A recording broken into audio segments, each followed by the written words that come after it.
Well, hello and welcome to the Creation Research Centre. Now, Creation Research has been collecting fossils and artefacts for getting on for 30 years now in the Something UK. like that. Something like that. And so we've had this collection amassed for many, many years now.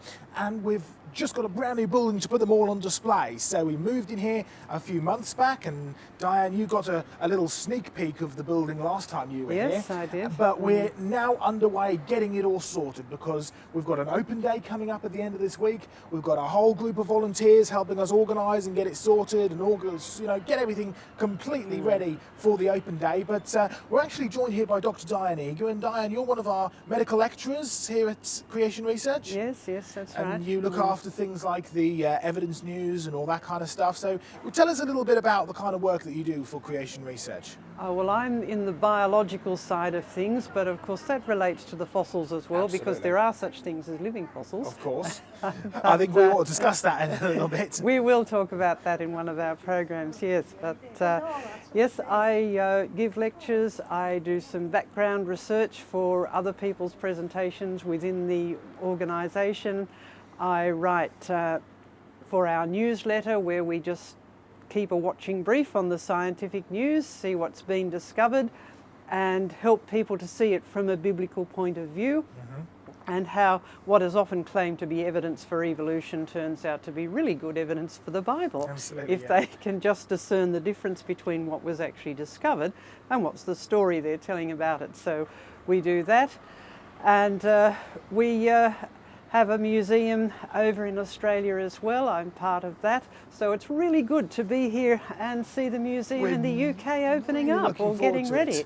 Yeah, it's been great. We've been touring around with Diane Eager, and you were here a few months back and we took you through the previous building and some of the collection, but of course most of it was boxed up, and so we couldn't do a lot of it, and we lost some of the footage as well. So we thought it'd be a great idea, while we had Diane here in the UK, we thought it'd be a great idea to take you through a bit of a tour through the museum, go have a look, discuss a little bit about what the purpose of the museum is, but also start going episode through episode through a different topic, a different section, whether it be living fossils, whether it be dinosaurs, whether it be our giant fossils, whether it be human biology and all this kind of exciting stuff. So over the next few weeks we'll be putting out episode after episode of a different topic, but for now let's try and see if we can get a big picture of the work that we're trying to do here. So Diane, would you join me as we start to head through to the museum? Yes, It'd be fantastic. So come with us this way. Now we've actually got a great setup just as we sort of enter the building here. Come have a look at some of the fabulous things we have inside here. So we've got all our workers here, they're all getting on with the stuff that we're doing and getting ready and organising it. But as you enter in, one of the first things you're confronted with is this rather fabulous T-Rex head. So come over here, Diane. Now we've ended up giving this a name of Jemima. I don't know quite why we settled on that, but there we go. In fact, if you come around here a little bit, you get a nice sort of side profile of it. It's a big custom-made T-Rex head based off of the largest T-Rex ever discovered, which was called Sue. And these were pretty ferocious beasts, weren't they?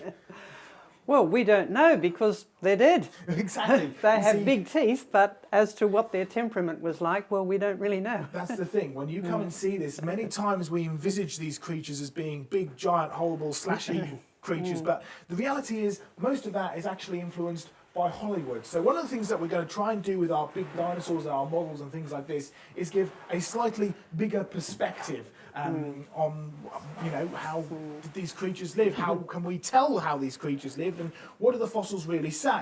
Because the reality is fossils are a record of death, not necessarily a record of life on Earth. And I know it's something that my parents struggle with, my dad in particular, who was an atheist before he became a Christian. One of the biggest questions he had was, what about the dinosaurs? Yes, that's the question I often get thrown at me as soon as I say that I believe in creation and believe in Genesis. Oh, what about the dinosaurs? As if they've got you over a barrel just with that question. Well, you see, unfortunately, my dad, who started going to church with Mum, he asked one of the elders, and they told him, well, dinosaurs have got these horrible sharp teeth, they've got great claws, they love to kill things. I don't think that God would create something like that. I think that the devil created dinosaurs. Oh, my goodness. So it's a real question, it's a real issue, it's a tough thing to kind of talk about. And we can talk about the teeth and the sharp things, and we can discuss, well, just because you have sharp teeth doesn't, well, you can't really tell what an animal eats from their teeth, you can only tell how an animal eats. That's right. And you Yes. see examples of these all throughout biology. Now, Diane, these dinosaurs, pretty big creature, pretty serious creature. What does the word dinosaur actually mean? Well, it just means big and terrible or big and fearful lizard, right? So it's a saurus is just another name for a type of reptile. And interestingly, the man who gave them that name, which is a technical scientific term, he believed they were the monsters that God made. Now, going back to this guy who invented the term dinosaur, if I remember correctly, he founded a rather famous museum here in the UK, and I know you've visited that museum many times. Yes, indeed, the London Natural History Museum. I always go there whenever I visit London. And Richard Owen, the founder and developer of that museum, wanted it to be almost a cathedral to the manifold works of the Lord, the things that God had made. Sadly, the statue that they used to have in a prominent place has been moved out of the way into a rather dark, gloomy corner, because another idea has taken over, sadly, and Charles Darwin has been put in his place. It's a sad reality that most museums, certainly most of them in the UK now, promote this idea of millions of years of evolution. Charles Darwin is at the top at the end of the day. And one of the things that we're trying to do here is not just put evidence for creation on display, not just talk about the fossils and the evidence for Noah's flood, but also get people to think, what does the evidence actually say? Where does the evidence actually lead? And we're unashamedly Christian, Diane. We are, yes. And so people will also get not only the gospel message, but to learn that all things, including dinosaurs, were made by Jesus Christ. Because the Bible is emphatic throughout the Old and the New Testament that it's Jesus Christ who's the creator, that it's God the Son who is the creator of all. And especially in Colossians 1:16, it says that not only were all things made by Jesus Christ, but they were made for Jesus Christ, and it's by Jesus Christ that all things are held together. So it really is an important concept to get hold of. And when you're dealing with things like, well, we're told to worship God, aren't we? We're told to worship Christ. But if you want to worship, you need to be able to accredit all of his works to him, which is not just salvation, it's not just sustainer, but it's also the creator of all. And dinosaurs are a great way of dealing with that. One final thing before we carry on around the museum, Diane. About sort of 50 odd years ago or so, the Humanists and the Skeptics Association decided that dinosaurs were one of the best ways of convincing young people that the Bible wasn't true. Have they been successful in that? They've been very successful. School children learn about dinosaurs. Well, even before they go to school, preschool students learn about dinosaurs. They are introduced really early, and it's always put into the context, these things lived millions of years ago. They were big and fierce, and they struggled and fought with one another, and then they died out.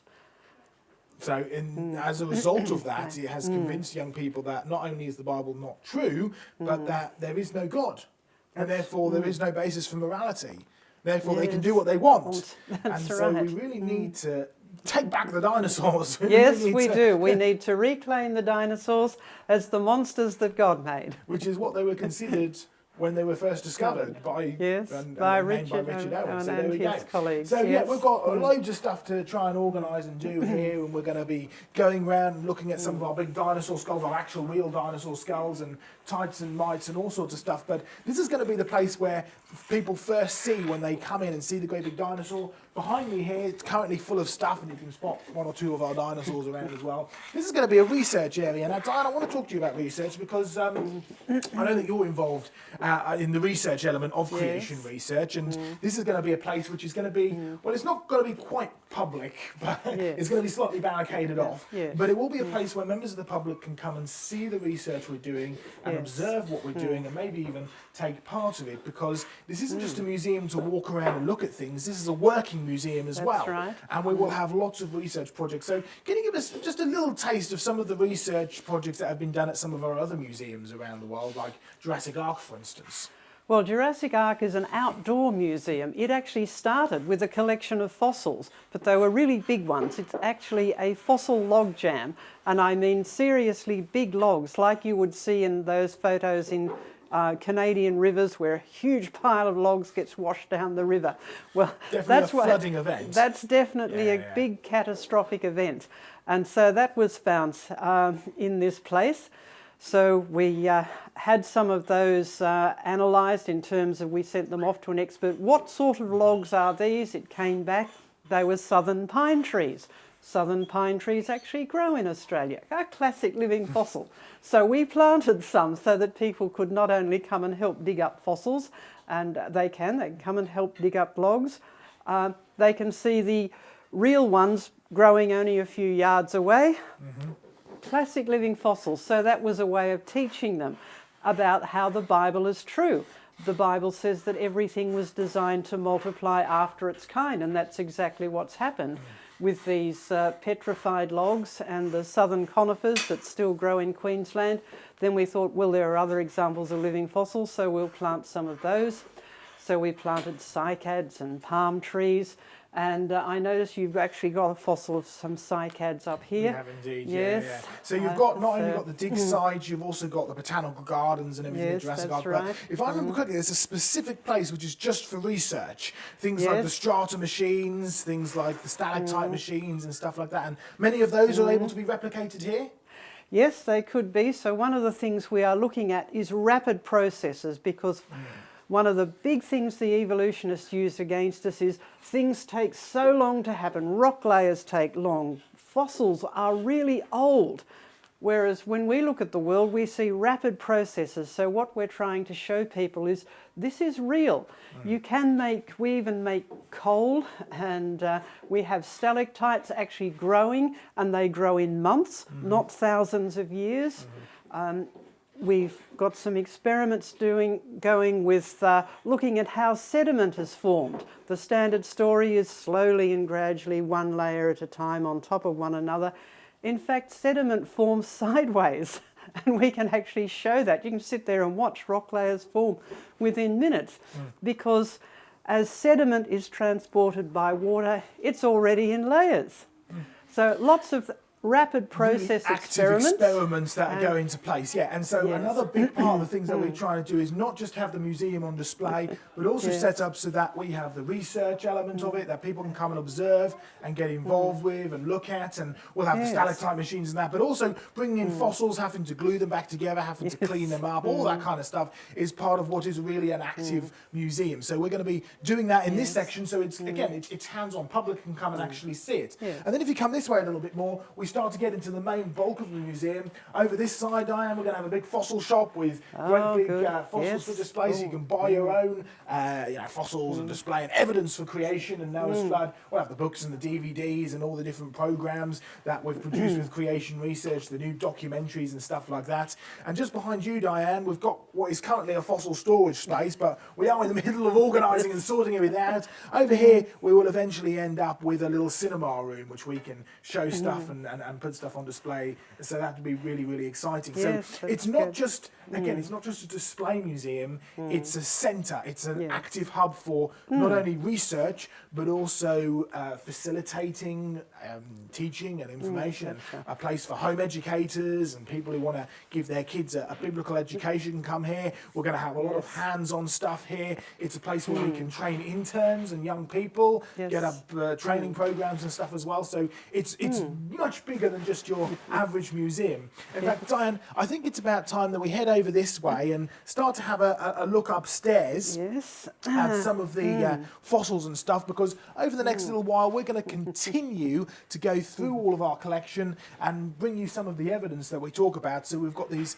we've got these fantastic, I think Diane, we ought to do a specific episode just on some of the large things, like this wonderful pterodactyl footprint that we see here. And those ones over there as well. Absolutely stunning, It's out here, by the way, just at the moment it's full of storage stuff, but out here we've got an open courtyard which we want to recreate a little taste of Jurassic Park with the botanical gardens and some of the animals and reptiles, and we can talk about venom and how would a good venom fit, how would venom fit into a good world, because it seems to be bad today and stuff like that. But people, once they've seen the displays and the active research down here, they can then come up these great big steps here, Diane, and it starts to take us into the main bulk of the museum, which is where all the displays will be, where the main collection is. We've got builders and electricians working up here at the moment, preparing to get all of the lighting up, but you can just get a little bit of a quick taste of the kind of expanse and the mass of fossils and artefacts. We've got all artefacts, biblical history, which we'll take you through, stuff that's ready to go on to display. We're going to have a studio set up here. We're going to end up, this is what I'm quite excited about, this is going to be Indiana Joe's special sort of fossil hands-on site, so we get to bring out fossils and artefacts out on the table so you can come and touch and feel, because Diane, I know you've dealt with a lot of young people and stuff in the past, and I think that hands-on is such a vital thing. What's your experience of this? Oh yes, very much so. We want to show them that God is the God of the real world. Things that they can actually see with their own eyes, pick up with their own hands, look at, explore, feel. So God is the God of the real world. So we're going to show them parts of the real world that we've brought in here. So we have fossils, we have artefacts. So Bible is real history.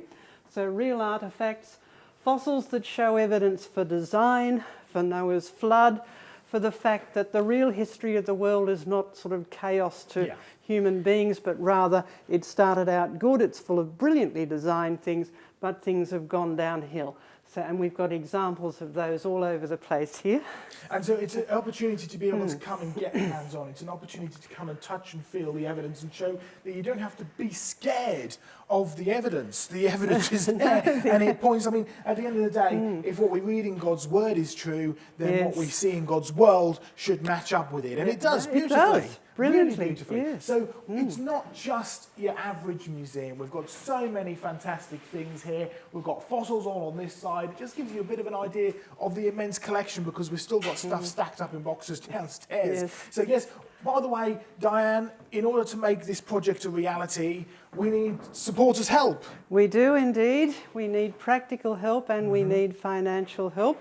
We do indeed. It's not just for the getting hold of the fossils and that kind of stuff. It's also for actually putting stuff on display, helping with cataloguing, supporting the work and the renovation and the stuff that needs to be done here. It's for so much of this is really needs a lot of effort and a lot of work, so we do desperately need your help. So get in touch if you want to come volunteer, if you're interested in doing an internship, if you want to come help with the research or anything like that. There's so much that people can get involved with here for sure, isn't there? Yes, whatever they're interested in, whatever skills they have, they're very welcome. So we're very much looking forward to that, and we're going to start broadcasting Creation Conversations from here and doing all sorts of great stuff. So yeah, we're really looking forward to that. Well, be sure to join us in the coming weeks. We're going to try and put these out fairly regularly. A brand new topic every single time. We'll be discussing rapid fossils, we'll be discussing human evolution, we'll be discussing design and bones and artefacts and all this kind of stuff as we take Diane around and have a bit of a chat about the biological things, about the geological things, the archaeological, historical, and really what we're trying to do is get that big perspective of Jesus Christ as our creator, sustainer, and saviour, and really hone in the point that the evidence really is there if you know what to look for, and we're going to be trying to help people to show them what to look for. So Diane, remind them, how can they find out more about the work that you do and about the evidence news and all this kind of stuff?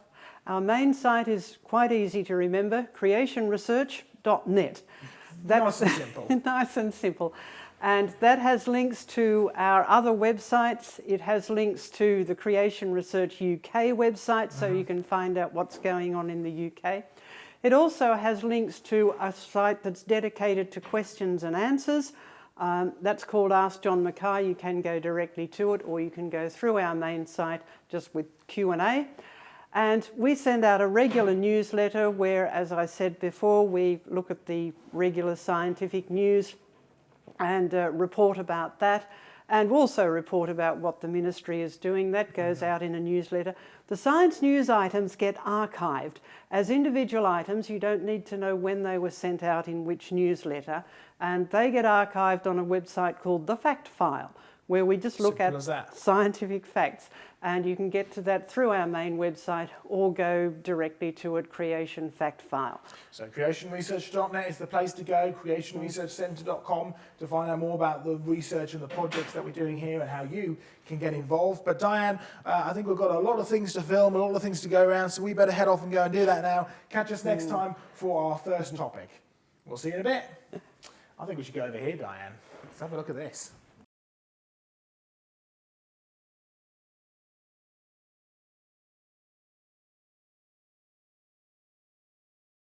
Hello and welcome back to the Creation Research Centre. And I'm here, of course, with Dr Diane Eager, and we're going through the many different artefacts and fossils and exhibits that we have in the museum and looking at some of the evidence that they have in them. Yes, Isn't that right? That's right. Yeah, Yes. no, we had a great time so far. Well, today, Diane, tell us about our topic. What have we got down here that we're going to be discussing today? Well, here we have a few human bones, so we could talk about how well designed the human body is in spite of some of the criticism about the human body. Well, yes, as I say, speaking about Yes. critics, I've got a quote here from a guy called Nathan Lentz, right, Yes. who's a proponent of unintelligent design. He believes that design can come about unintelligently.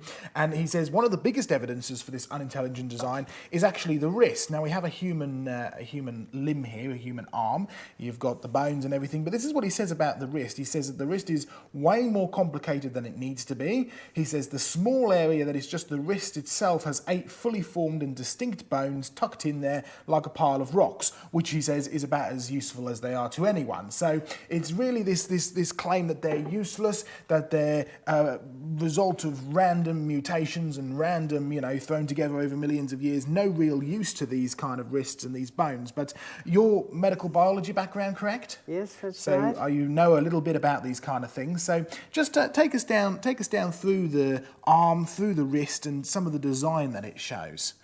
Well, in fact, a human arm is really designed very well. When you think about what is the main function of the human arm, it enables us to manipulate objects around us and interact with the world around us. And we are designed to be creative beings. We're designed to study the world around us and make use of it. And the human arm is brilliantly designed for that. If we start at the top, this is the main bone of the upper arm here. This round part forms part of your shoulder joint, so it is a classic ball and socket joint. We do use engineering terms because that's what they look like, and they function like engineering joints. And any engineer will tell you that properly functioning joints have to be designed. They don't come about by chance, random It's processes. really difficult to try and That's get right. them to all fit and do what they're supposed to do consistently as well. Yes. So, absolutely. Yes, that's right. So this classic ball and socket joint, it rotates around like that. Now, a ball and socket joint is brilliantly designed in that it can move in a lot of different directions, forward, backwards, outwards, inwards, and even rotate on its long axis like that.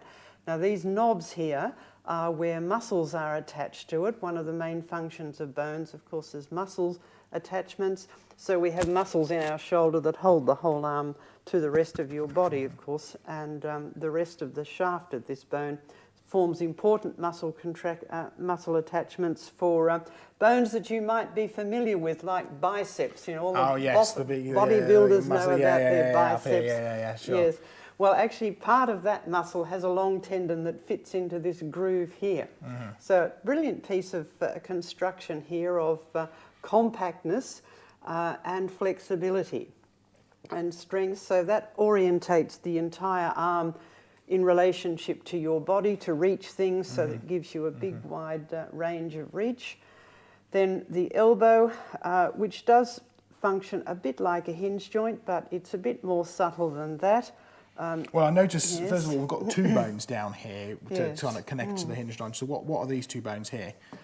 They're called radius and ulnar, and the radius is this one here, and it's called radius because it can rotate. Oh, well, there you go. It's as simple as that. That's geometry, that's right. Okay, so you can see the top of that is actually round.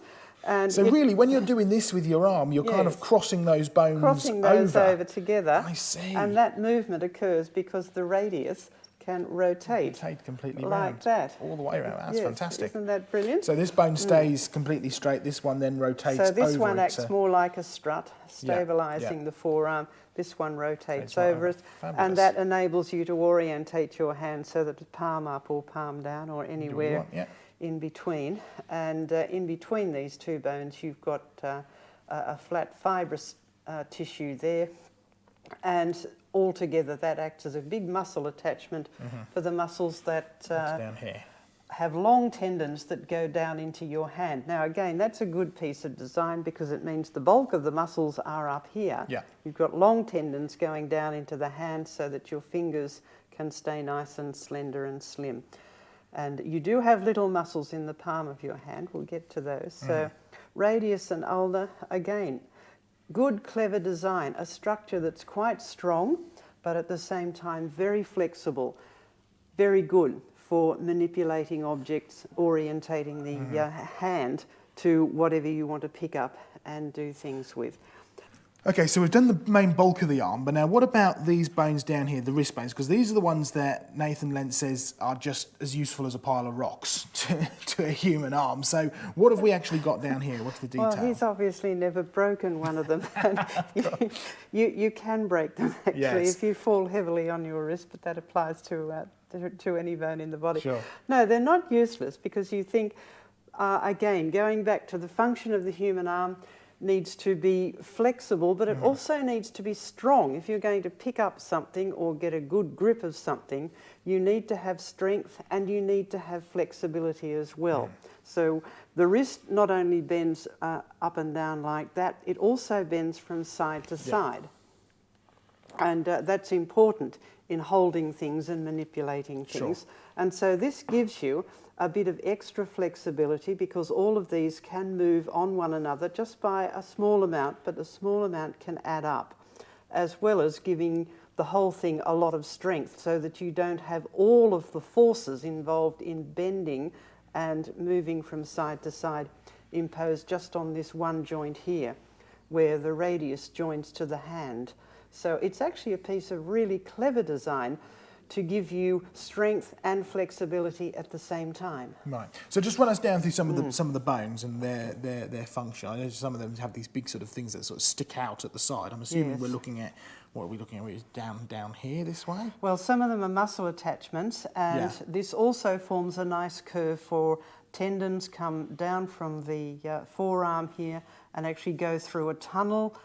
There's a ligament that goes over the top of that, so some of these knobs here are attachment sites for the ligament, so that needs to be strong, and so that forms a tunnel and that directs the forces of all of the tendons that are going to go into the hand to control the fingers to make your grip strong. So is that, when I do this with my hand, is that the tendon there? Those are the tendons there, and the muscle, the contractile part of the muscle, is back up here, so it's out of the way, but at the same time the force from the muscle is conveyed in a controlled way down through the wrist here and into the hand. So that's actually a good piece of design. It gives support and protection to those tendons, as well as distribute some of the forces involved in moving the hand on the wrist.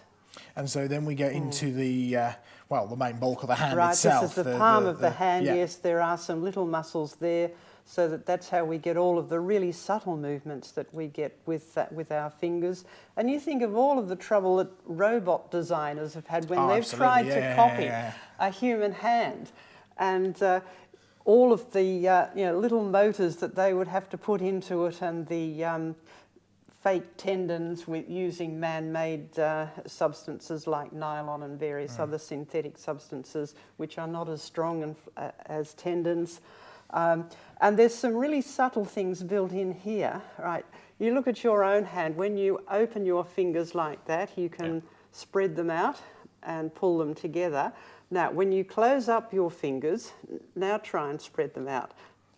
can't really do it, can you?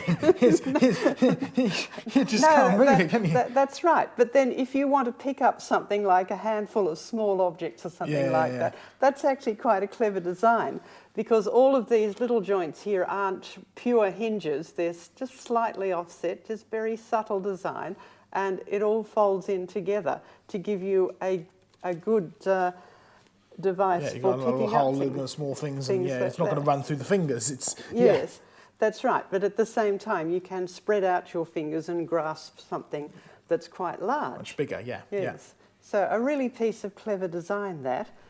And it's only now with 3D printing and computer-aided design that we're actually able to design bones that have all of those subtle curves and shapes. Presumably it takes inspiration from stuff like the design of the hand as well. When they're creating robots and stuff, they're almost trying to replicate what a hand does, what the joints do. So a good kind of challenge to Nathan Lent then would be, well, if he wants to argue that this is a poor design, go and design a better functioning one, and then maybe you'll have an argument. Well, we could say that to everyone. Like Richard Dawkins often comments that various animals, plants and human beings are badly designed, and we say, well, they do work.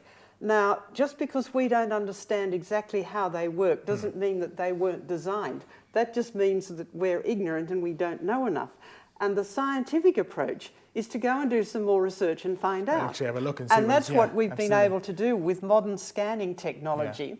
Now, we can actually study these. That's a whole burgeoning area of science. It's really opening up, called biomimetics, where people study how biological systems work, like the human hand, and then use that to design something that works in the same way. So notice they have to study this one first before they can design an effective one that works. So biomimetics, that's miming the biological stuff. It's copying. Yes, it's copying what we see in biology and trying to apply that design in our robots, in our technology, in the things that we're creating and designing. So we're taking inspiration from what Nathan Lent says is a terrible design, a useless design, but really it's a marvellous piece of engineering that we can kind of pull together and even use in our own technology and our own work and stuff. So fantastic. And of course you get into all the little phalanges down here, the little finger ends and their joints and how that all fits together. So it's just a beautiful design of a limb, really. Absolutely fantastic. Well, we've got other bones. By the way, Diane, these are all real bones, yes? These are real bones, and it is legal to have real bones in some circumstances. In general, there are strict laws as to what you can do with human remains, but for scientific and medical purposes, you can have real bones, and we acquired all of these within the law, so we have them so legally. We're completely above board. Yes. Well, let's go on to another limb now, because this is another one that Nathan Lent says is another poor design, and it's, of course, we've got the lower leg here. From you've got your kneecap up here, your patella, down your leg, and then into your foot and the ankle, and all these bones down here. So, again, what have we got in terms of design with this? Well, we've certainly got something more than a pile of rocks. If you think about it, this is a brilliant piece of engineering, because think of the design specifications, if you like. You have to have something that can take your entire body weight when you're standing still without collapsing, and these are quite light. So things that are light but strong requires clever design, because you actually have to use the geometry of the structure, not just the sheer mass that it's made of. And then in order to walk, of course, you have to have something that is very flexible but still maintains the strength. And this is where this shape comes in. This is the classic arch of the foot. We've all heard of the arch of the foot. Well, in fact, there are three of those. If you look at the foot long ways, you've got an arch there and an arch on the inside and outside, so two there. And also, if we look at it straight on, okay, if you can see you've there, got another arch. You've got another arch way, there. Yeah, I can see it. So architects will tell you that arches are a good structure because they are strong. And it also means you've got a bit of flexibility, why you have separate bones rather than just a single So really arch. you've got arches almost at right angles to each other. And so yes. that just creates something that's exceptionally strong in its ability. Exceptionally strong, but without adding a lot of mass to it. And again, because we have a collection of small bones rather than one single bone here, we have the ability for just a little bit of adjustment at each one of these joint surfaces here to give it a little bit more flexibility, a bit of spring in the step, as it were. And in fact, that's one of the things that distinguishes human gait, or how humans walk, that we do walk with this spring in our step. So again, another piece of really clever design where you have to cope with strong forces, so you need strength, and you have to cope with movement in order to walk and run and skip and dance and do all of the things that human beings can do. And the other thing is the big toe here is tethered quite tightly to all these small toes. Now this gap here looks a little bit exaggerated because of the way this has been put together. But in life, there are strong tendons that hold that all together. Sure. That's another significant difference between an ape foot and a human foot, and maybe we can talk about that when we look at humans and apes. But going back to the design of the human foot, in fact, it is a good, strong design. The weight of the body comes down through the leg here, and about half of it is distributed to the heel, and about half to the forefoot here when you're just standing still. And when we walk, of course, we hit the ground with the heel, and then you roll the foot, and the weight is distributed to the big toe here. And for an instant, sort of all your body weight, if you're running, right, you lift the other foot off the ground, all your weight is briefly held by the big toe, but just for an instant. But it's designed well enough and strong enough for that. And that now enables us to walk with that spring in our step. But presumably, because even though that poor big toe is only for a split second, but presumably because most of the weight is going to be on the heel, that's why this is such a huge, chunky bone, this heel bit here, compared to all the rest. You've got all your flexibility and all your angle, but that's a good chunky bone. So is that just to sort of take that full weight as you're standing and as you're sort of walking? And when you and for each step you hit the ground with the heel and then roll over forward as it goes. And then so what's this thing up here then? This is the patella, otherwise known as the kneecap. That's the one which, if you stand straight, you can kind of wiggle it about a little bit. You can wiggle it about a bit because it's an interesting bone. It's entirely contained within the tendon of this big muscle on the front of your thigh, quadriceps femoris it's called, because it's actually got four heads which converge together. And then you have a great big thick tendon that comes down the front of the knee, so it's got a protective function there, and this is where it attaches to the bone. So it is the muscle that straightens out the leg. So again, when you walk, you have to you bend your knee, your foot hits the ground, you have to straighten your legs, so you need a very strong muscle to pull your body forward there like that. So does this provide protection to your knee then, when you're like you're kneeling down? Yes, if you're a gardener, you'll know you have like these big knee pads to look after yourself. Is this to kind of protect this joint where the bone goes into? Yes, so you've got a big joint here. Now again, this looks like a classic hinge joint, and yes, you bend your knee, straighten your knee, but it's got some subtleties that we really only discovered when we started to replace diseased joints. Now, human disease is not because of bad design, it's because we live in a tough environment. Sure. And also because, like the rest of the world, our bodies are going downhill. The history of the world is from good to bad to worse. I'm sorry, we're all going downhill. So sometimes our joints wear out before the rest of our body does.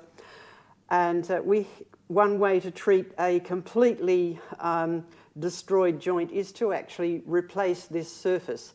Now, when surgeons and medical engineers got together and thought, yes, we can actually replace this surface, the first design worked like a big, just like a big door hinge, but that did not work, because in fact the knee is not like a great big hinge.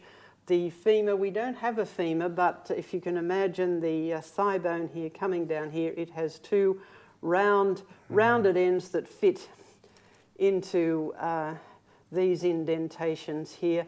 Now, they're not exactly symmetrical, they're not exactly the same, and there's also, in the final straightening, there's a little bit of a twist. It's only a few degrees, but it's enough to make a huge difference, to hold the knee stable compared with when it's being bent.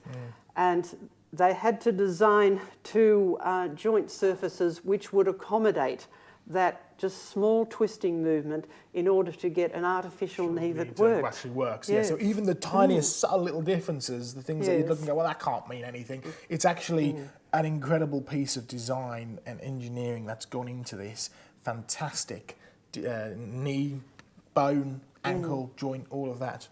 Well, let's move on to another articulated set of bones. We've got a mixture of, I'd like to get an articulated skeleton at some point, but these are all old medical specimens, and obviously what we're looking at here, Diane, is your backbone, it's your vertebrae, that's right. and you've got all the bits in between and stuff. But also, I think let's talk about the design of this. But also, what I'm interested in is a couple of things here. Is to do with this part of the pelvis, the sort of the hip bone, but also this little thing down here as well, because we have connections here, of course, to the evolution of men, or the supposed evolution of mankind, and also vestigial organs and stuff as well. So tell us a little bit about the vertebrae here. This is very important. In fact, this is a distinctive human feature, that we have an S-shaped spine and apes and gorillas and monkeys don't.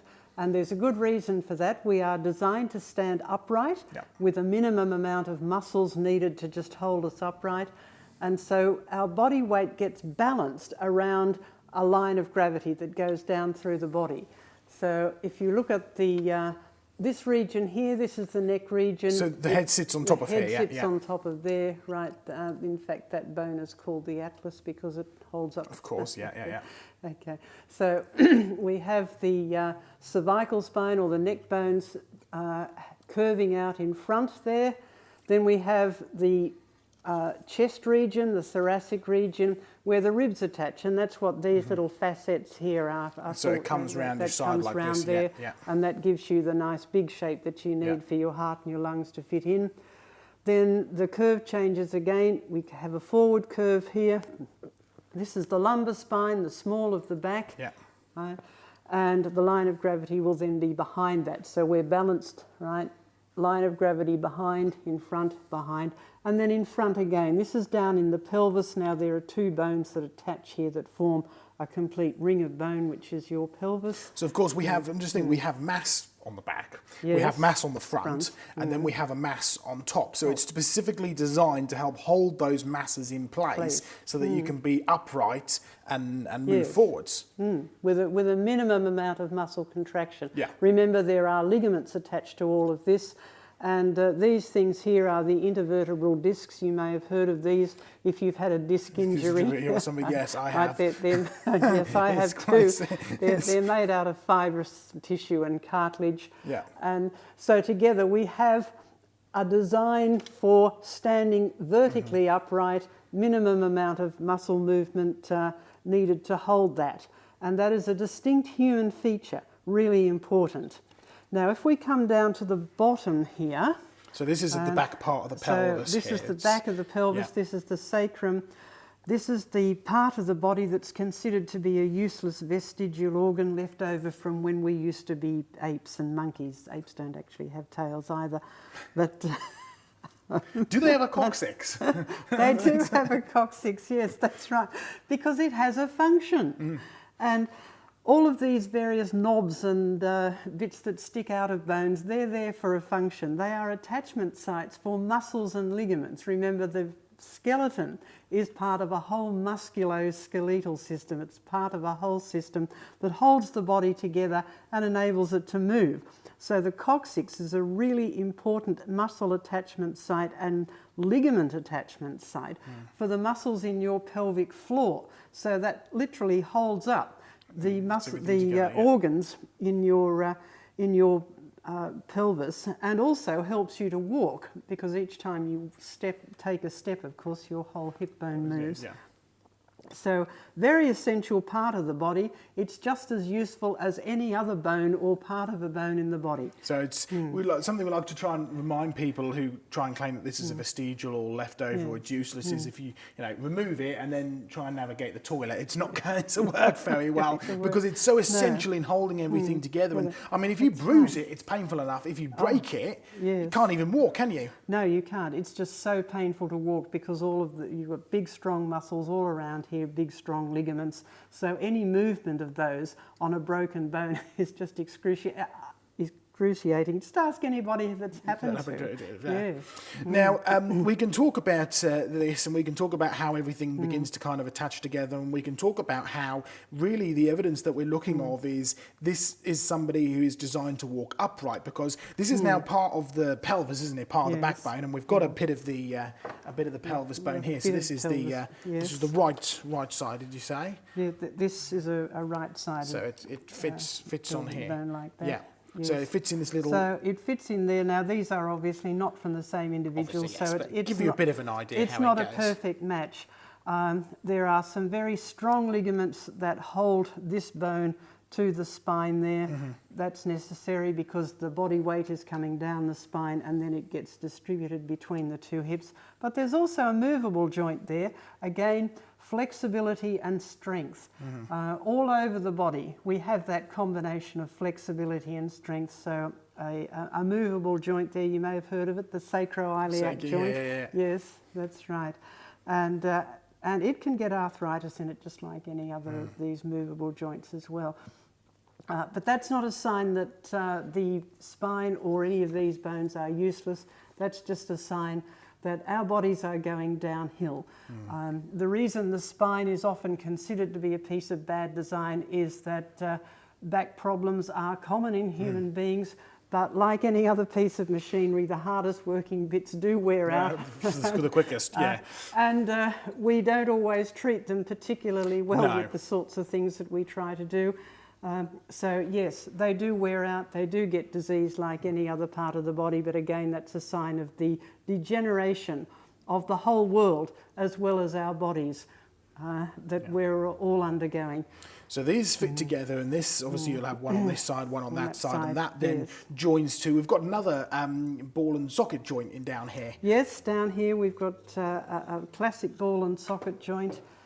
Again, because this is where the whole limb is orientated, so that now this one is built more for strength rather than flexibility. So in fact, the ball more tightly is more tightly enclosed by the socket, but it still enables you the variation in movement. You can move your hip out and in backwards and forwards, and also rotate your whole leg on its long axis.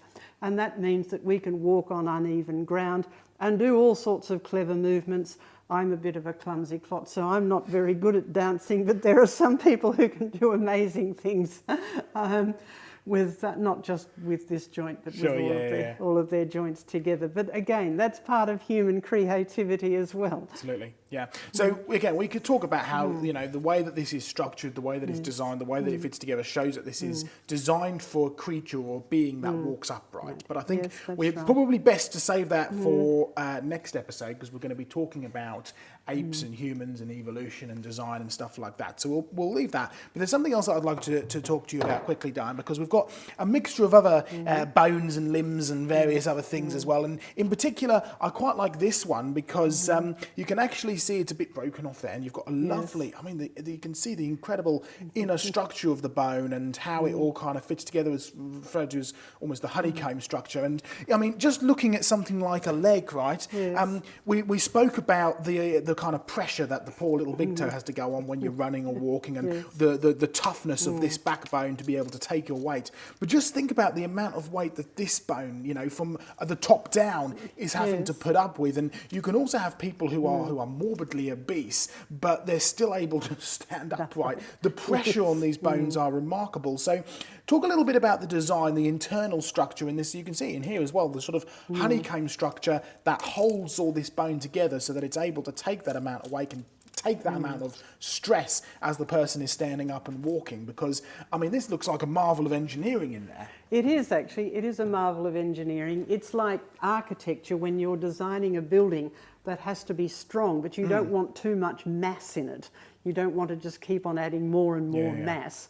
But so you use the geometry, you work out where the various forces are impinging on it and make sure that there is some strong structure there to cope with those forces, but you can have hollow spaces in it, so you're using the geometry.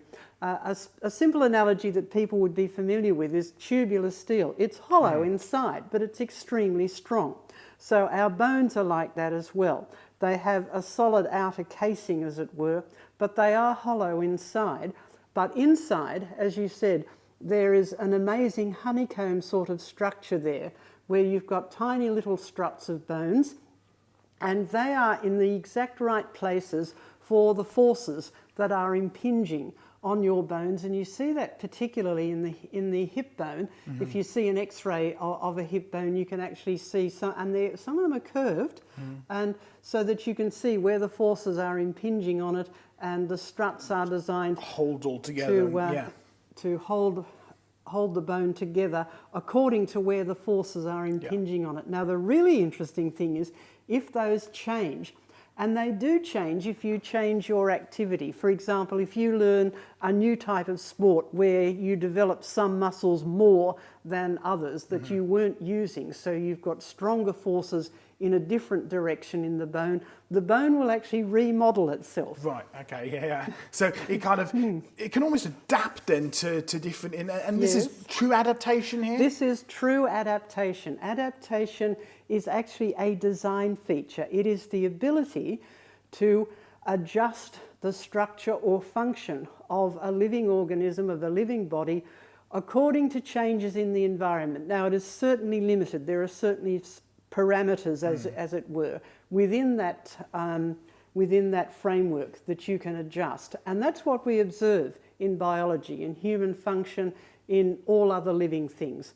They don't stay the same, they do change, but none of that change is evolution. So adaptation is a real biological process, but it's not an evolutionary process. Because remembering back to my sort of, biology days when I was studying, if I remember correctly, there are two specific cells within the bone called the osteoclasts and the osteoblasts, which are actually designed, the osteoclasts anyway, are designed to break bone. They're designed to break bone down, and the osteoblasts build that bone up. So if here's my hand, right, if I was deciding to take on, tennis and learn tennis, and I'm needing to use all those ligaments and muscles in a specific way, and I'm building them up, my bones would actually break themselves and remodel them, reform them to help me to play tennis, right? So say I've taken up tennis, right? 6 months later, I'm really good at tennis and I've had a full change of my bone structure, right?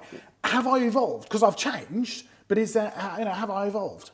No, you haven't evolved. And this is the interesting thing in biology. There's lots of change. None of it's evolution. You haven't changed because you're still the same person made up of the same cells with the same DNA. All that's happened is that in certain parts of the body, some of that DNA for growing muscles, for laying down ligaments, has been activated and has been put to work. So that hasn't changed at all. Right, so one step further then. Say I get really good, super professional at tennis. I've really built up my muscles, my bones are restructured, they're perfect for what I need to use them for. If I then have a child, am I going to pass that information for this perfect bone structure for tennis onto my child? No, you're not. They're going to have to learn to play tennis all by themselves. So there's no way of them passing this, change. It's real change, but we've already said it's not evolution. And you can't even pass that on, so my child can't evolve into a super tennis player. So really we're limited in what we can change and what we can adapt into. We're limited on what we can pass on to our offspring, onto our children. So really evolution is a dead end. And something I like to remind people, and a phrase that we use often in creation research, is we are designed to not evolve. Diane, what are we talking there? Because you've got stuff inside you, DNA, and that's supposed to have mutations, which is supposed to be the driving force of evolution, and then natural selection helps those creatures to adapt and change. But I mean, is your DNA designed to be able to change? No, DNA is actually well designed not to change. There is a surveillance system that's at work all the time. This is going on in all of your cells now. a surveillance system that sort of cruises around your DNA and checks for mistakes and for damage, because DNA does get damaged just by normal wear and tear and forces in radiation, things like that from the outside world. So you're constantly checking your DNA, looking out for damaged bits, and there is a whole repair crew, which is an amazing system of so many different molecules all converging, taking out the damaged bit, replacing it with a good bit. Now, as you age, that repair process does break down. And mutations will do that. Mutations are just damaged DNA. Now, of course, DNA has to code for the repair bits as well. So if they get lost, well, the repair crew doesn't work as well. So that's the aging process, and it is caused by mutations. But again, you're not evolving. In fact, you're doing the opposite. You're going downhill. Evolution is supposed to be a sort of adding complexity process. In fact, all the observations we have of mutations is that they decrease complexity.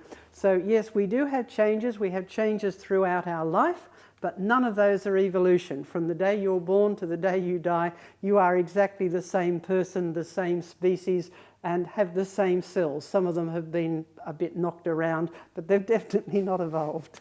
And of course that goes back to that curse which was given to man back in Genesis, dying you shall die. We've been going downhill ever since, not just in our own bodies, you know, we're born and eventually we die, but also those mistakes, the mutations, the downhill trend is passed from generation to generation, and we're at the point where we are today with disease, and we're in a pretty bad state overall. But that's why we need a saviour, because we need a new body. You need a new body, I need a new body. I'm looking forward to we're that going very to get much. one in the new heavens and new earth, where we will be back to our original perfect state that we were designed to be in the beginning, which is a wonderful promise and something that I certainly know I'm looking forward to. I'm sure you are as well. Oh, definitely. Well, we're going to move on to our next episode now, and next time we're going to be sticking with the human biology, bones and stuff like that, because we're actually, you can see we've got a wonderful collection of skulls on the back here, Diane. In fact, we start up here with our, this is another real human skull, isn't it? Really lovely thing, and we can talk about the design of that. But specifically what we want to talk about is, well, right at the other end, we've got Australopithecus afarensis, or better known as Lucy, right? Two skulls. Two very different looking skulls, and of course this one is supposed to be way back in our evolutionary ancestral, tract, so we can sort of, supposedly evolve from this kind of creature into the modern human. So we're going to be talking about design, but we're also going to be looking at apes and humans. We're going to be looking at human evolution history, and what we're going to be focusing on, aren't we, Diane, is really the differences between them, because you open up your books and you look in your films and teachers' guides and whatever, and the one thing that you always see, even walking around zoos, is the similarities between apes and humans. But really, the differences are the most important part, aren't they? Oh yes, and they're the most obvious, really. So there you go. In fact, we say you have to be trained in university for many years to miss them. So we're going to take you through in our next episode a discussion of apes, a discussion of humans, a bit of design, but also looking at that sort of history and created in the image of God. So be sure to join us next time as we continue carrying on around the museum, looking for the wonderful evidence that is held within.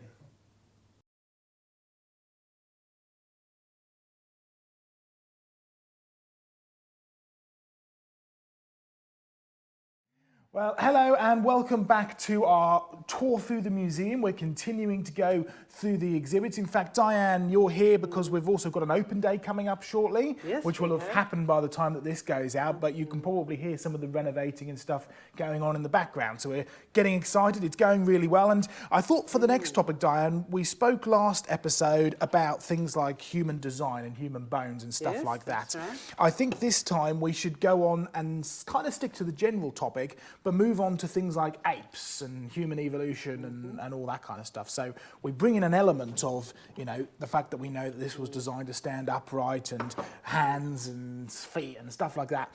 But you can also see we've got a range of skulls going from Australopithecus afarensis over here, which is of course the famous Lucy, all the way up to our sort of modern human skull at the back here. So you're background medical biology? Yes, that's right. So you know a little thing or two about bones and stuff, and perhaps you'd like to take us through some of the supposed human evolutionary skulls and talk about what you know about them, and then have a look at the differences between apes and humans in terms of the bones that we've looked at. So why don't we start with this one? Tell us what this one is here.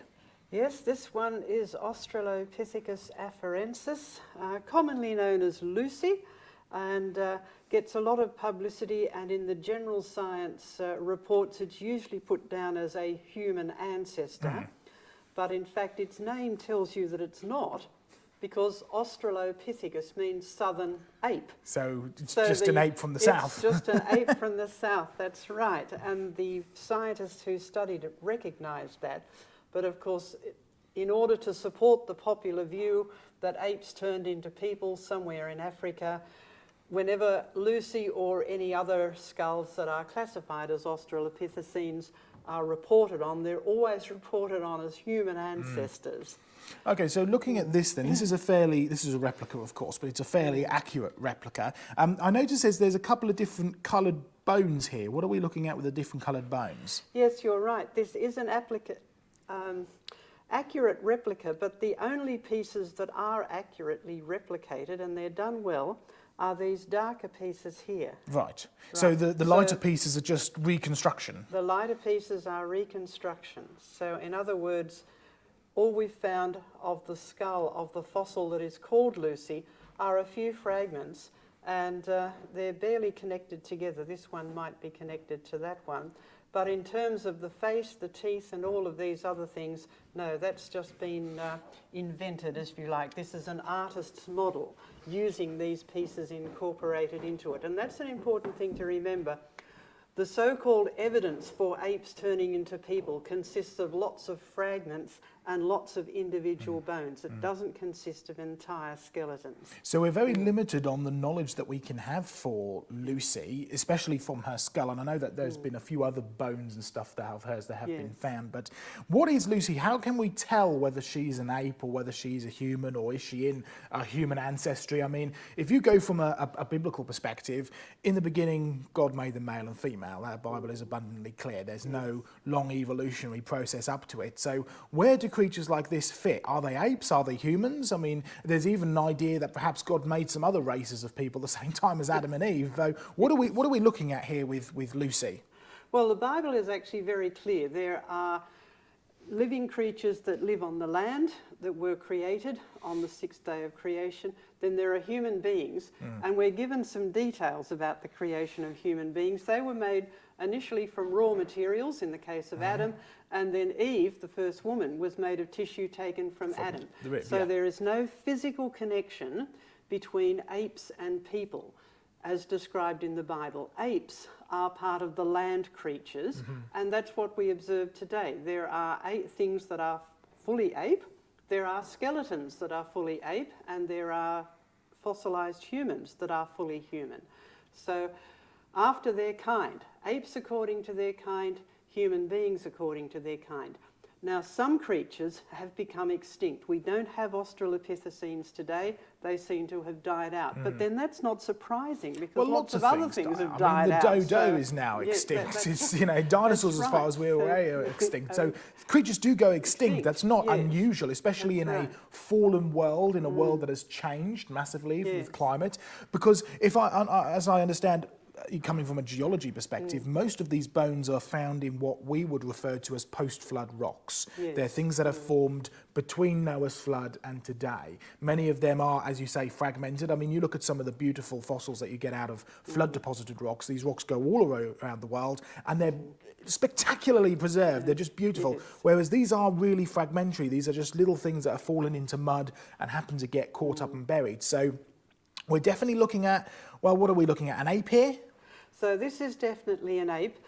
We've only got part of it here, but they did actually find a whole lot of other bones. You can go and see accurate casts of them in museums, and even then, they still don't have a whole skeleton. The original Lucy skeleton was about 40% complete, and that is considered to be really spectacularly good. In the evolutionary research world. So it's no wonder they were proud of finding it, but at the same time, it is not a whole skeleton, and the bones were not all connected together. In fact, the knee was found quite a long distance away from the rest of the bones, and they're not all intact. They're fragments. They have to be put together. So there's a lot of reconstructing involved in these. When it comes to the reconstruction then, how much of this is reasonable interpretation and how much of this is pure imagination? I mean, in, for instance, like reconstructing the pelvis and stuff like that together to decide whether Lucy walked on all fours or whether she was a two-legged, you know, bipedal. How much imagination, or maybe not so much sort of, you know, fakery, but how much bias do these scientists have when they're trying to put these back together?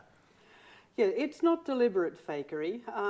They are trying to be as accurate as they can. It's a bit like reconstructing a three-dimensional jigsaw. Sure, yeah.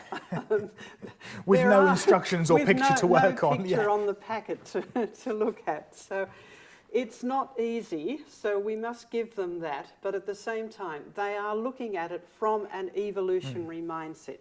They have it firmly embedded in their mind that apes turned into people, and therefore if they can put them together in a way that is somehow partly human and partly ape, they say, look, we've found evidence that apes turned into people. We've found evidence of human ancestors that are not apes, but they're not people. But this one just shows you how far they can go. Look at the small fragments that they've got, and they've reconstructed this. And of course, this is a real, you know, a real fossil, or at least these bits are. This is real found, and it's clearly part of a skull and part of a skeleton. But of course, you have some other famous cases like Piltdown or Nebraska Man, where we are dealing with complete forgeries. Or in the case of Nebraska Man, it was the tooth of a pig, so it was completely misconstrued. So it's a real fossil, and it's certainly of the skull and the skeleton. But we're just dealing with a large ape. Is that correct? It's just a large ape.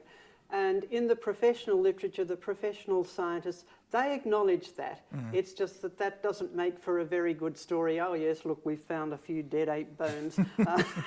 So they've got to fit them into the human evolutionary history somewhere. If we found a human ancestor, that's news. Yeah, fantastic. Well, we'll come back to Lucy because I want to talk about, you know, bipedal versus quadrupedal, you know, 2 legs versus 4 legs. But let's move on to another skull. Now, this is not entirely accurate because it's actually been blown up bigger so we can see more details. But it is a reconstruction of another famous fossil skull, which I know that Creation Research and yourself have written about. This is referred to as the Hobbit, not the Tolkien side of things. But this was found in Indonesia, I believe. In Indonesia, on a little island called Flores. Yep. So it was called Homo floresiensis. And the reason it was called Homo rather than Australopithecus or some other ape-like is because of the dating of the age estimate of the deposit that it was found in. It was actually found inside a cave, buried in some mud, and the original fossils were very, very fragile, so they have scanned them all in. This is a fairly recent discovery, so they've scanned them all in. And once you do that, you can make these 3D printed models. Now, this one is actually bigger than the original fossil that was found. The original fossil only had a brain that was sort of about as big as a grapefruit, or about the same size as a chimpanzee brain. But they did find more of its skull than they did of some of the others, so they could reconstruct the face. It's a bit more of an accurate, even though this has been blown up bigger, it's a bit more of an accurate reconstruction overall. Yes, so what are we looking at here? Are we looking at an ape, a human, or something in between? And how would we know? What are some of the key things we're looking for here? Well, you do have to look at more than the skull. Now, we've only got the skull here, but for a start, we get a clue from the size of the brain. Sure. It's about the same size as a chimpanzee brain. So people should think, well, if it's the same size as a chimpanzee brain, maybe it's an ape. It's a chimpanzee, yeah. Right. And so you then have to look at what's called the postcranial skeleton, in other words, the rest of the bones. And from the rest of the bones, you can get an idea of the overall body size. And this thing was about 3 feet high, so that's where the name The Hobbit comes from. Right, so it's a small little thing. It was a small little thing, yes. It wasn't a great big ogreish giant. It was a cute little thing, maybe.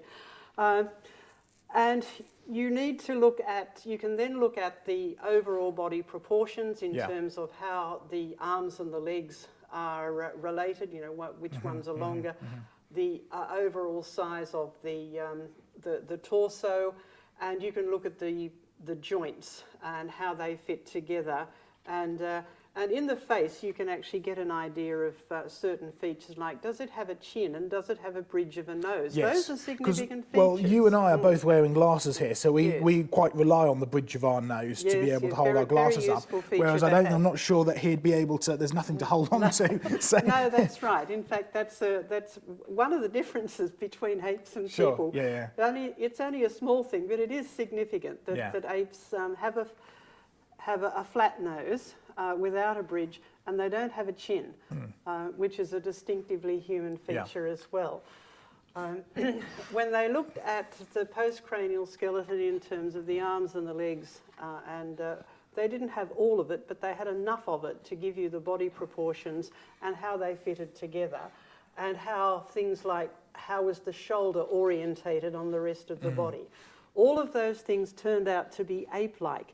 Now, we wrote about this in our newsletter, and we've archived all of those reports as we normally do. So if you look up our fact file and just look up Homo floresiensis or the Hobbit, because that name sort of stuck and has kept on sticking ever since this thing was found quite a few years ago, you'll find those individual reports. And if you put all the individual reports of scientists tend to be very, very focused. Yes, so one tiny little element one of one tiny little element, thing, that's right. If you put that all together, you get a picture of an ape-like creature. And I believe as well that there was a question came into the Ask site about the Hobbits. I think there's a very detailed thing on the Ask site. So how can people find these websites, Fact File and Ask site? Oh, the Ask site is simply called Ask John Mackay.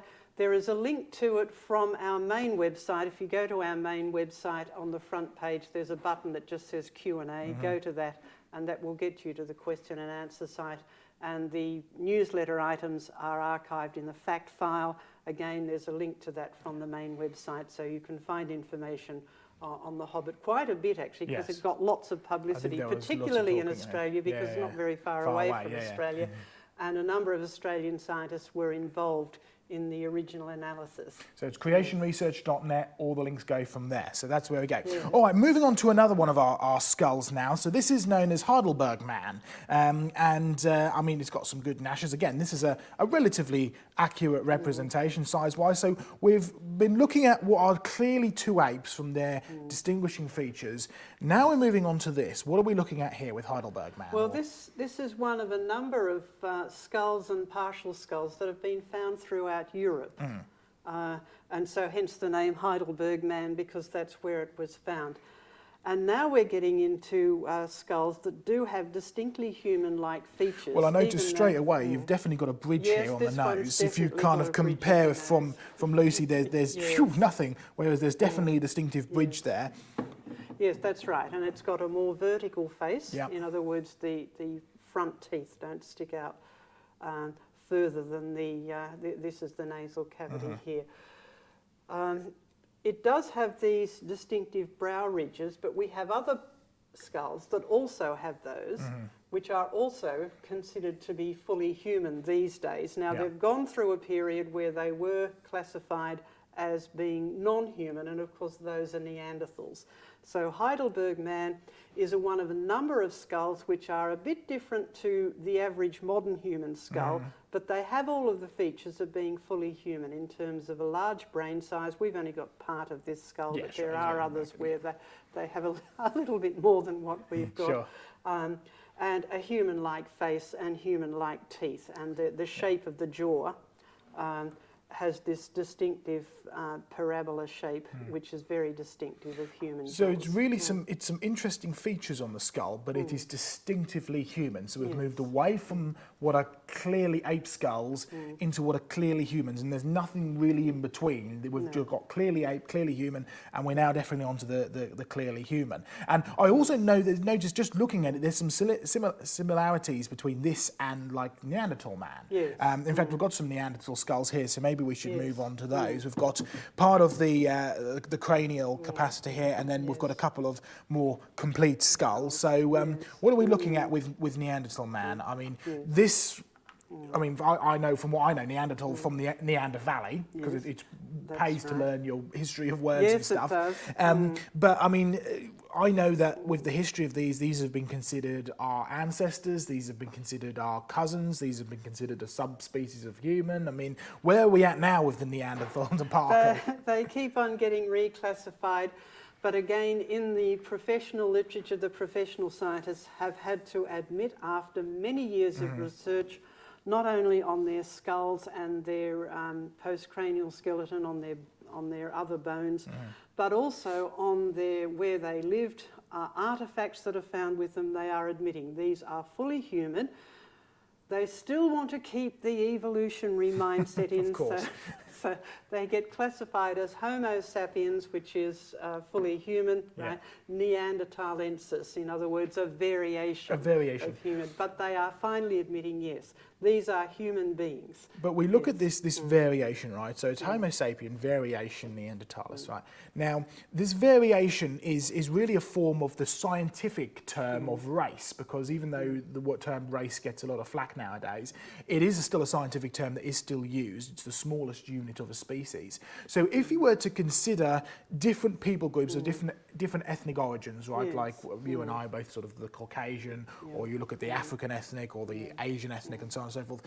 Are there distinct features between these groups of people, the same as you could see in a Neanderthal? So they're all still humans, for sure. We're all humans, right? And we're all descended from Adam. But there's distinct features between us. Is that what we're looking at with Neanderthal? Just a human with some distinct features? With some distinctive variations, so that you have a number of skulls, and there are quite a lot of these have been found all the way from Spain all the way into the Middle East. Quite a lot of them. So it's not just one odd finding.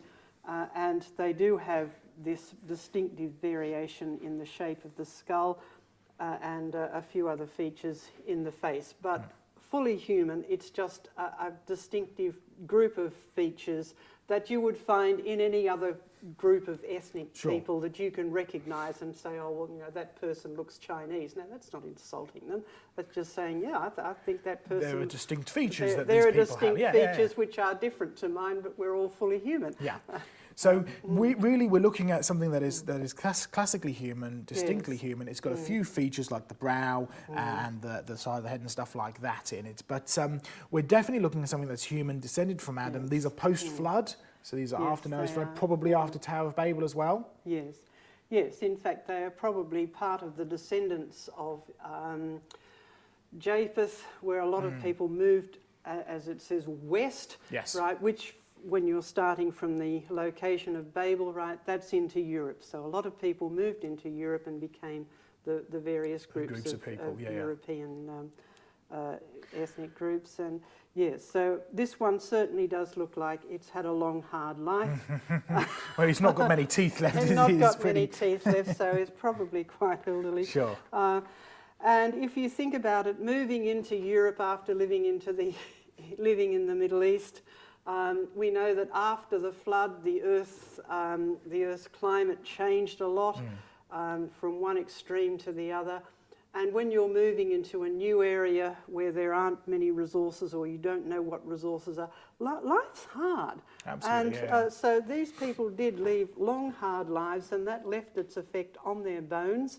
If you think of people struggling to live in cold, mountainous areas, maybe on a poor diet, not getting enough. Because diet, diet is represented in bones, isn't it? You can get human bones and work out kind of diet and stuff like that. And in fact, if I understand, inside Neanderthal bones, we found enough of them to be able to even start to get DNA out of them. So is there anything in the DNA that shows that it's distinctly human, but also is there anything that shows whether it's Neanderthal variant or not when it comes to the DNA sequencing?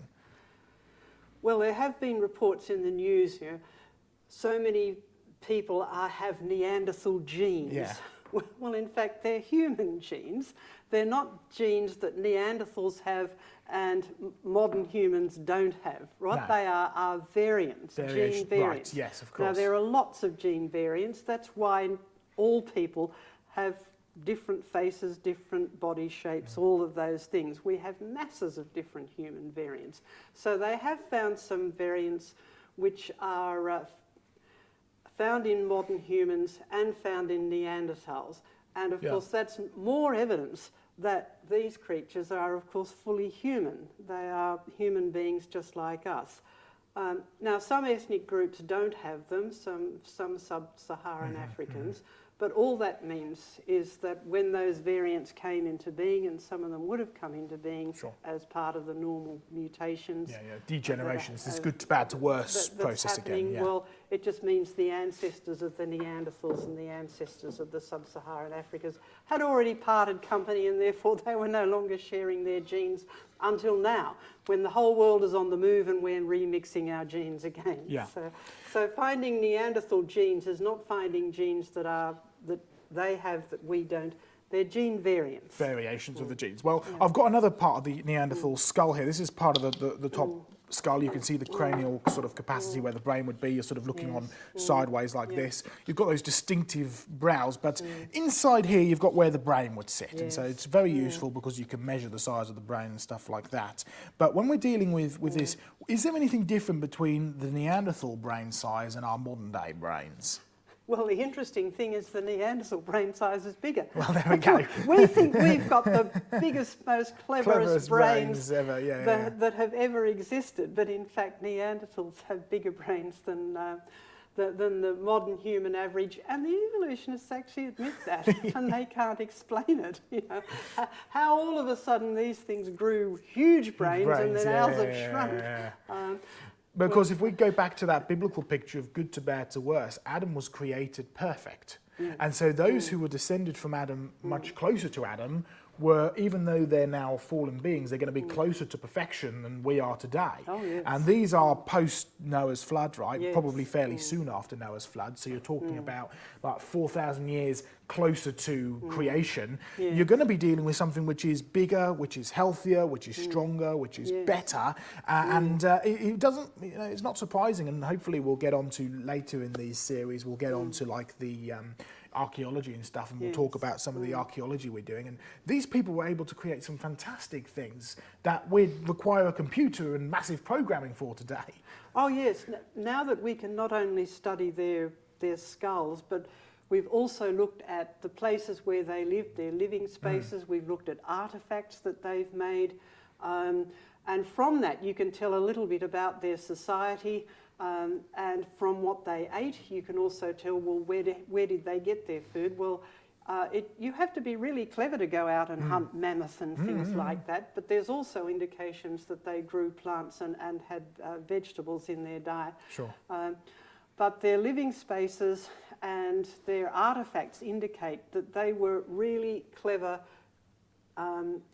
creative people, just like people are today, and they used whatever resources were available to the best advantage. So in fact they were extremely clever and lived in complex social groups. Exactly. I like to remind people that when we're looking at the evidence for what Neanderthals had and their behaviour, we find they could create stone tools, so that's creative. We know they made paintings, so that's creativity, something which is distinctly human. We knew that they had organised societies and forms of government. They buried their dead, so it's a form of religion. They had cognitive ability to be able to hunt and make clothing and skin stuff. So these are all things which are distinctly human, things that are not seen in animals, full stop. And so we're really looking at something which is abundantly, overwhelmingly obvious that it's a human, descended from Adam, not a separate group that God created, but descended from Adam after Noah's flood, so therefore descended from Noah, as you said, probably descended from Japheth, but has specific gene variants which code for certain specific features like the brow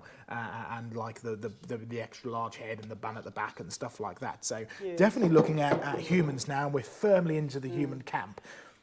Yes, and we can do things like, even though we only have individual bones, we can scan in the individual bones, and they're found with their hands, and then see how the bones work together. And they fit beautifully into the human all the human measurements. So they had creative hands that could manipulate objects the same way that ours can. And of course that's backed up with the artefacts that are found with them. Well, we spoke about this hand in the last episode, and something that I don't think we mentioned is part of the differences between a human arm and a wrist and stuff and the fingers to an ape's one, because we spoke about, I mean, we dealt with Nathan Lentz and his comments on the useless pile of rocks and so on and so forth, but something that's uniquely human is the ability to be able to touch every finger to your thumb, which apes cannot do. So we've found Neanderthals, they could do that as well. Yes, their hands are fully human. In fact, the way that their paintings, the fact that we find their paintings shows that they had, you know, full dexterity with their fingers and everything. I mean, this is a uniquely human hand, and so it's completely different from that of an ape's. And so that brings us on nicely onto our final skull right at the back there, which is our human skull. It's a genuine human skull. And I mean, just run through some of the things, remind us some of the things that are distinctly human about this skull, stuff that makes it very different from, say, comparing it to an obvious ape skull like Lucy's. Yes. Well, obviously, to start with are just the main proportions of it. You have a big cranial cavity, you have a vertical face. Yeah, not long and sloping like this. Not sloping out forwards. And you have, as we commented before, a bridge of the nose. We don't have the mandible or the jawbone of this, but you do have that's something that's distinctive as well. Yes, because you have a chin, and if you tip it up like that, you can see the shape of the jaw here, which forms a parabola, right? It's whereas an ape jaw is now that one has been fudged that way. An ape jaw is either U-shape or square. Yes, right? So that the that's slightly more. Yes. It's been, but then you say, if you look at it, like you said earlier, right? This has been clearly interpreted because it's already believed to be in human ancestry. They've found not a single bit of this sort of part of the jaw. They did find part of the mandible, and it has a distinct V shape. So they've kind of fudged this to make it look more human, really. To make it more rounded, yes. But this is something in humans which is distinctly human as part of its design. Yes. And also, it's like the proportion between the eyes and the size of the eyes and that kind of stuff is all very distinctive. Yes. The other thing is this large hole here. Yeah. That's where the spinal cord joins to the skull. So it kind of sits on like this. Sits on there like that. These two obviously aren't from the same individual. But yes. But again, it's in a position where the head is nicely balanced on top of the spine. So again, we are vertical creatures. We are meant to stand upright, whereas an ape is not. An ape is really a four-legged creature. They can walk on two legs for a short time, but usually they walk on four limbs in a different sort of way to, say, to a monkey or a dog, in that when they walk on their four limbs, they curl their fingers underneath knuckle like walkers, that, yes. and they're called knuckle walkers. And that does leave a bit of an imprint on their wrist bones. And there has been a study of the afarensis wrist bones, and they found those impressions that would indicate that it was a knuckle walker. And also the way the shoulders are orientated. And the feet are, what they have of the feet, for a creature that lived in a tree. Now, if you live in a tree, you want grasping hands to grasp branches, but you also want grasping feet, and that's another significant difference. Right. Our foot is designed to bear our weight, so we can stand on our feet like so, with the heel and the toe, and walk heel to toe like that. And the big toe is part of that weight-bearing system. In an ape, which has a grasping foot, the big toe is separated from the rest of the toes, a bit like a thumb. It's like a thumb that sticks out the side, isn't it? So it's a bit like that, right? So even though this part of the ape foot, right, does actually sit flat, so that's what's called a plantigrade foot. In other words, it's like that, so they walk like that. But the big toe is designed as a grasping. So it's able to then hold on to things and help with its climbing. Right. And so it's a climbing creature. Yeah. For sure. And so that's another distinct. So let's talk about one final distinct difference between apes and humans. And it's, I mean, we spoke about the spine. We said the spine is designed to, you know, as a load bearing to stand upright. And I know that gorillas have like almost a huge hump on the back of their spine because of that knuckle walking. But let's talk specifically about the hip, right? So remember, we just remind if it's on like that on the here. So we're looking at something that is distinctly designed to walk upright. What's the difference between a human hip like this and an ape's hip? Well, again, the human hip sits under the.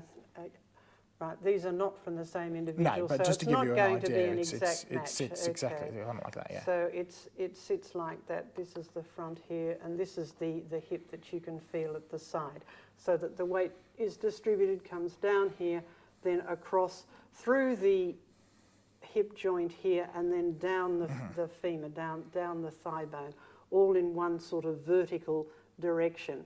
Whereas an ape would be bent over like so, and it has a huge big flare on the on this bone here, on the ilium, and this angle here is orientated differently.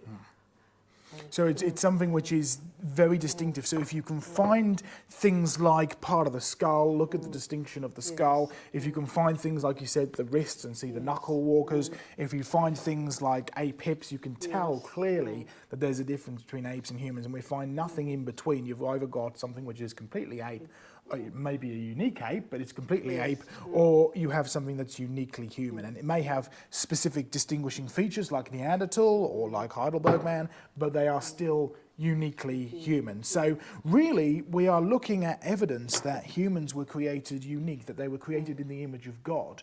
So there you go. We've had a look at various bones, we've had a look at various skulls, and we've spoken about the many differences that there are between apes and humans, as well as run down through some of these skulls and looked at some of the supposedly evolutionary past and the distinctiveness that you can get between what are distinctively ape and what are distinctively human. And that goes back to being created in the image of God, doesn't it? Yes. Created perfect originally, but now a fallen creation, a creation that needs a new body. I know I needed a new body, you need a new body. And yeah, just even looking at the spine, beautiful design, but things go wrong.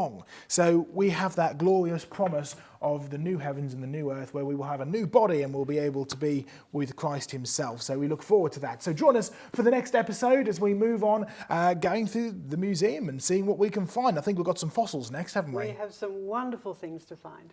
So catch us next time.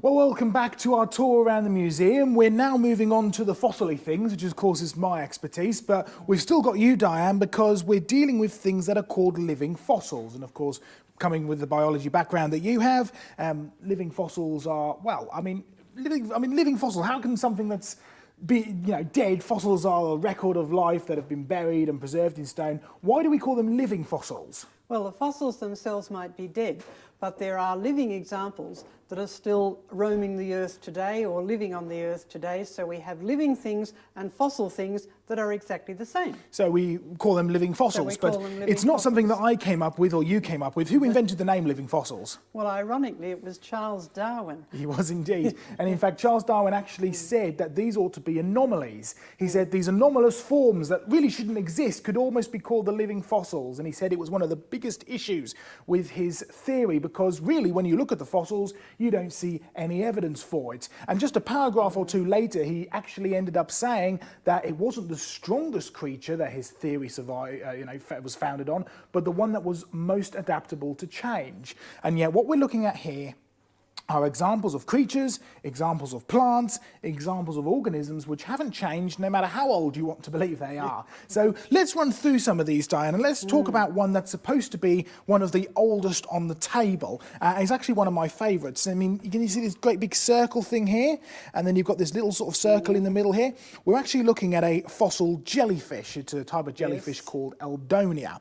And these are Ordovician rocks. So Ordovician is supposed to be somewhere in the region of 450 million years old. Wow. Now, we'll just move on from the dates for a second, but one thing you can clearly see, it's definitely a jellyfish. It's definitely a jellyfish. And you can even see where the tentacles would attach to underneath. Now, why don't I talk a bit about the jellyfish from a fossil perspective, and then you give us the biological perspective, because the one thing that you know, whenever you find a fossil like this which has no hard parts in it, right, there's no bones in jellyfish, whenever you find a fossil that has no hard parts, you know that it's been buried extremely quickly, because to make a fossil, you have to bury it quickly, you have to bury it deeply, you have to bury it without the presence of oxygen, and it has to be faster than it takes for this creature to decay.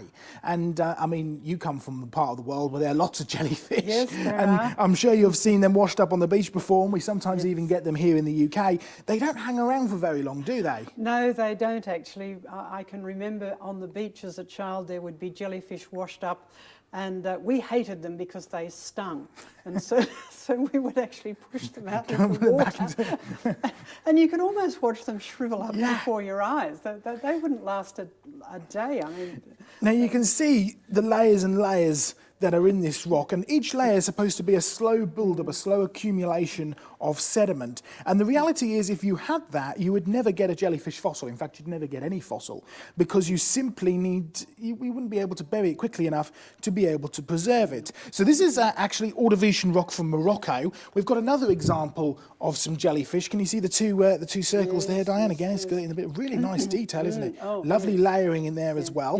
So jellyfish living, I mean, what can you tell us about jellyfish today, and the fact that these are very, very similar to the ones that we see today?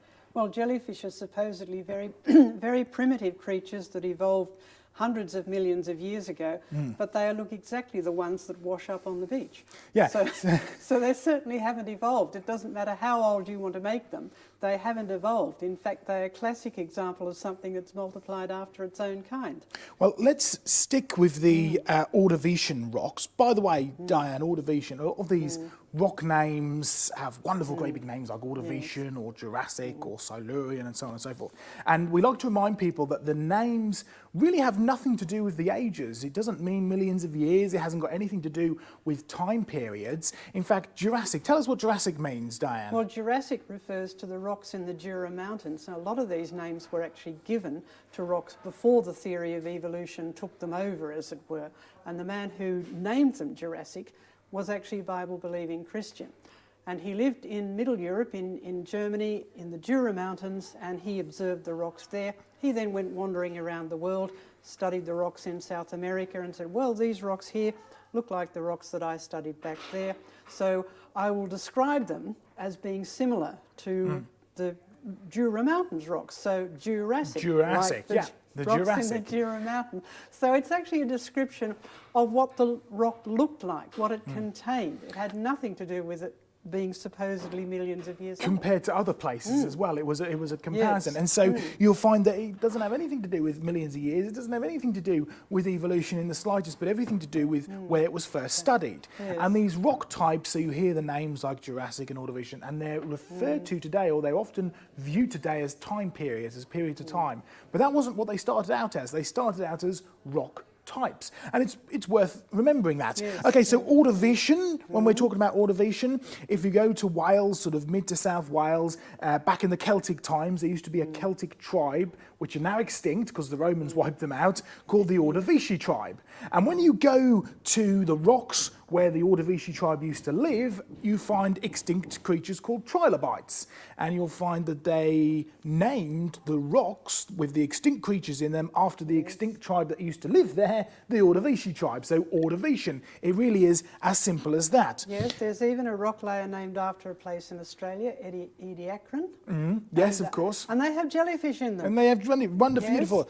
So sticking with the Ordovician rocks, we have another Ordovician rock here. So again, supposedly about 450 million years old. I mean, just look at that layering there. Brilliant. Yes. Absolutely beautiful. And each one of these layers, you can see the little sort of orange sandy layer in there, right? Look how thin that is. But look what you find when you go into the orange sandy layer. Some spectacular, well, you should know what these are, Diane. Well, there's starfish. Starfish, yeah, Yes. or brittle stars, which are Brittle a stars, similar yes, group or of sea stars. sea yes. stars, yeah, similar group of creatures. And Yes. I mean, just look at the level of preservation on these. Oh, yes.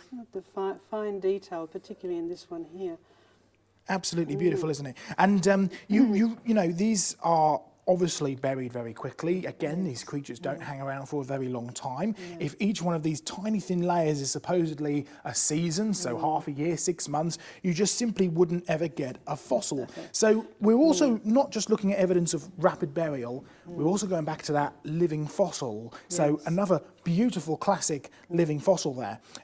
Well, Diane, let's move to one of those Jurassic fossils, and I know they're a particular favourite of yours as well. Let's go to perhaps the most classic living fossil of all time, the fossil Nautilus. So if you want to grab the fossil one, and I'll grab the modern equivalent of it, because you can really get up close and start to compare them. They're pretty spectacular. They're pretty similar. In fact, these are actually similar sizes, aren't they? So they. Yes, there we are, classic living fossils. And these were one of the original living fossils to be defined as it. So I know you've seen these, not out in the sea itself, because they're pretty deep creatures, things, aren't they? They are actually, but I did see a living one in an aquarium, and the shell was exactly like that, but you could see the little creature that lived in this. So why don't you start by telling us how the creature lives? What does he sort of look like in there? It's like a tiny miniature squid. It's little soft-bodied creature with tentacles, and it lives in the last part of this shell, which is this hollow space. The big here. Sort of hollow, as it goes in, yes. And the interesting thing is that each year it actually extends the shell by secreting a new chamber. That's its shell. So that's what you can see in this here, where the surface has been polished off to show you it's made up of a whole lot of segments. And so the creature adds a new segment each year. Now those have gas in them, and the creature can actually manipulate that and use it to move up and down in the water column. It is really, really clever.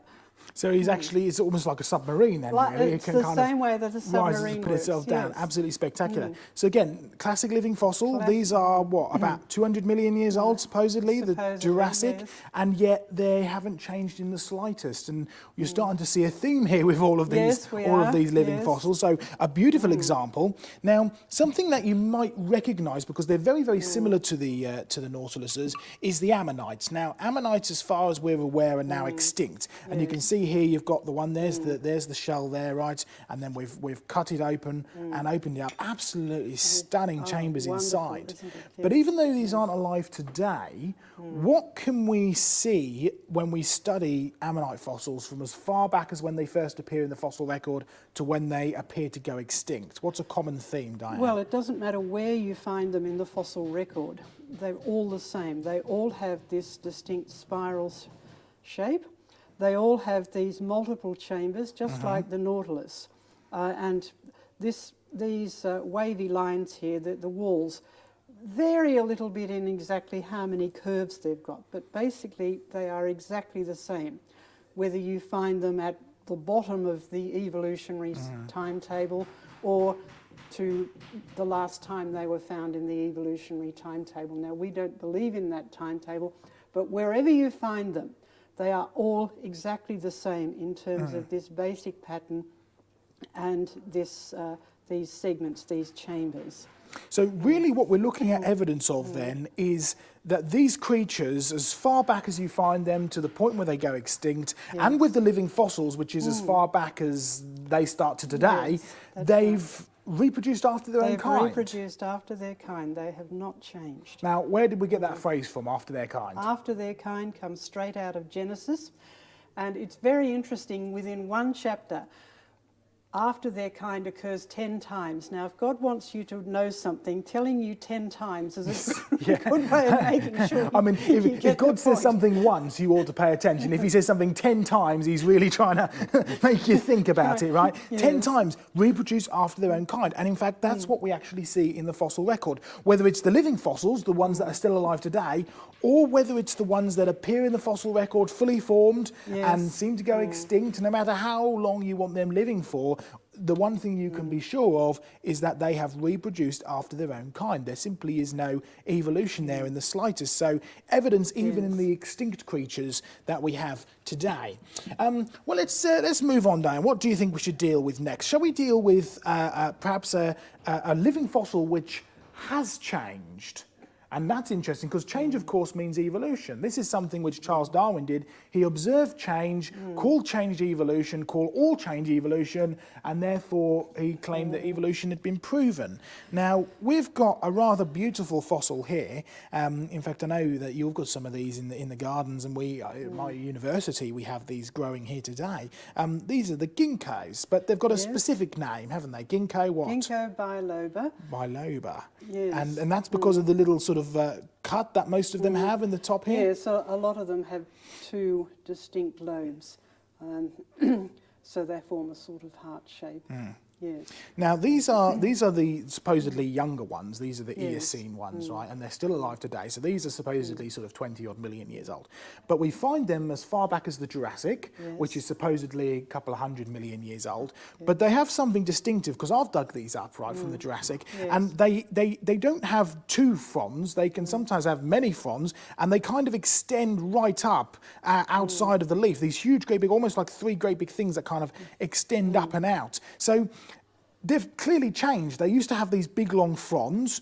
Today they either look like this or they have one little notch kind of taken out of them. Now that's clearly changed, but has it evolved? Well, no, it hasn't. All that's happened is that it's shrunk. That's basically it. That's all that's changed. So the fossil ones are larger and they have more fronds or more lobes. So they have a larger structure and a more complex structure in terms of their shape. These is very much like the modern day ones that are growing. There's actually a tree of them growing outside the Natural History Museum, which has become a temple to evolution. So that's definitely a change, but it's not evolution. They've gone from being bigger and more complex to being smaller and simple. Now there is a trend these days to call every biological process, particularly those that involve change, they call those evolution, but that's not evolution at all. It's the opposite. It's degeneration. It's loss.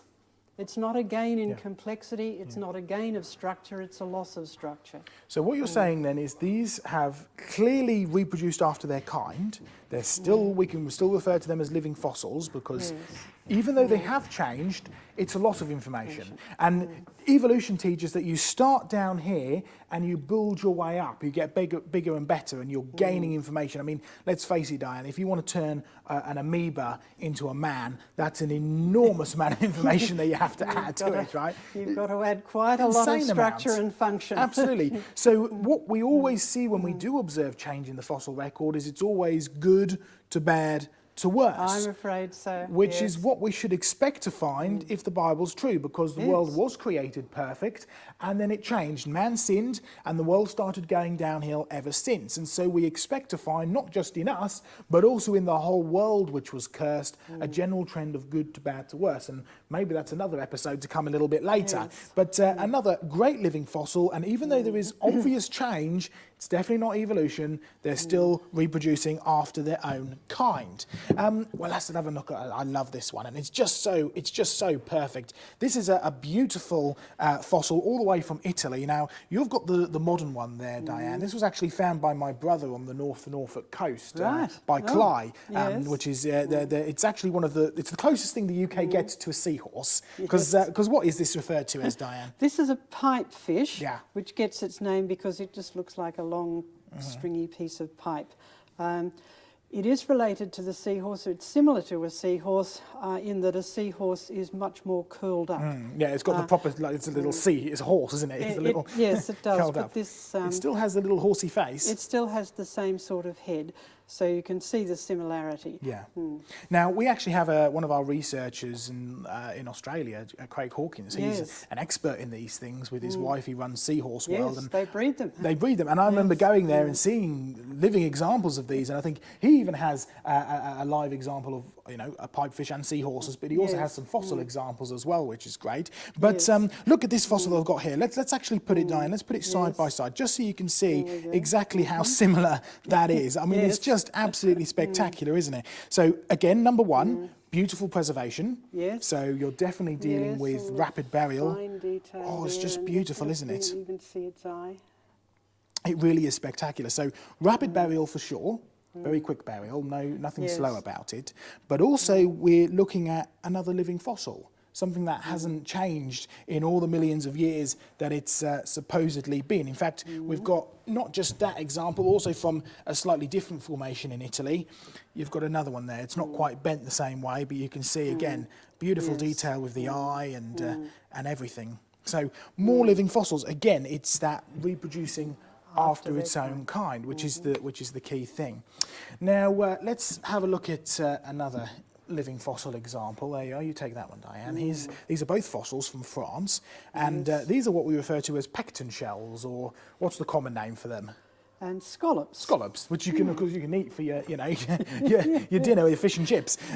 So you can recognise them very, very clearly. In fact, one of the things that I love to do, Diane, when we've got a big homeschool group or a big school group or whatever, or lots of young people, I'll get to show them this, and they say, "Oh, what is this?" And they think it's a trick question. They're scratching their heads, and I think it's some kind of a shell. Well, yes, what kind of shell? Oh, it's a scallop shell. And you go, "Yeah, well, how did you know it was a scallop shell?" And that really stumps them.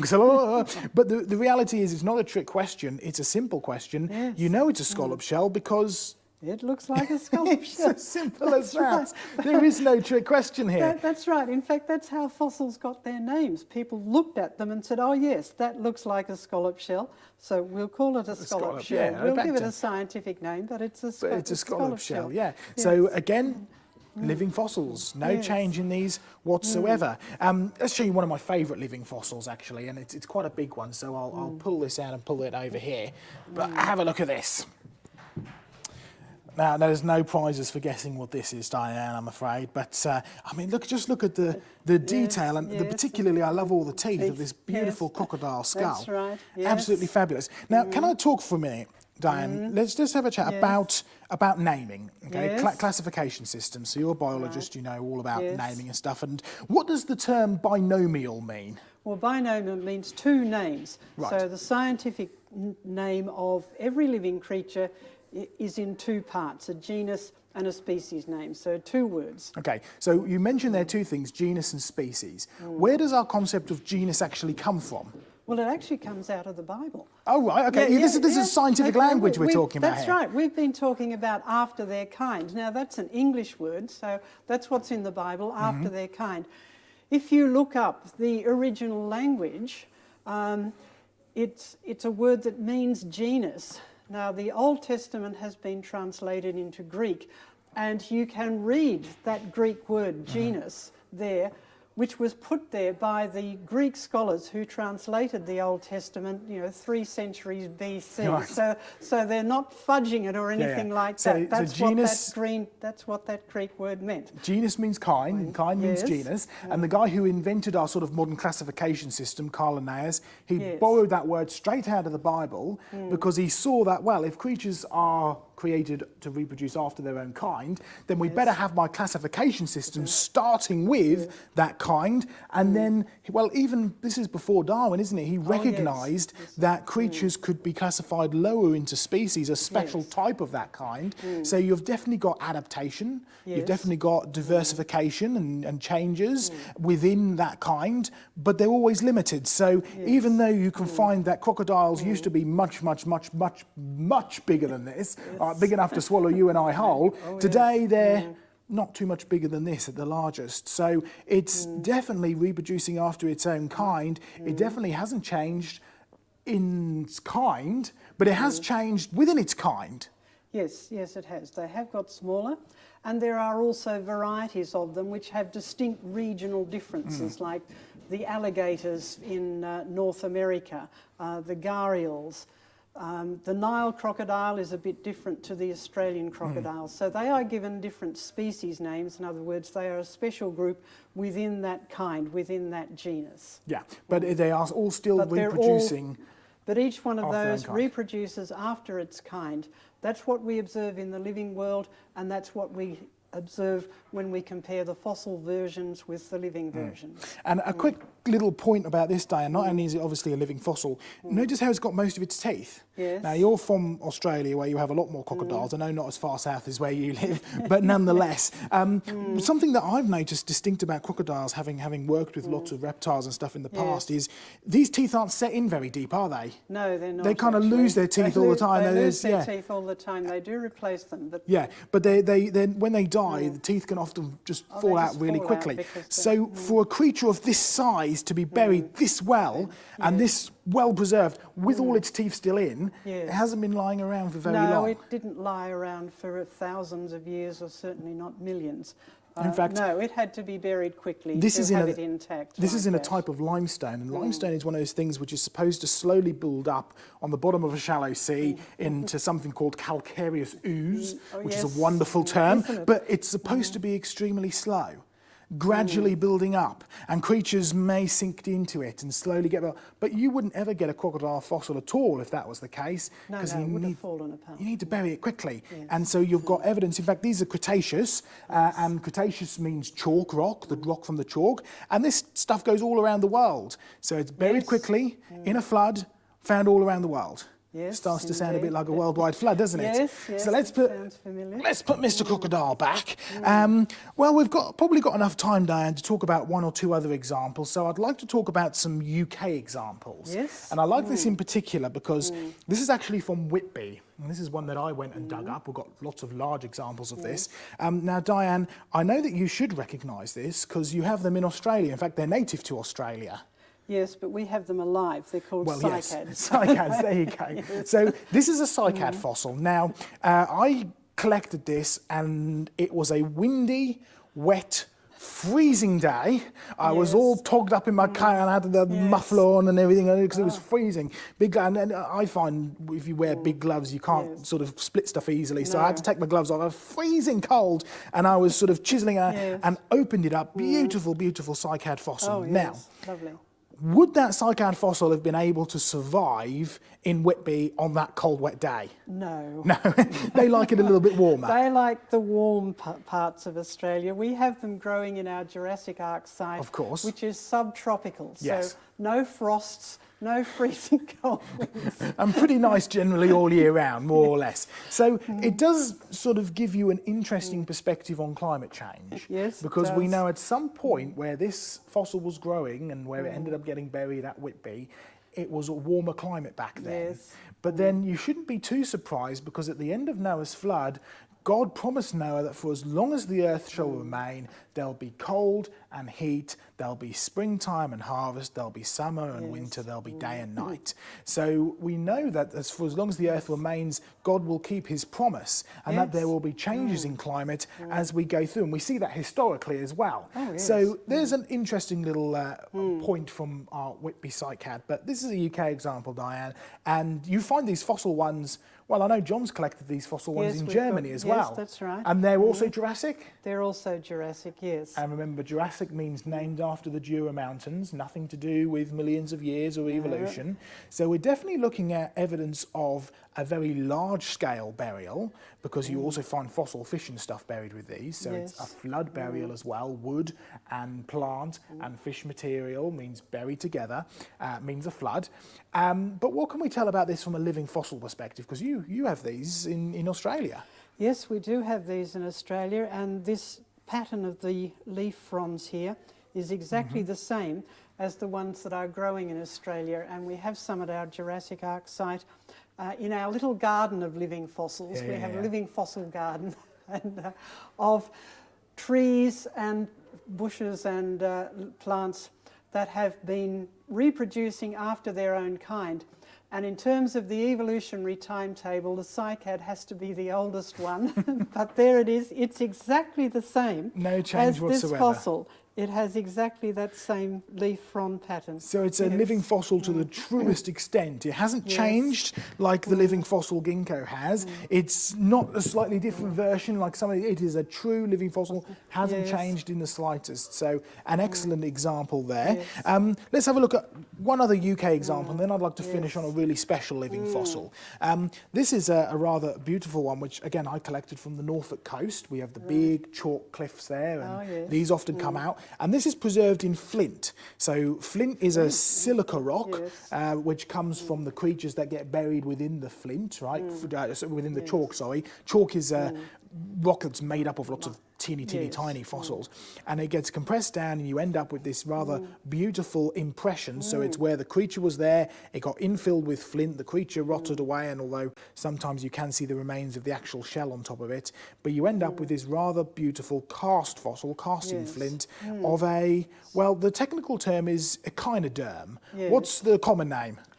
Sea urchin. Sea urchin, there you go. And you might have been able to guess that, you guys who are watching at home, just by looking at it, because we made that point earlier, didn't we, that you tell because of what it's actually got on it. So there we go. Another really great example of a living fossil. This one supposedly somewhere about 65 to 70 million years old. Again, we don't agree with the dates, but it makes it a very good point. As old as you want to make them, whether it's 75 years, whether it's 100 million years, whether it's whatever you want to make it, they have been reproducing after their own kind, for sure.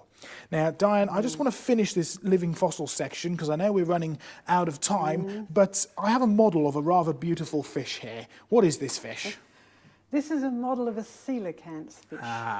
So what's significant about a coelacanth? There's a good story about the coelacanth. It was thought to be completely extinct for hundreds of millions of years. So we knew them from their fossils? So we had them as fossils. Yeah. And in fact, that's how they were named, coelacanths. That was the name that was given to the fossil. And then in the 1930s, someone caught one in their fishing line. Just randomly? Just randomly, but fortunately there was someone who recognised what it was. And so you go, massive scientific discovery. So a great example of a living fossil, and we have some of these fossils here in the museum, but we're still in the middle of sorting and organising and doing all of that, aren't we? So we haven't come across it yet, but we do have this rather spectacular cast, model of one. So the other interesting thing is, because it was only ever known as fossils, it was promoted as being, well, this is a fish that has started to evolve legs because it seems to have these rather chunky fins which do have little bones in them. But of course, when they discovered a living one, they found out that it's a fully formed fish, and what's more, it's a deep sea fish. So it's why would it be evolving It's getting legs? nowhere close to the land in the No, slightest. right. So there we go, great example. So really, the point of living fossils just goes to show that no matter what you dig into when you get into the fossil record, you can find evidence of one of three things.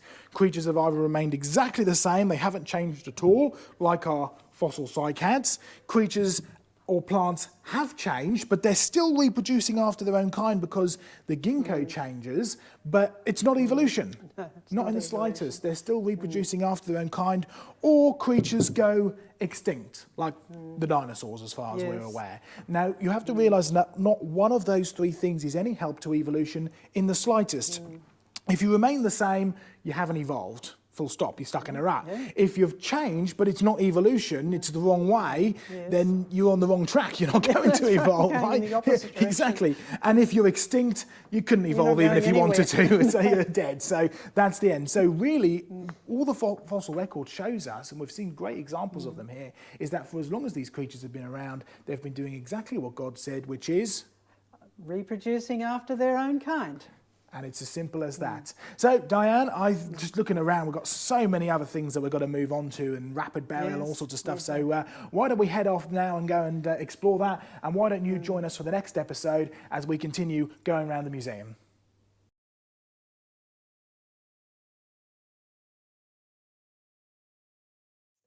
Well, welcome back to our tour through the museum with me and, of course, Dr. Diane Eager. And what I thought we'd do now, Diane, is have a look at some of the examples. I've just pulled a few of them out because it's worth mentioning that there are many, many, many more fossils and artefacts than what we'll have time to go through on this series. I mean, you've seen the collection, haven't you? It's just enormous. And we've got box loads of stuff. So really, this series is just pulling a few select pieces out to have a bit of a look at and get a little bit deeper into the science and the point that they make behind. So there's plenty more that we could go through. This is just a little selection of that which is on display in the Creation Research Centre. There's actually an estimated 25 to 30,000 fossils and artefacts and stuff in our collection. We're in the process of cataloguing and organising and sorting all of that out, and that's something that you're helping us with as well, isn't it? So yes, I've been taking lots of photos. no, it's definitely been great. So let's have a look through some of these, because really we're dealing with fossils here, and what we're looking at here, Diane, are rapid fossilisation, or evidence of rapid fossilisation. So to start off with, let's just have a brief chat about what a fossil is, because I know that John Mackay, our director, he loves to, during field trips and everything, make the point that fossil is two words. It's foss and ill. And foss means a hole, ill refers to what's in it. So when you're dealing with a fossil, you're dealing with something that's in a hole. And of course, we've kind of redefined those terms, or sort of tightened those terms up a little bit in today's world. So a fossil is not just anything you find in a hole now. Specifically, it's remains of creatures or organisms from the past that have been preserved, usually in stone, not necessarily turned to stone. No, not necessarily, just simply buried in stone, or and in fact, in stone. even things like your woolly mammoths, which are preserved in permafrost, which is a mixture of frozen mud and water. That's even they're considered as fossils. It's preserved in a stone, in a rock, in a solid muddy grouping, whatever. So we've got some examples of fossils here. And Diane, I know you've been to museums all over the world, and the Natural History Museum, as I have. What's the standard overview that they give you when it comes to creating fossils? Well, the usual story is that something dies, and if it's a sea creature, it sinks to the bottom. If it's a land creature, it just collapses in a heap on the land. And then slowly and gradually sediment gets overlaid, and eventually it becomes a fossil. It's a process which is claimed to take vast periods of time, particularly to end up actually fossilising the creature, whether that's by permineralisation, so minerals permeating it, whether it's petrification, so being replaced and turned to stone, whether it's carbonisation, so chemical alteration, or so on and so forth. These are all different forms of lithification or fossilisation. There's many different types, but the general story that they tell you is it takes vast periods of time. Well, we have some fossil examples here. Some of them show that they simply could not have taken vast periods of time. In fact, some of them show they have to be overwhelmed by a slurry of floodwater and sediment. Some show there's no way they could take more than a few minutes, and others are examples from the modern world of rapid fossilisation, even instant rock. So let's start running down through some of them. Let's start with a very simple one, Diane, because this is just this is just a fish fossil. This is a collection of Knightia fishes. They're sort of very similar to herrings, so they're not quite living fossils, but they're almost there. These are from the Green River Formation in Wyoming. There's a lovely, slightly different shaped fish here as well. And then you've got an entire slab of Knightia fishes here. Let me hold these up so you can see them. I mean, absolutely beautiful, a huge accumulation of fish fossils all together, and they've been carefully kind of cleaned and etched out. You can even see there's some more sort of hidden under there. In fact, this is a good example of how you can often find these fossils, because these have all been cleaned up, but often when you just split the rock, you just see them just like that, a little outline. And so you get your tools and you carefully clean them in, and who knows, there may even be more in all these layers and layers of rock. Now, the Green River Formation is famous for what it's called its varves, right? And if you have a look on the top here, Diane, you should just be able to see. Can you see all the different little layers there? Very teeny tiny layers, alternating sort of a whitey cream and a black. Now, each varve, which is one layer, is supposed to represent a season. So you're talking 2 varves a year, and I mean, just look, I mean, you witness here, it's just they're teeny, tiny layers, aren't they? So you're really, even just in this one very thin piece, you're looking at a representation of multiple years.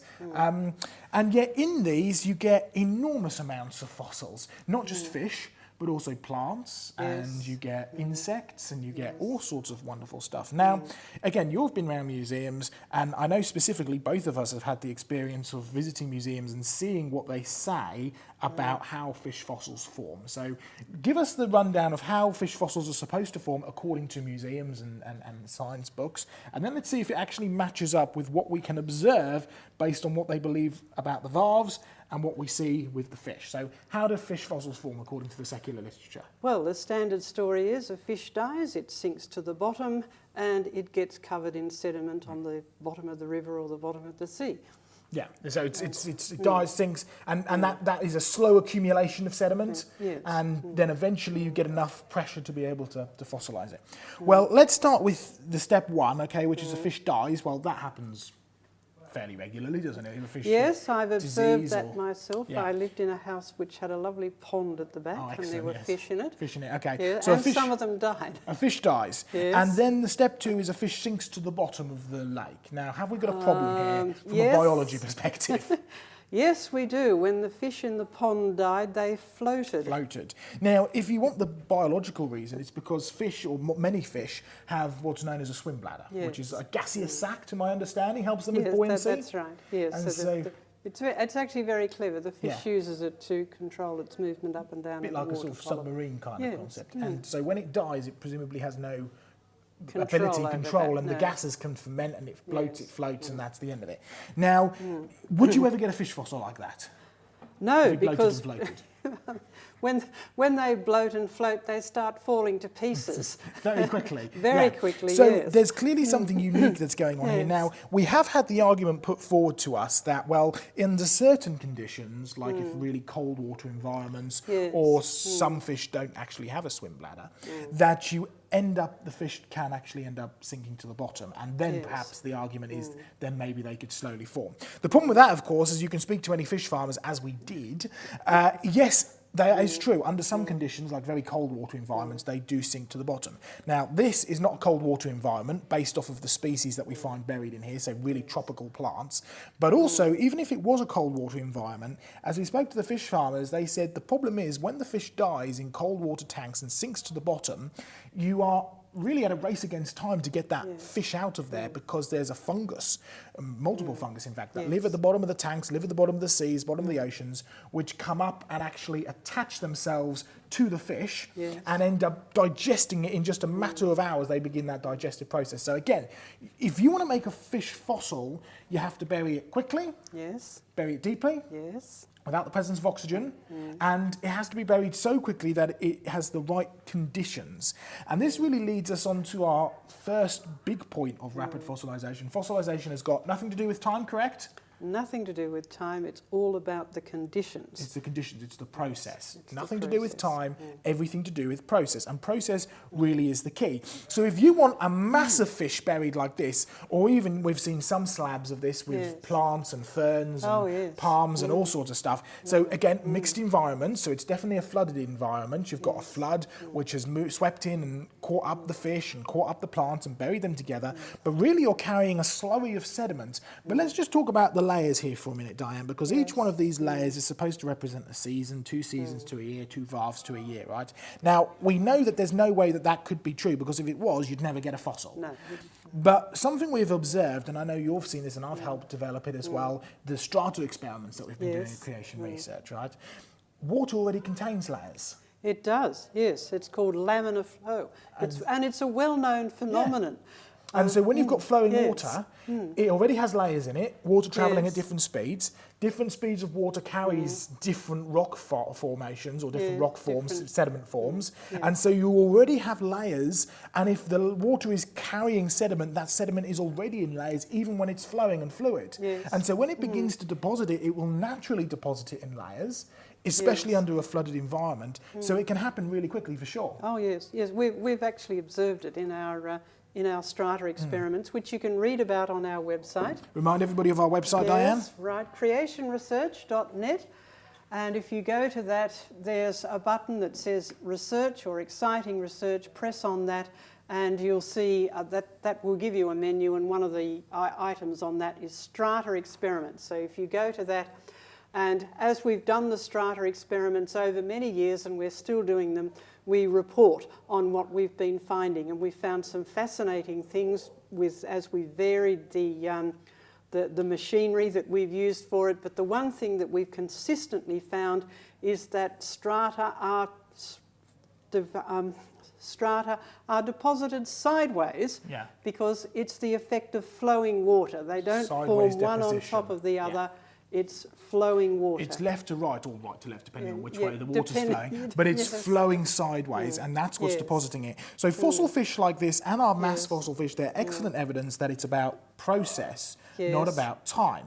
Okay, but there's one other fossil fish from the Green River Formation in Wyoming, which is also pretty spectacular. I'm really pleased to have it. Look at this, Diane. Absolutely gorgeous. That's amazing. So, first things first, detail, right? Yes. I mean, you can see scales, you can see fins, you can see all the internal structure. It's absolutely beautiful. So we're definitely looking at evidence of process here. Yes, this had to be buried and preserved rapidly.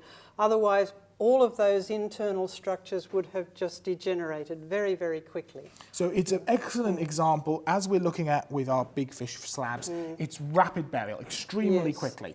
But what we actually have here is, you can see we have this, well, you've got big fish here, and little fish is coming out of big fish's mouth. Now, when we first found this fossil, it was actually on display in Lyme Regis in a big fossil shop, and I had a very hefty price tag on it as well, and I said to the guy, can I take some photographs of it, right, which I did, because when I first spotted it, I thought that big fish was in the process of eating little fish, that it had been caught so quickly, it was in a snapshot of being eaten, right? Yes. And of course the argument that's standard is that he started eating it and got choked and had to die and sank to the bottom of that, but we know that couldn't have possibly been. Anyway, a group of supporters very, very brilliantly bought this for us, provided the finance to be able to buy this, so we have it in our museum display, which is wonderful. And yes, we do need your support, and it isn't just finances, it isn't just prayer, it can also be fossils. So we very much do love your support. But when we started having a closer look, can you see there, Diane, if you look along the back of that, can you see there's little teeth marks taken out of it? Yes, there's a whole series of little indentations. Yes. Yeah. So what it actually has, because those indentations go all the way back to the tail, we realised that big fish has already eaten little fish. He's gone munch, munch, munch, taking him down, swallowing him down. In fact, you can see there's a little vertebrae actually inside his stomach, right? So he's actually previously eaten little fish. But then something has so rapidly and so violently and so suddenly caught up big fish and squashed him. You can see these are flat. These aren't these are 3D, but they're squashed flat. Yes. And so he's been squashed to the point that little fish has gone whoop. It's just popped straight back out of his stomach again. So it's not only evidence of rapid burial, it's evidence of such sudden burial and such ferocious burial, and under such pressure. Again, it goes back to that process, doesn't it? Yes. It's been squashed and little fish has been forced out. And in fact, Diane, I know in Australia you have another example from the Green River Formation. We do have a similar one, except that the little fish had been digested a little bit further along. It's a vomiting fish, basically. So yes, you can see this you can really clearly see it's coming out. Of its mouth. So again, but it's got nowhere to go. The fact that you've got this vomit, and sometimes you even find it coming out the other end as well, don't you? But it's got nowhere to go. It's caught up so suddenly and so rapidly in its slurry of sediment that it's been buried in. It just has no chance to go anywhere. So this isn't a slow, gradual burial and fossilization. This is a rapid and sudden and extremely quick burial and fossilization process, and it is a process. The process is the key. Yes, to actually, it's right. got to be process. It's got nothing to do with time. So we've looked at fish. Well, one more thing about the Green River Formation. We do have a question about that on the Ask John Mackay site. Someone specifically wrote in and said, why don't you believe that all of these valves were formed over a long period of time? And so we've written an answer to that. So you can find that on askjohnmackay.com, and there is a link from our main website to it. Just press the button that says Q&A and it will take you to it. And I know that I was asked again that question about fish and sinking, and we put together an answer to that, didn't we? So it's a great resource. Right. Go and check out askjohnmackay.com, or the easiest way is creationresearch.net, and from there you can click on Q&A or the fact file as well. Yes. So we've had a look at fish. Let's move on to some other examples. So what have we got? What have we got here, Diane? What's this weird-looking creature here? This weird-looking thing is actually a trilobite, which is a very popular fossil. And you don't have to be worried about big names. Trilobite, three-lobed thing. And you can see, well, actually, this has got three different, because you've got 1, 2, 3 lobes, but they were actually named for the 1, 2, 3 that you can see going across their body.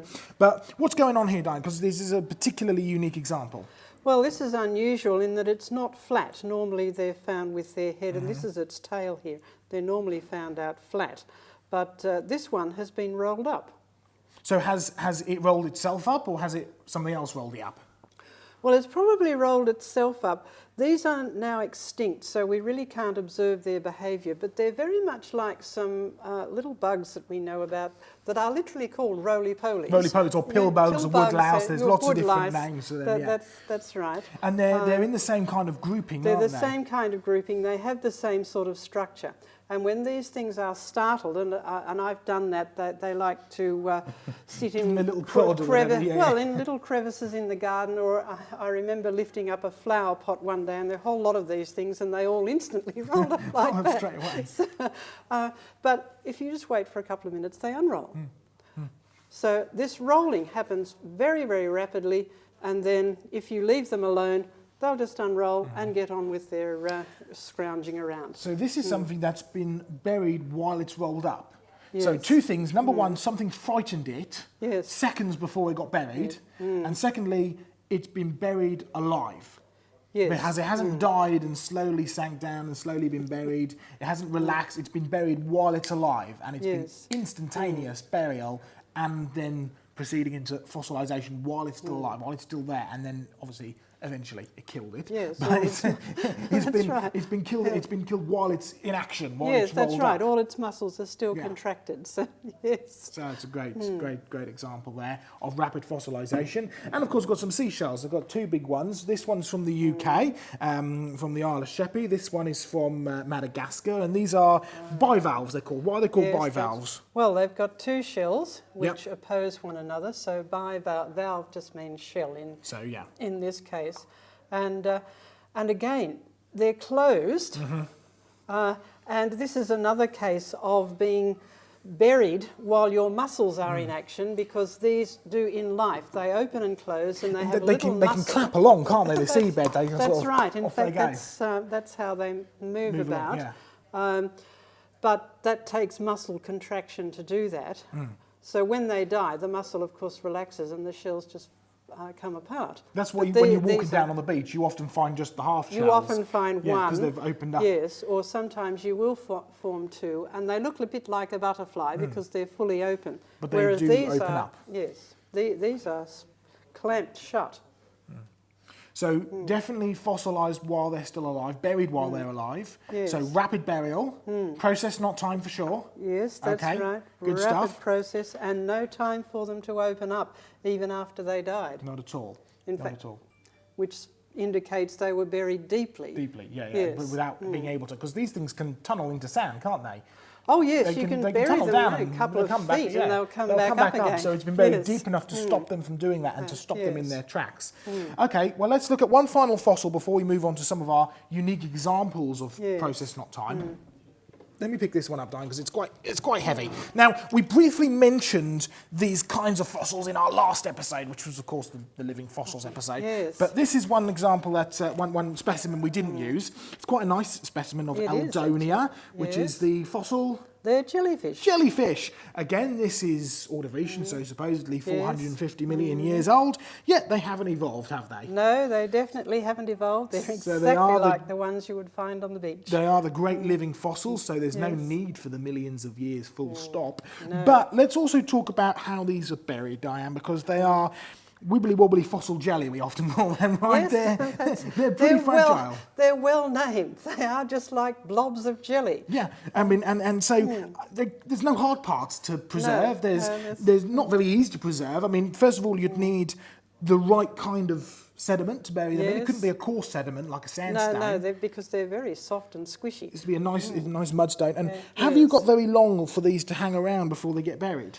No, you certainly haven't. In fact, I've observed this when I was young. My brother and I used to go to the beach, and we hated jellyfish because they stung. Well, to be fair, you have some serious reasons to be scared of them in Australia. So if any of them got washed up in the waves on the beach, we used to sort of shove them further up on the sand.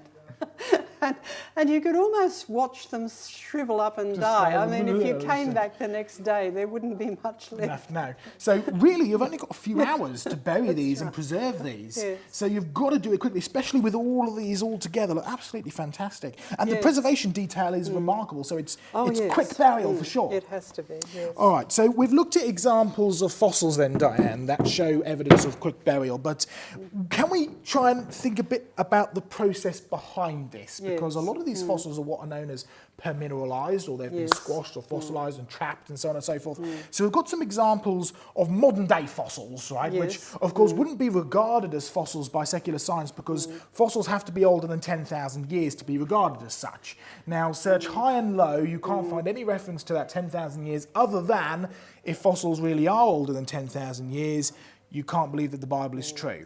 Because if you take a literal reading of Genesis, you get to an age of 6,000 to 7,000 years. Like it, if you want to argue there are gaps in the genealogies, which we don't believe, No, but don't believe it. if you want to argue that, the oldest you can make the earth is 10,000 years. Any older than that and you've completely rejected Genesis. So if you make all fossils older than 10,000 years, all you're doing is saying you can't trust the Bible. So it's an interesting little philosophical point. But let's dig down into the process, because these are exactly the same process as what forms many of the fossils, Diane. So let's start with the concept of permineralization, because this is a rather fabulous example of a fossil bird's nest. It's from a place called Kent's Caverns, where there's a petrifying well. And this happens quite well, it has to happen quickly. The eggs haven't had a chance to hatch yet. They haven't, that's right. This is a natural bird's nest, and the bird's laid its eggs, made its nest, and the water has started dripping, because the water constantly changes where it drips, right? And the water has started dripping on the bird's nest, and it's, well, you tell us, it's solid rock, isn't it? It's solid rock, yes. So this is... It's been completely covered in minerals, and so it's now, these eggs are stuck there. Now this is a process called permineralization. So again, break words down, permineralization, permeated with minerals, right? Now this is exactly the same process that actually preserves dinosaur bones. A lot of people think that fossilization is turned to stone. It's not. It's preserved in stone. So you do have some turned to stone, that's like petrified wood, but these are permineralization. So the actual dinosaur bones are still there. The bone that was inside the dinosaur is still there, but bone is very porous, as you know. Yes, it's full of holes. Even what's called the compact bone, which is the solid-looking bone on the outside. Stick it under a microscope. Under a microscope, it does have little holes in it where the bone cells live. Bone is actually a living dynamic tissue. And so there are living cells inside of it, and each cell will sit in a tiny little hole. So bone is extremely porous. So if you bury it under the right conditions, in the right sediment, those minerals will permeate the bone, fill up all of the bone, whether it's the very porous inner marrow or whether it's the really dense, it's like you say, it's still full of holes. So it'll completely impregnate and can trap and encase, and it's permineralization. But the actual original bone is still there. And that's important for a point in a later episode, by the way. So this is exactly the same process as what fossilizes dinosaur bones. There's nothing different in it.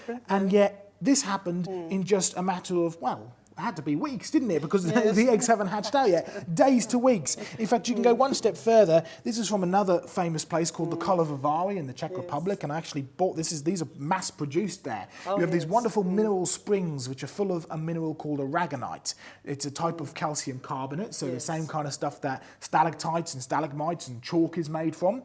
And they mass produce these. There's a paper roses and even a little pot as well. Look. So you just get your paper rose, hook it underneath the fresh mineral springs, and within less than 2 weeks, you end up with this beautiful, and again, you can tell us, be a witness, it's hard, isn't it? It's right, it's solid rock, yes. And so it's another example of permineralization. The rose is still in there, but it's become completely saturated, completely impregnated, completely permeated with minerals. And so you've got a fully entrapped, encased, fully permineralized paper rose. within a matter of days. Yes, So yes. it's about a process, and that process has to be quick. And you can go one step further, Diane, with this wonderful specimen which we got from Vance Nelson, who's one of our colleagues over in Canada. Yes. It's also from the colour of Avari, but can you see this is sort of rusty on the top here, right? This is a water pipe. And inside the water pipe, you've got these beautiful crystal layers which look remarkably like a stalactite. They do, Right? yes. Now, stalactites are supposed to be one of those rock types that take Yes. hundreds of thousands, if not millions of years to form. It's supposed to be extremely slow as the water drips from the cave and drip, drip, drip, drip, drip. But we know, we've created Creation Research, some of these fabulous stalactite experiments, which we want to replicate here at the museum. And what's the kind of average rate for these stalactites when we grow them? Oh, we make them in months. So. Yeah, it's about 1 inch per month for the speed. It's extremely fast. But this actually happened in just a matter of weeks, where you end up with all of these layers beautifully forming inside the metal water pipe. So again, process, not time. Yes, under it the just right depends conditions. on the right conditions. So this happened rapidly because this water was the right sort of temperature and had a lot of minerals in it. Our stalactites are outside where they're exposed to the wind, so it's a bit slower. But again, But it's the right it's process, months. and it seems to be an organic process as well, which is interesting. But we'll do a whole episode on tites and mites. We will. And what are these remarkable looking things, Diane? And, well, these are instant rocks. They're where lightning has struck sand. And of course, lightning is extremely hot enough to actually melt sand. But very rapid process. In other words, bang, then it's gone. And the melted sand just forms into a rock. And these are called fulgurites. Fulgurites, yes. So it's back to that process, not time. I mean, and you know it's process, not time. Everybody knows it's process, not time. Because if you could take limestone, which is supposedly a slow accumulation over vast periods of time, if you get limestone and grind it down, bake it into a powder, you have a nice handy powder which you can take with you, mix with water, and you turn it back into instant rock. We call it cement, right? But it's a process. It's a chemical process. And it doesn't matter whether you're dealing with cement, doesn't matter whether you're dealing with a paper rose, doesn't matter whether you're dealing with a wonderful fossil, it's all about a process. Get the right process, it happens quickly. But it's not a case of get the right process, it happens quickly, get the wrong process, it takes a long period of time, because if you get the wrong process and you do take a long period of time, you will never get a fossil. Time is your biggest enemy when it comes to creating fossils, because time will destroy your creature or your organism long before it has a chance to turn into a fossil. If you want to get a fossil fish or a fossil trilobite or a fossil shell or even a fossil jellyfish, it has to be the right process. It has to be quick, it has to be deep, it has to be without oxygen, and it has to be within the right type of sediment. And all the evidence that we can see, and we'll use some big examples of this, show that this has been swept into position for sure. Well, Diane, there's plenty of other examples of rapid burial and rapid evidence, but I think we better leave that for another episode, because we're actually going to deal with dinosaurs next. And there's one very particular great piece of evidence that dinosaurs were buried extremely rapidly. But also here at the museum, we've got some enormous fossils, which we've just recently been spent some time with our workers getting them all hung up and fixed and sorted and stuff. So I think that should also be a separate episode on itself, go around some of our big fossils. So by no means is this the only evidence we have. It's a very small selection, but it just gives you a little taste as to the abundance of evidence that we have here on display. So I've been really enjoying this. Have you been enjoying this, Diane? Oh, it's been wonderful. And so make sure you tune in next time as we deal with dinosaurs next. Oh, yes. And plenty of other evidence as we carry on round.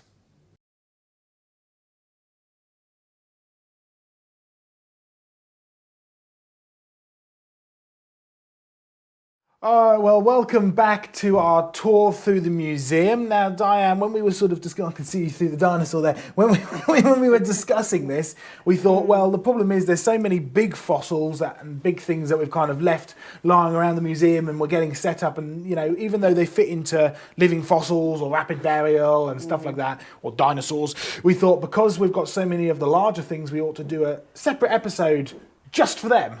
That's right, on big things. Big things and big Yes. fossils and spectacular evidence and all that. Starting with this rather beautiful and spectacular T-Rex head called Jemima. And Jemima is actually based off of the largest T-Rex skull ever found, who was called Sue. And it's a pretty spectacular beast, isn't she? Yeah, it certainly is. Rather Yes. wonderful, and it gives you a real sense of the size. And so we're actually in the part of the museum which, when people first come in, this is one of the first things that they'll actually get to see. So it's a great photo opportunity. Take a selfie with a T-Rex. But Diane, I wanted to speak about these teeth here, because we're doing an entire separate episode just on dinosaurs. But I mean, a lot of people look at teeth like this, spot teeth like this, and one of the automatic assumptions is, well, it must be a carnivore. But of course, you've come from a biology background. Do big sharp teeth, backward pointing serrated teeth like this always mean carnivore? No, big teeth just tell you what an animal, it doesn't tell you what an animal eats, it tells you how it eats. So it tells you how big the animal might be, because it's dead, so we don't have any real ones, but it's not going to tell you what it actually eats, because in order to know that, you have to actually see it eat something. Exactly. And the thing what we need to remind people is when it comes to dinosaurs, as well as many other things, we only know about them from their bones, don't we? So the fossil record is a record of death, not a record of life. One thing you know for sure is that these creatures are dead, so you can work out a lot about how they died, you can work a lot about how they drowned and so on and so forth. You can even look at the preservation and even break down inside and see what's inside, but ultimately you're looking at a record of death, not a record of life. So you've got to be very careful when you start interpreting things like, well, it has great big sharp teeth, therefore it must have been a meat eater. But of course, Diane, we know if you take Genesis as literal history, and it says in Genesis chapter 1 verse 30 something very specific about what dinosaurs ate. What does it tell us? Well, it tells us that all creatures that lived on the land, lived on the sea, they all ate plants. They were given all the green plants to eat. So just because something has big teeth like this does not make it a ferocious killer, because in fact nothing died in the very good world. Exactly. So in the beginning everything was very good. All creatures were vegetarian, and that would include the dinosaurs, because dinosaurs by definition, in fact we can go one step further, because dinosaurs by definition walked on the land. Yes. Right? Even though we have the swimming dinosaurs and the flying dinosaurs, they're technically not dinosaurs, they're flying or swimming, reptiles, marine or flying. They're sauruses, yes. But the true dinosaurs walked on the land, so you can even go one step further and say, we know what day they were created. And the Bible tells us they were created on day 6, because they are land creatures, and all land creatures created on day 6 of creation. Yes, that's right. The beasts of the earth and the beasts of the field and the creeping things. All day 6. And of course your flying sauruses and your swimming sauruses day 5. That's right. Well, speaking of our flying and swimming sauruses, let's have a look at an example of both of them. First of all, we'll deal with the swimming sauruses first. In fact, Diane, we've got this rather wonderful display case with a rather fantastic looking fossil inside. Well, I know where this is from. This is from Morocco, and it's from a place near what's known as the Kemkem in Morocco. It's not quite the Kemkem, because the Kemkem has its very famous kind of red sandstones and red limestones, which has got these, is where you get all the dinosaurs like the Spinosaurus and stuff out of. But let's just have a look at this. I mean, again, Diane, you've got some pretty serious teeth. This is a real fossil, by the way, and you can see up the top here, we've got the eye socket, we've got most of the teeth in place, but the other side, it's actually squashed, because we're looking at the top of a skull. So you've got the eye socket up here, you've got the left and the right jaw, but they've actually been squashed to the point that they've actually kind of pushed out over on top of themselves. And also we've got the back of the head here and the start of the vertebrae just up here. So Diane, what kind of creature are we looking at here? This is a mosasaur, which was like a huge crocodile sort of creature. One of the big sauruses for sure, but one of the big marine swimming saurus, big swimming creature, almost often referred to as dinosaurs, aren't they? Swimming dinosaurs, in sort of layman's terms, perhaps. But a pretty spectacular creature for sure. But notice a few things about it. Number one, this is buried in a what's known as a phosphate limestone. So it's a kind of a sandy limestone. It's full of shells and marine stuff, and it's back to that same family of calcareous ooze, which we mentioned in one of the earlier episodes. So this is supposed to be a sediment which slowly builds up over long periods of time. Now, if this was true, would we be able to get a huge, great big fossil like Mosasaurus buried in it? No, because this was such an enormous creature. I mean, look at it. It's fantastic, isn't it? I mean, even though it's squashed, it still would take an awful lot of sediment to bury it. I mean, it needs to be buried, even though it's squashed, and we'll move on to what the squash means in a minute. But the fact that it's there and it's preserved, and the bone is actually in pretty good shape.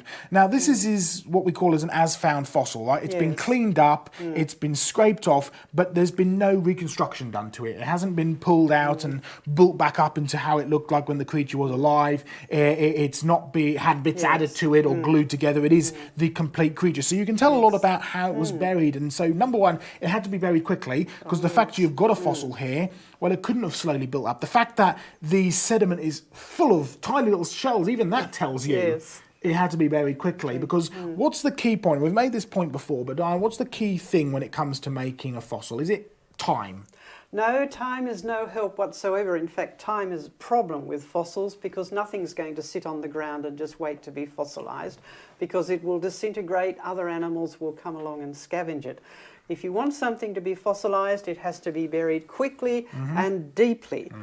And so no oxygen, no oxygen, time for worms and things to come down. Right. It's got to be buried very quickly. So number one, it can't be a slow calcareous ooze that's kind of, slowly building its way up over vast periods of time. This has got to be a very quick burial for sure. Yes. All right, now let's talk about the squashing. I mean, what can the squashing indicate? Well, it indicates that something very large and heavy has fallen on it. Yeah. And as it has to be buried quickly, I think a massive sediment would be... It would do the trick, wouldn't it? Yeah. See, if you go by the standard story, which is these creatures lived, died, fell to the bottom, slowly sunk down, slowly got built up, you wouldn't get a creature like this, certainly not one that's been squashed by force. You can really see how those crushing waters have collapsed it and forced it into place. So it's great to see, even though it might not look the most, spectacular in terms of it's not a completely reconstructed skull. You'll find that this is how most of these creatures are found. They're found squashed. They're found crushed. It's evidence of being drowned, because even though these were marine creatures, as far as we know, these breathe air. They're still, like crocodiles. Yeah, exactly. They live in the water, but they breathe air. They breathe air. So you can still easily drown, a bit more easier than, even fish can drown, but slightly easier than fish. These creatures could drown, and they were drowned and squashed and buried very, very quickly. So apart from the fact that it's a really cool skull, it's a great dinosaur, well, we call it a dinosaur skull, it's a great saurus skull with great big teeth, and it looks spectacular. It's also excellent evidence that it got buried really quickly in a global flood. That's right. For in sure. a big flood. Yes. Absolutely. This is a catastrophic episode. Exactly. It's a dump. It's a fossil dump. And if we move along a little bit, we've got another skull fossil just in the same cabinet of a Haliosaurus, which is a smaller type of Mosasaurus. And this has had minor reconstruction done. So with many of these things, this is how it comes. But oftentimes you'll find lots of random bones, so they'll pull out the bits of bones and just kind of glue it back together and make a reconstructed composite thing. Well, this isn't quite that. It's all of the original bone in the original rock. The only difference is some of the bits has been lifted up and glued back together. But you can clearly see, Diane, look, if you go and show us there, you can clearly see the different little bits of glue and see the distinction. So it's kind of a nice compromise. It's kind of half and half, right? A little bit of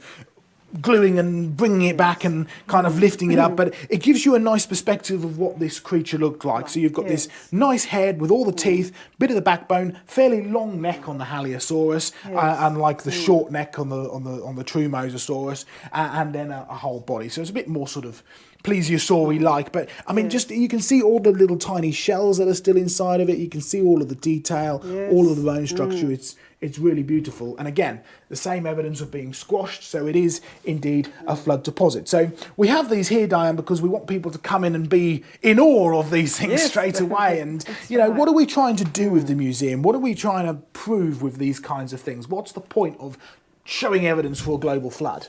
Well, we want to show people that God is the God of the real world.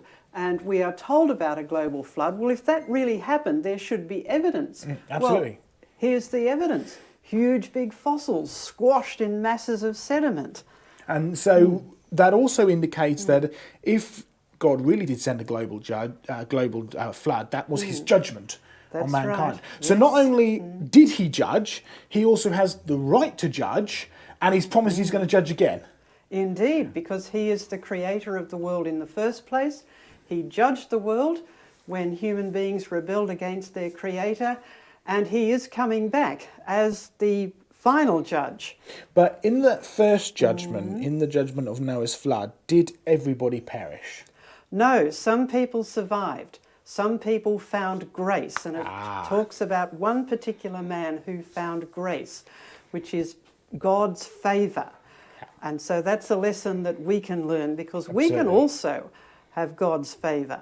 Yeah, so we all deserve judgment, and if God doesn't pour out his judgment on us, that's mercy, but if he gives us more than we deserve, that's grace. So not only can we find escape from the oncoming judgment, just like Noah found escape from the oncoming judgment, and his wife and his 3 sons and their wives, they found escape from the judgment in the form of an ark. Not only do we find escape from oncoming judgment in Jesus, but we go one step further, we gain eternal life with him.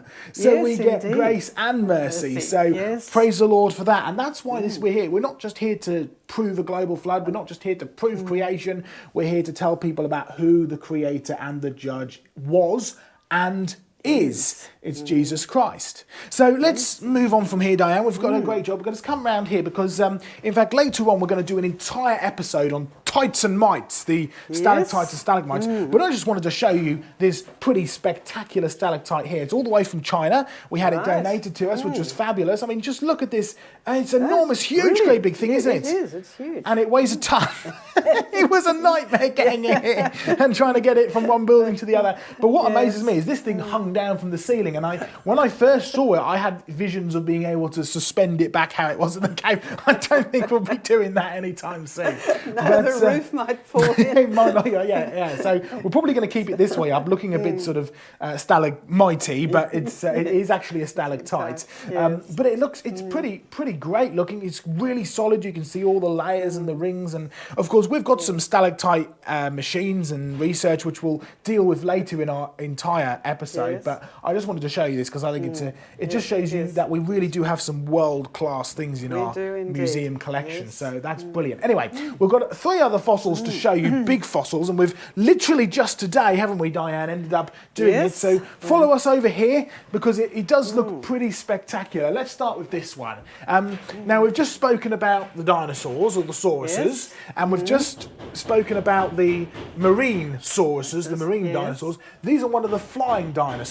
Yes, right? that's right. Or the flying sauruses anyway. This is a big slab of what's known as Purbeck limestone. So Diane, on the south coast, as I'm sure you know, there's a place called the Isle of Purbeck, which is more of a peninsula now, but it was an isle at one point. And you've got this wonderful kind of rock there, which is often used in stonemasonry, right? So flat wall stones or paving slabs and stuff like this. And this was actually donated to us by a quarryman, a stonemason, who collected it and was associated with a local church, and so they ended up passing it on to us. And it's pretty spectacular. So if you look up close, Diane, you can see there's full of little shells and stuff in here, and lots of other little fossil-y, shelly sort of things, possibly a little bit of coprolite. But you can see how we've side-lit it from the top, right? And you can see, well, when this was first discovered, they thought it was some kind of a footprint, like a human footprint, right? And it does look a bit like that. You've got one there, and you've got 1, 2, 3, 4 toes, and you've got another part of a one there. We spotted 1 or 2 others around here as well. Well, I had to go off and do a bit of research because I'd never seen anything like this before, and it turns out it's not only exceptionally rare, in fact, as far as we can find, there's only 2 other examples of these footprints from this deposit, but we were even able to work out exactly what it was. It's a pterosaur or a pterodactyl footprint. So tell us what the pterodactyls were, or the pterosaurs. Well, pterosaurs were huge flying reptiles. Now, we don't have flying reptiles these days, but in the past, when the dinosaurs were alive, there were also flying reptiles. Now, people think of them as flying dinosaurs. They weren't dinosaurs. They're often referred to as fly, aren't they? So they're properly called pterosaurs, which means winged sauruses. And some of them had an enormous wingspan. Yeah, I think the largest one, the Quetzalcoatlus, was like a sort of a plane-sized kind of creature. Yeah, it right. really is enormous. Really huge. So we're looking at a footprint, right? So at some point it's brought the creature down into the soft mud, probably because of storms or whatever, and they've left their footprints, a proper trackway as it's walking across. Now, as I say, there's only two others that we know of. One is in the Natural History Museum, one is in the Dorchester Museum. This is the third and the best example, I might add. So we're really, really blessed to have this. It's thank you very much to the guy who donated it. It's absolutely beautiful and wonderful, and it's a great example of, again, that flood water laying down the sediment, but then also bringing the creatures down and preserving them, trying to escape as they walk through. So it's nice to have a nice, good example of the pterodactyloids as well. That's right. So, another example of something that has to be formed rapidly. Exactly. After all, how long does a footprint last in mud? Well, let's let's very briefly just talk about climate change. And you might think, well, what's the connection between this and climate change? Well, there's a bit of a problem with these flying reptiles, these rhamphorhynchoids and these pterodactyloids, which is, it would appear, based on what we know about them and their dynamics and the aerodynamics, that the atmosphere today just simply wouldn't be able to sustain their flight, because they're big creatures, huge creatures, some of them in fact. So does that give us an indication that perhaps the climate was different, or perhaps the atmosphere was different before the flood? Yes, something must have been different in the atmosphere before Noah's flood. Because scientists actually have tried to work out computer models. We have enough of their bones and their joints to work out sort of what the configuration of their wing was. As well as just how large they were in general. And aerodynamically, they won't fly in today's atmosphere. So something had to be different, because they definitely existed. Yeah, absolutely. So the atmosphere was likely to be a lot denser to help sustain them. So it would fit if the atmosphere was denser, and so indications that might be higher oxygen, higher carbon dioxide levels, or concentrations, probably both. And that would make not only a atmosphere that these creatures could fly in, but it would make a healthier atmosphere for plants and stuff as well. It would be a better atmosphere for everything. Everything, including us. So there you go. It really does give you a little bit of an insight into the kind of, life before Noah's flood, and also perhaps a very good reason as to why these things don't exist anymore today, because they couldn't fly today. So there no wonders that they went extinct. But being flying creatures, would they have gone onto Noah's Ark? Yes, they would have. All the air-breathing, land-dwelling animals. Now, flying creatures basically live on land. They're not submarine. They don't live in the air in the same way that a fish lives in the sea, right? The birds live in trees on the ground. They build nests. They have flight and come down. So they're still regarded as the birds. All the air-breathing, land-dwelling creatures and the birds. And so all the flying creatures would be classified as birds. So by the Hebrew definition. Definitely on the ark. So they went on the ark, they would have come off the ark, they're obviously extinct today, but don't be surprised, because the atmosphere was different before the flood, therefore could have sustained them. And after the flood, probably weren't able to survive quite as well, if at all. So, yes, sadly, a lot of things are no longer with us that would have been Noah's Ark. Absolutely. Well, let's move on, because it's not just this one. We've got two more giant fossils down here. So what are we looking at down here then, Diane? What's this here? Here we have a beautiful slab of crinoids.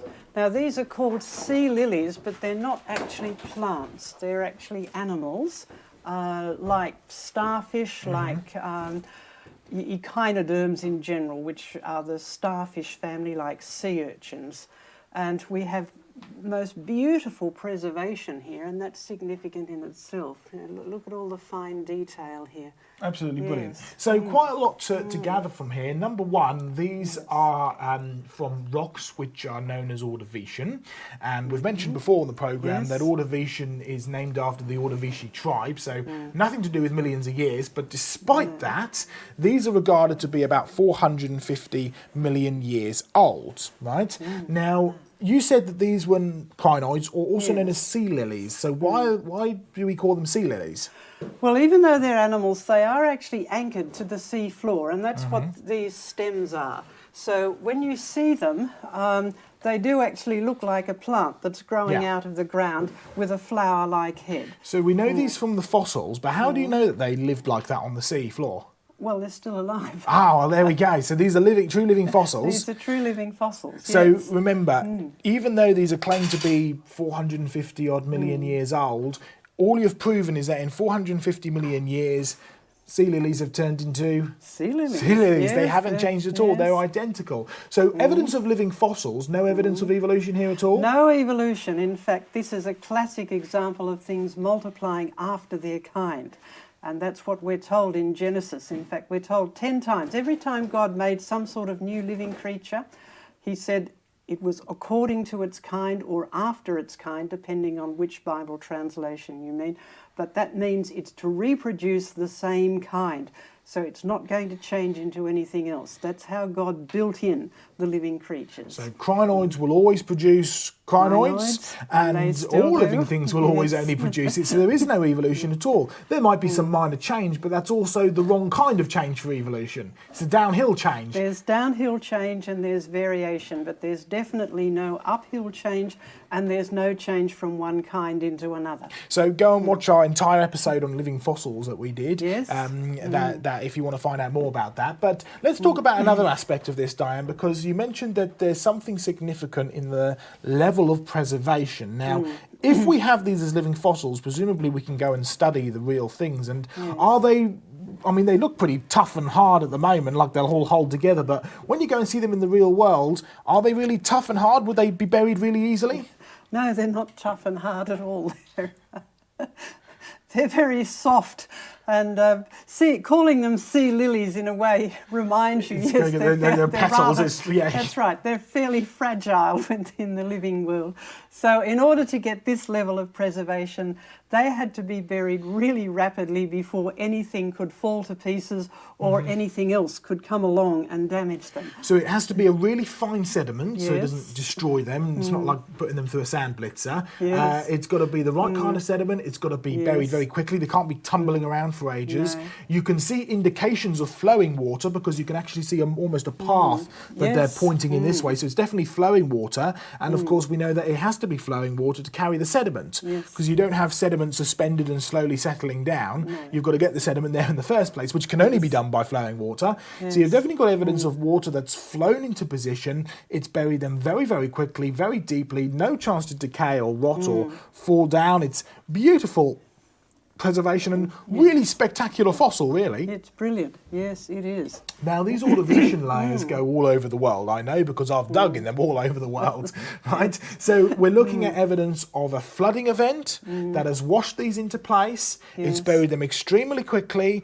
It's buried them without hardly any decay, and it's a rock formation that goes around the world. So what are we looking at evidence of here, Diane? So here we're looking at more evidence of a worldwide flood. A worldwide global flood that buried things and killed things very, very quickly. Well, we have one more fossil, Diane. Why don't you take the camera over there and show us about these things, because these are spectacular. These are known as Devonian, so maybe you can have a guess, Diane. What do you think Devonian is named after? Well, I think I've been to a place called Devon in England. Absolutely, yes. Devonian. It's worth remembering that these names have nothing to do with millions of years or evolution. They have everything to do with where they were first studied, where they were first seen, and really where they were first found. And it's a rock name rather than a time period. It's a name of a rock. So Devonian, the rocks like the ones in Devon, or the rocks that were first studied in Devon. It's really as simple as that. So these are a type of cephalopod. We call them a shelled cephalopod. They're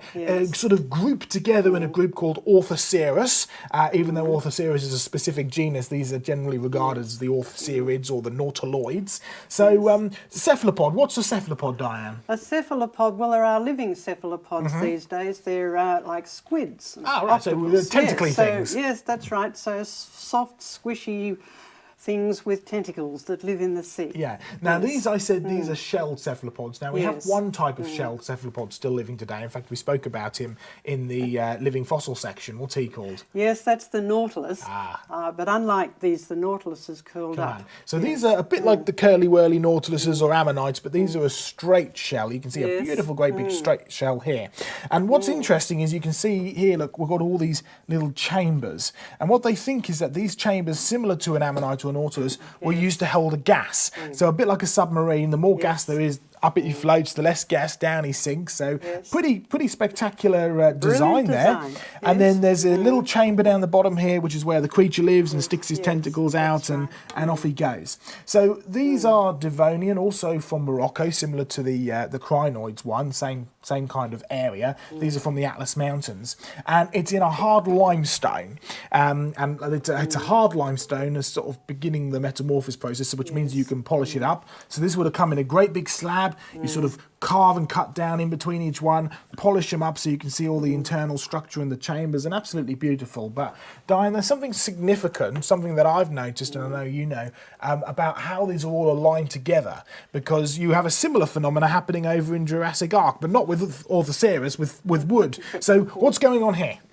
Well, this is indication that things are flowing. When you've got long, elongated structures, whether they're pieces of wood, whether they're elongated shells, if they're in flowing water, they're going to line themselves up according to the direction of the flow. So there is a very distinct direction in all of these, in the way that they're beautifully pointing. lined up. Now, this is an enormous deposit. I mean, it's the same kind of deposit that you find in the Grand Canyon. They're perhaps the most famous of the nautiloids, Orthoceras type creatures. But personally, I mean, the Grand Canyon probably gets the most rep because it's the Grand Canyon. But to me, these are a much larger deposit. They are massively more abundant. They're much more accessible as well than going and getting stuff from the Grand Canyon.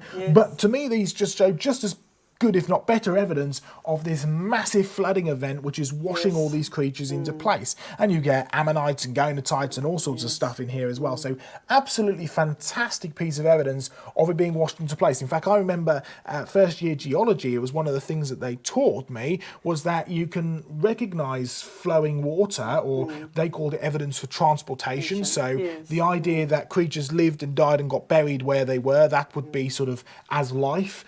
Whereas these show evidence of transportation. They didn't live there, die there and get buried there. They lived, but something has killed them, the flowing water has killed them and buried them and swept them into position. So they've been transported. And so you're definitely looking at evidence of transportation. You're definitely looking at evidence of a flooding event. And you're definitely looking at evidence of a very large base flooding event. It's the same rocks in Morocco. You find the same rocks in, well, Devon, as well as in the Grand Canyon. So really a massive flooding event, absolutely beautiful. And also these nautiloids, we find them all over the world, and even though they appear to be extinct today, do we see evidence of after their kind from these creatures? Yes, we do, because wherever we find them in the fossil record, they have exactly this same structure. You never see any signs that they once were something else, or they're evolving into anything else. They are very clearly and very easily identifiable as Orthoceras or Orthoceroids. So again, after their kind, even in the fossil record. So they evolved from nothing, they evolved into nothing until they went extinct. So no evolution whatsoever. No evolution, and they've not got any chance of doing it.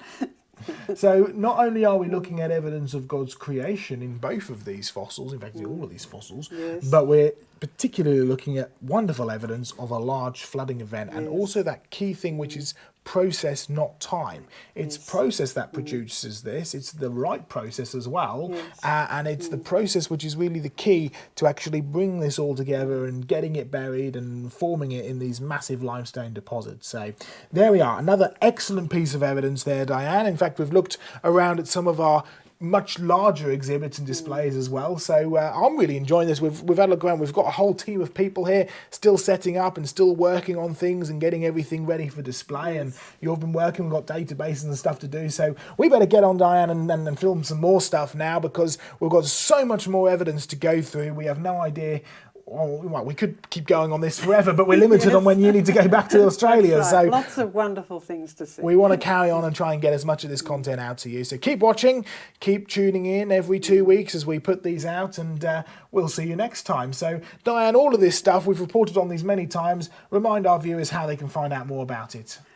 You can go to our main website, creationresearch.net, and that will tell you about some of our experiments, some of our fossil finds, our other museum in Australia, our outdoor museum, Jurassic Ark, And if you start there, that will also take you to our other websites, the website about this museum, about the UK work, and also our archives of fact file and our questions. Yeah, and all available on our website, and links to the websites here in the UK and for the museum project, and how you can get involved, whether by volunteering, donating, or coming and working with us. So stay tuned, we'll be back. Indeed we will. Catch you later.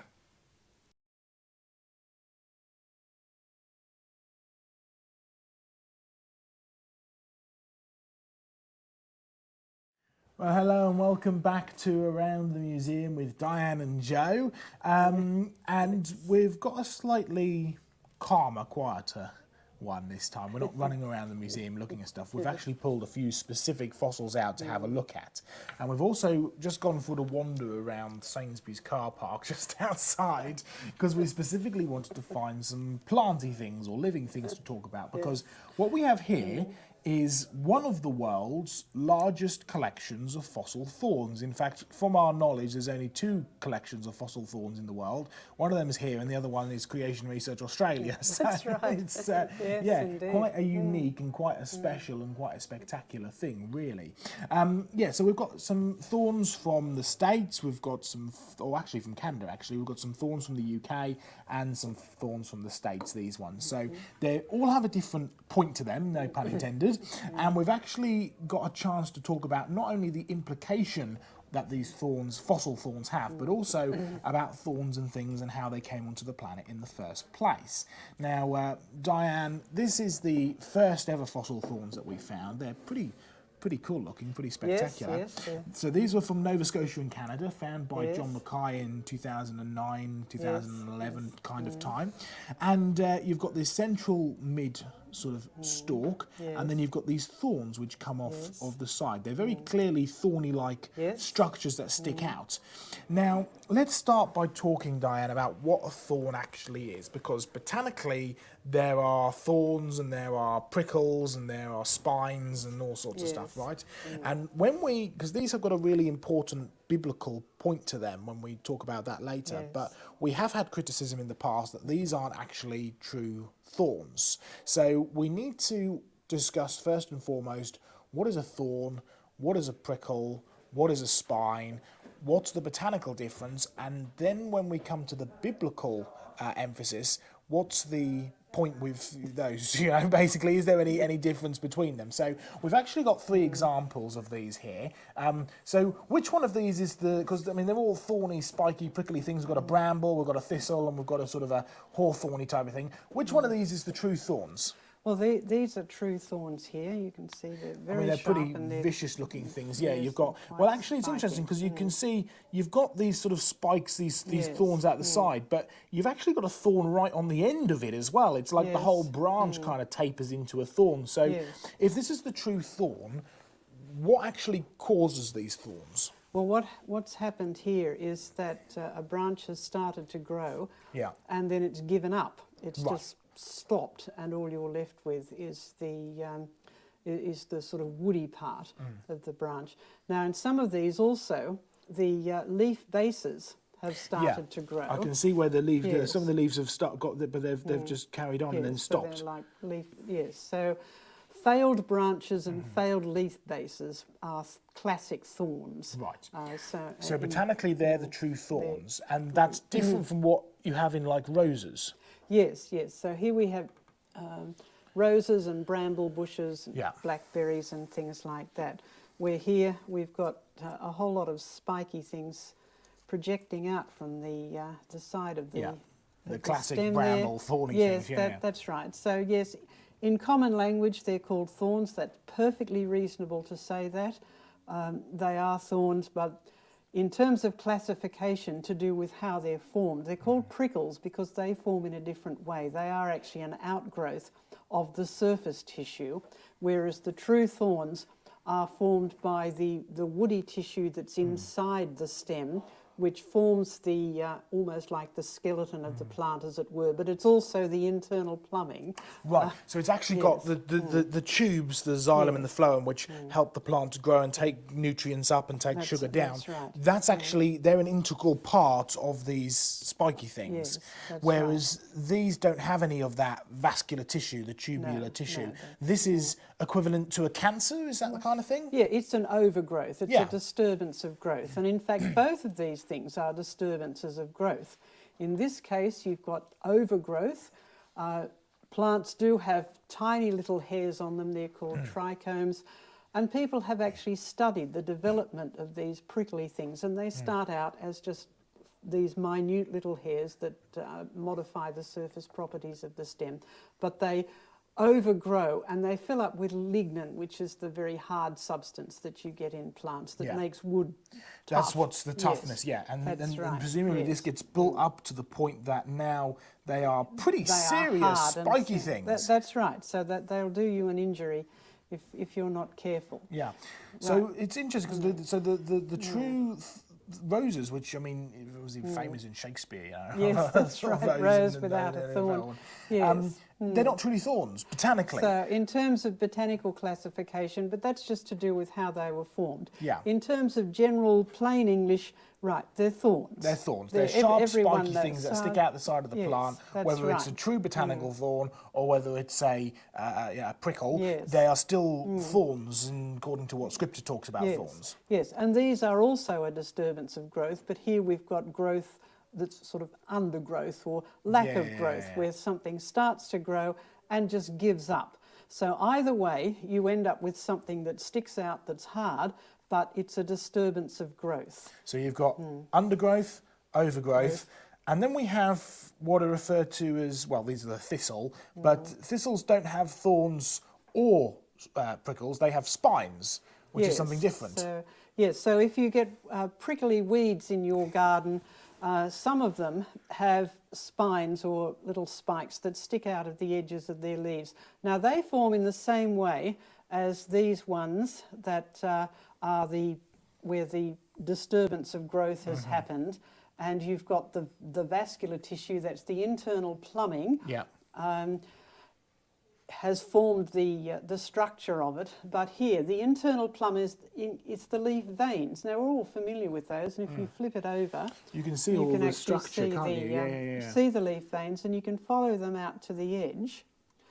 Now, if the leaf veins and the green tissue in between don't match their growth completely, the leaf veins will end up sticking out the edges. And that's what happens with those really spiny, thistly weeds that where they're just a sort of row of sharp edges. Sharp edges. And that's right. You've got to be careful digging those up in your garden. Presumably, this vascular tissue, these tubes, the veins, they're made of a harder substance from the rest of the leaf because they've got to carry the nutrients and stuff. Is it like what's it made out of? They've got to be. They have lignin in their walls just to make them stiff. Stiff and strong, and then that's what ends up choosing. In fact, I've just thought, I've actually got another example of a spiny plant over here. This is perhaps one that most people are very familiar with, a really classically spiny plant, the old cactus here. So that's the same thing with these spines that have grown out, and they've ended up with these. I mean, they're pretty vicious, nasty things. You don't want to grab hold of them. And this is a fairly docile cactus, shall we say. You end up with some which are horrendously, but you also get cactuses that are soft. You do actually, and when they start forming spines, they're actually quite soft, and some of them stay soft for the whole life of the plant. Others dry out and become hard. Okay, well, before we go on to more about our fossil thorns, let's have a talk about the biblical point, right? What do we do when? Because I mean, thorns and thistles, they are they're bad, they're horrible, they're nasty, they're vicious, they're there. I mean, the prevailing claim, according to secular science, is that the plant evolved these thorns in order to protect itself. But in each of these cases, what you seem to have indicated is that they're all the result of a loss of information. They're all the result of a breakdown of the genome, whether it's broken down so it doesn't fully grow, whether it's broken down so the growth rate doesn't match, or whether you end up with a cancerous overgrowth which produces the prickles. So all of these appear to be certainly from a change, but it's not an evolution change. In fact, what does the Bible tell us about thorns and thistles and all spiky things off of plants? Well, in the beginning there wouldn't have been any, because God declared the world, everything that he made was very good. Now, I've grown roses in the garden, and there was one particular one I had that had the most beautiful flowers. They were really fragrant and beautiful colour, but it had so many thorns I could not pick a flower without actually wearing a really thick pair of gardening gloves, because the thorns were so vicious. You could use them as weapon of war. So that's not good. But we are told how they came into the world, or when they came into the world, and that's particularly important in the case of our fossils. Yeah. We are told that they were part of God's judgment, and it was God's judgment on our first parents, Adam and Eve, after they rebelled against their Creator and disobeyed his clear instructions. And that was part of the judgment. God cursed the ground, and one of the effects of cursing the ground was that thorns and thistles, in other words, spiky, prickly things, off the side of plants would start growing. Would start growing. Yes, so plants would no longer be completely friendly, if you like. There will be dangerous plants in the world. So the whole biblical emphasis is that in the beginning everything was very, very good. And as a result of man's sin, death and the curse entered the world, and things have been going downhill ever since. Yes. So when God cursed the world, would he have had to have created thorns, like a different creation, or is this just the result of a mutation, a downhill change, a God sort of releasing his full holding together so that it starts producing these? Would God have had to create anything different? No, we are told that God sustains all of the creation. That's Colossians 1:16. That's right. So all things were created and all things are sustained by God. So unless he deliberately sustains things in their perfect state, they will go downhill, because that's just part of life. That's part of the normal biochemistry of our bodies, part of the world we live in. And that damages DNA in all living things. So if that happens in a plant, you will get disturbances of growth if you get mutations in the genes that control growth. And one of the things about the genome revolution that we're living with now is that we're starting to understand how genes are controlled, how they have to work together, so that when something is growing, all the different components have to grow together, and there are genes that control that. They switch the genes on at the right time, switch them off at the right time. If that doesn't happen, you get mismatches in the different tissues growing. So in the case of a plant, it will start to grow branches, but then it will just stop. In the case of our prickly thorny bush here, right, things will keep on growing when they shouldn't. They will fill up with lignin, right, hard stuff, when they should stay soft, because a gene has been turned on when it shouldn't be turned on. So you've got muddling of the genome, or sometimes just loss of control. So that's a degeneration. It's a serious change, and it does result in change in the structure, but it's not evolution. It's the same plant. It's just gone downhill. I know you've spoken about before in biology how interconnected these genes are, and switching one thing off may affect something else completely. So could we ever get back to completely thornless roses? Well, it would be really nice if we could, and people have tried to breed them. They've sort of carefully picked out the roses that have the least thorns and bred them together. And they have come up with roses that have greatly diminished amounts of thorns, but eventually we cannot overcome all of the changes that have happened. It's just too great. It's just too great, but then that's not surprising. No. The one who put thorns on in the first place, he was brought back as right. And you'll find that also, I've noticed that you can breed relatively thornless blackberry bushes, but the blackberries taste revolting. They're not pleasant at all. That's part of the problem. If you start breeding things for one particular feature, Yeah. it may be at the cost of degeneration of something else. So we are not smart enough to know every gene in the genome and every control mechanism. The one who invented it, the genomes of plants, is smarter than the people who are trying to take get rid of it, and undo the curse almost. That's so right. So we've looked at botanical definitions of what a thorn is. We've looked at the biblical emphasis. Back to our fossil thorns here. Let's talk about these two, right? So these are thorns, or probably botanically they're prickles, but thorns biblically is more than reasonable to call them thorns. So these are both of a type of plant called a Neopterus, which is found predominantly in the Carboniferous layers, which is where these are from, right? This is from Carboniferous Nova Scotia rock, and I dug this one up from Carboniferous rock in Northumberland, right? We had some beautiful polystrate trees there as well, absolutely fantastic. So polystrate trees are interesting, of course, because it shows these are poly, meaning many, straight meaning strata, so these are trees that cut up through many layers of strata. Really important emphasis there. But both of these Carboniferous, named because of the carbon that's inside, nothing to do with millions of years of evolution, named after what's in the rocks, full of coal, full of carbon. Of course, if you're in the States, Carboniferous is a British name, so you wouldn't possibly call it Carboniferous. You would call it Pennsylvanian or Mississippian, so no guesses as to what those are named after.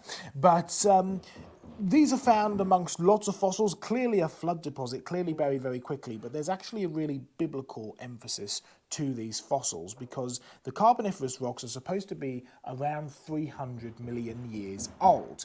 Now, I know that both you and I don't believe that, and one of the reasons we don't believe it is because you have these fossils inside there. Now, Diane, given what we've just discussed about the biblical point, what can we deduce about when these thorns were fossilised?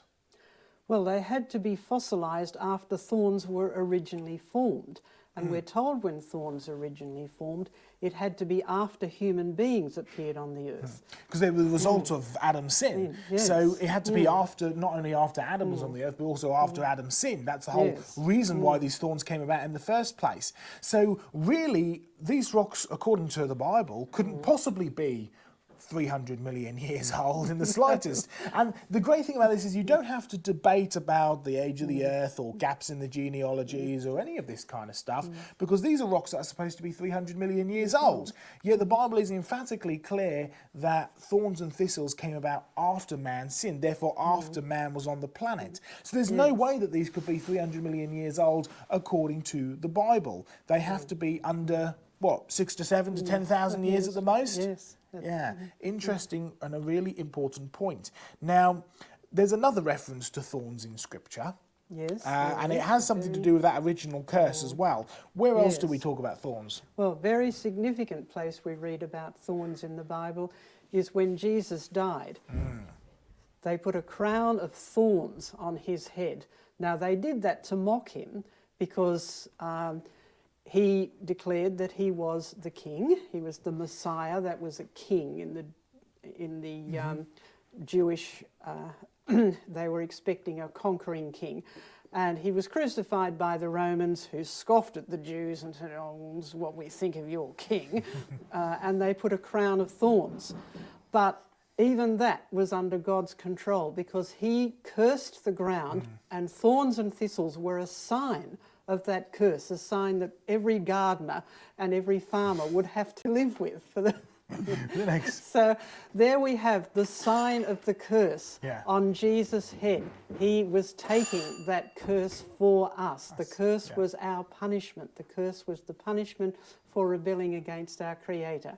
And so Jesus was taking that. And it says in Revelation that the curse will be no more on the new heavens and the new earth. It's been destroyed. Right. And it's because of his death that it's been able to lift that curse, that we've been able to, it's been able to be destroyed, that we have that blessed hope, that promise of the future is because of Jesus' death and resurrection again. And Yes. he was wearing a representation of that curse on his head as he died and took the sins of the world. So there's a really important gospel point to these thorns and thistles as well.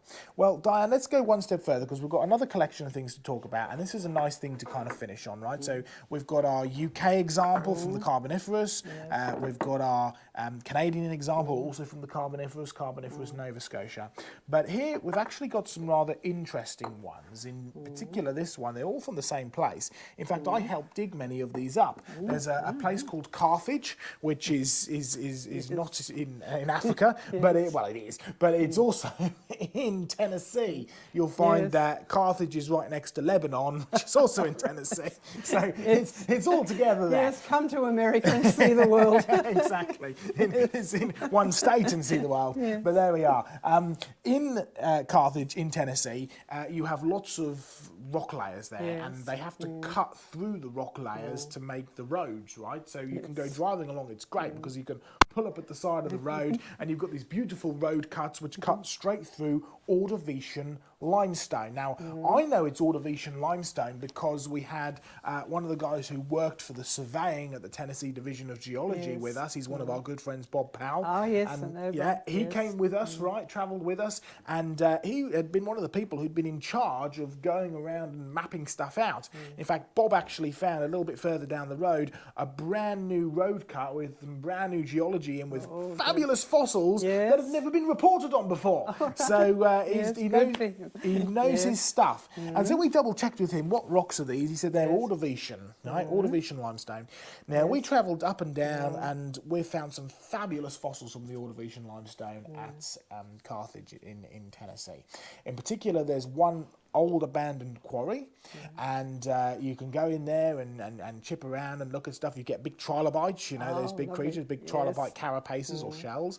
You get fabulous brachiopod shells and all sorts of stuff. It's a great place to do a field trip there as well. But John first spotted these a few years ago in one of those road cuts, and then when I came with him, I started finding some, and then we ended up going around the corner to this abandoned quarry, and that's where we found for the first time an absolute abundance, all in the same place, an absolute abundance of these fossil, well, bits of twigs, bits of wood. Now, there's a few things you can get, first of all. Number one, you can see, Diane, you can confirm, look, they're all kind of pointing the same way. Yes, they so you've definitely got evidence of flowing water. So you've definitely got evidence of a flooding event. You can see here, look, they're all roughly pointing that same way. But as we started to look a little bit closer, we noticed that these are definitely land plants. You can tell because they're carbonized, they've got strong woody structure to them. Now, seaweeds and stuff like that have no strong structure to them, so they don't tend to carbonize in this way. They tend to just look like a chemical kind of blob on the thing, right? Whereas these have, I mean, you can see here, look at all that structure inside there. Absolutely beautiful, woody structure. But then we started to notice something unique about these, and you can see it best, well, you can see it on all of these when you put them under a microscope. But you can see it best on these. You can confirm with us there, Diane. Can you see all the little thorny things? Spikes. Little spines, Now, we actually were able to identify what these plants were. These are known as Sordonia. Right? Saw, big teeth, chop, chop. Well, that's actually what these are named after, because these are spines. These are horrible, vicious little things that get caught up in you know, like the little spiny plants. And can't get them out. They're too tiny to pull out. But they, boy, do they hurt. So you've definitely got these fossil thorns, whether they be botanically spines or not. The point is, they're pointy. Right? That's right. Biblically, these came about after Adam sinned, as we've already talked about. But there's a few interesting things here. Number one, these are Ordovician. Now, Ordovician is supposed to be around 450 million years old, right? So instantly you can get rid of the dates because according to the scripture, these thorns formed after Adam sinned. Not 450 million years ago, but within the last 7 to 10,000 years, right? So there's a really important biblical point.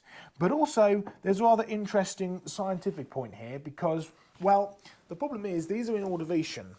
And they're definitely land plants. In fact, we've managed to get them to the Sordonia, right? Well, land plants in general weren't supposed to have evolved for another 40 million years.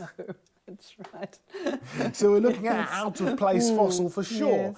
In fact, Diane, I know that we went and spoke to the world expert on fossil thorns who Yes. dealt on the Sordonia and the Devonian up in Yes. Canada near Quebec. So what did he say about these things? Well, he said they can't be Ordovician because they hadn't evolved yet. No, he couldn't get that these couldn't be Ordovician. So we went back, didn't we? We checked with the Tennessee Division of Geology and Bob again Yes. and followed it all the way up to the highest authority. And yet these are definitely Ordovician. There's no doubt about it. They're there, marks on the maps. So there seems to be an anomaly from the science, right? These things are not supposed to have evolved yet. But then don't be surprised because, well, God says that he created all things, and he says that he created plants on day 3. They were one of the first living things That's right. to be created, and then day 5 and 6, the rest of living things were created. So don't be surprised that you've got plants as far down as you can go in the so-called geologic column, because the geologic column itself is a dead end. It doesn't really fit anywhere, and it's not found anywhere on the planet either. So you're definitely looking at flood evidence. You're definitely looking at an out-of-place fossil. Shouldn't have evolved there, but then there is no evidence for evolution there anyway. But the thorns are the real key point here, because it means that these fossils had to have formed after Adam sinned, and going back to that promise that Jesus made when he died on the cross, that we will be, we will rise with him again in the new heavens and the new earth, and there will be a world full of thorns? No. Not at all. No more curse. No It's more specific. It's very plain. No more curse, or nothing accursed. Nothing accursed at all. Yes. Now, you do have to realise, if you're a theistic evolutionist and you want to argue that God used evolution in some way, you'll notice that there is a parallel between the original creation and the new heavens and the new earth. Yes. In a perfect, no more curse. And the Bible specifically says that thorns and thistles, these horrible, vicious, nasty things, are not the result of the plant trying to defend itself, but they're a direct result of the curse. So if you want to claim that God created using a process that requires horrible, vicious, sparky, nasty things, which are found as far back in some of the oldest rocks that we find living things on, you realise you have no guarantee that the new heavens and the new earth also won't be filled with pain, death, suffering, and yes, even thorns.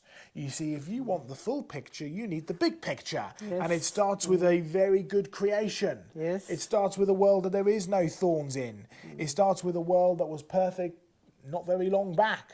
I mean, only a few thousand years. But what was the cause of all of this? The cause of all of this was mankind's rebellion against our Creator. It started with Adam and Eve, and it's still going on because we are all the descendants of Adam, so we are all accursed, as it were. So don't you blame God. It's not his fault. He made a perfect world, and he put man in a perfect world as a perfect creation. It was man who chose to disobey God. Adam chose his wife over God, and as a result of that, the world has been going downhill ever since. In fact, there's a really important emphasis that we need to get here, because it says in Genesis chapter 5 that in the day, it says this is the book of Adam, this is the account of Adam, it says in the day that God made man, he made man in the image and likeness of God. God is perfect, man was perfect. But then it says later that Adam knew his wife and had a child, had a son called Seth. Yes. And it specifically says that Seth was made in the image and likeness of not God, but Adam. Now, at this point in history, Adam was a sinner. The world had been cursed. Adam no longer was a perfect human being. He was a fallen human being, and Seth was made in the fallen image of Adam. The reality is there is not a person on earth today who is made in the image of God. We are all made in the image of our fathers, and our fathers are sinful. Yes. Yeah, and so we're all made in the image of our sinful fathers. So you have to understand we have that original inheritance. We're all descended from Adam, who was originally made in the perfect image of God, but we all have a nature of sin. We all fall to sin over and over and over again. That's why we need a new creation. That's why we need a saviour. That's why we need new bodies. That's right. And I'm looking forward to that. Very much so. And these fossil thorns, as well as these spiky living brambles, are a very stark reminder of that world that we now live in, the result of the curse, and that desperate reminder for the saviour that we so desperately need. God who came to the earth, the Word who became flesh, dwelt among us, was crucified, rose again, and he's promised us that he's going to make a new heavens and new earth where there will be no more death, where there will be no more curse, no more thorns, a perfect creation. And what a wonderful and beautiful promise that is. By the way, Diane, we've published a lot about thorns. We have, yes. Where can people find out about that? And you can find out about that on our question and answer site and in our fact file. And that's all available on the website, creationresearch.net. Links to Q&A, links to fact file, links to the Creation Research Centre. And come and see one of the largest collection of fossil thorns in the world, or if you're in Australia, indeed. go and see the other half. Because that's about it, basically. So there we go.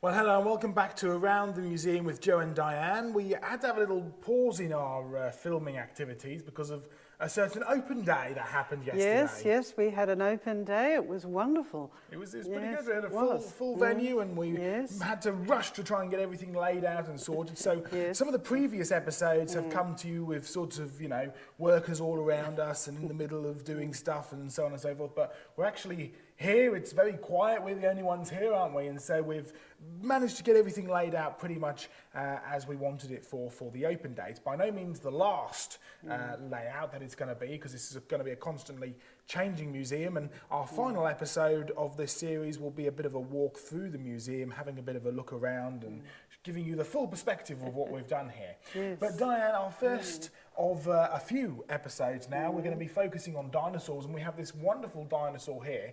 Now this is a cast of a Gorosaurus, and it's quite a famous one. I know that Creation Research have used this example, or the real one of this example. It's slightly smaller than the original, but it is a complete cast. It is a very detailed cast as well. And you notice, Diane, that it's in this sort of rather spectacular pose, I suppose is the only way you could call it. Its head is bent back. I mean, just look at the curvature of that neck. And the tail is bent round over his head, his legs are squashed up underneath, and his mouth is open.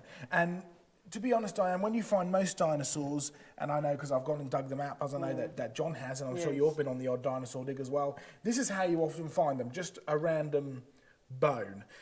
This is a bone that was excavated from the Isle of Wight. It's one of the titanosaur bones. It's pretty detailed. You can see all of the the inner bone structure around there. Really lovely, and it's actually been buried with shells as well. You can see some of the shells still inside there, so that's really nice. But this, although as amazing as it is, there's very little you can do to work out how this creature lived or how he died and how he was buried. The only real thing you can do is sort of analysis of the bone, so you go down inside it and see it. But whenever we do find more complete dinosaurs, we don't find them in the wonderful sort of, pose that you see them in the museums, which are just sort of standing, looking like this, and it's alive. This is how you find most of them, in fact. So, Diane, give us a bit of a rundown. What's going on here with this sort of bizarre shape that the dinosaur is in? Yes, that is quite a common pose, and where you've got casts of just whole dinosaur skeletons. You will see in other museums this particular shape, this sort of C shape, and it is actually called a death pose, a pistotonic death pose. So it is a pose, and because it's so common, it is a well-known phenomenon.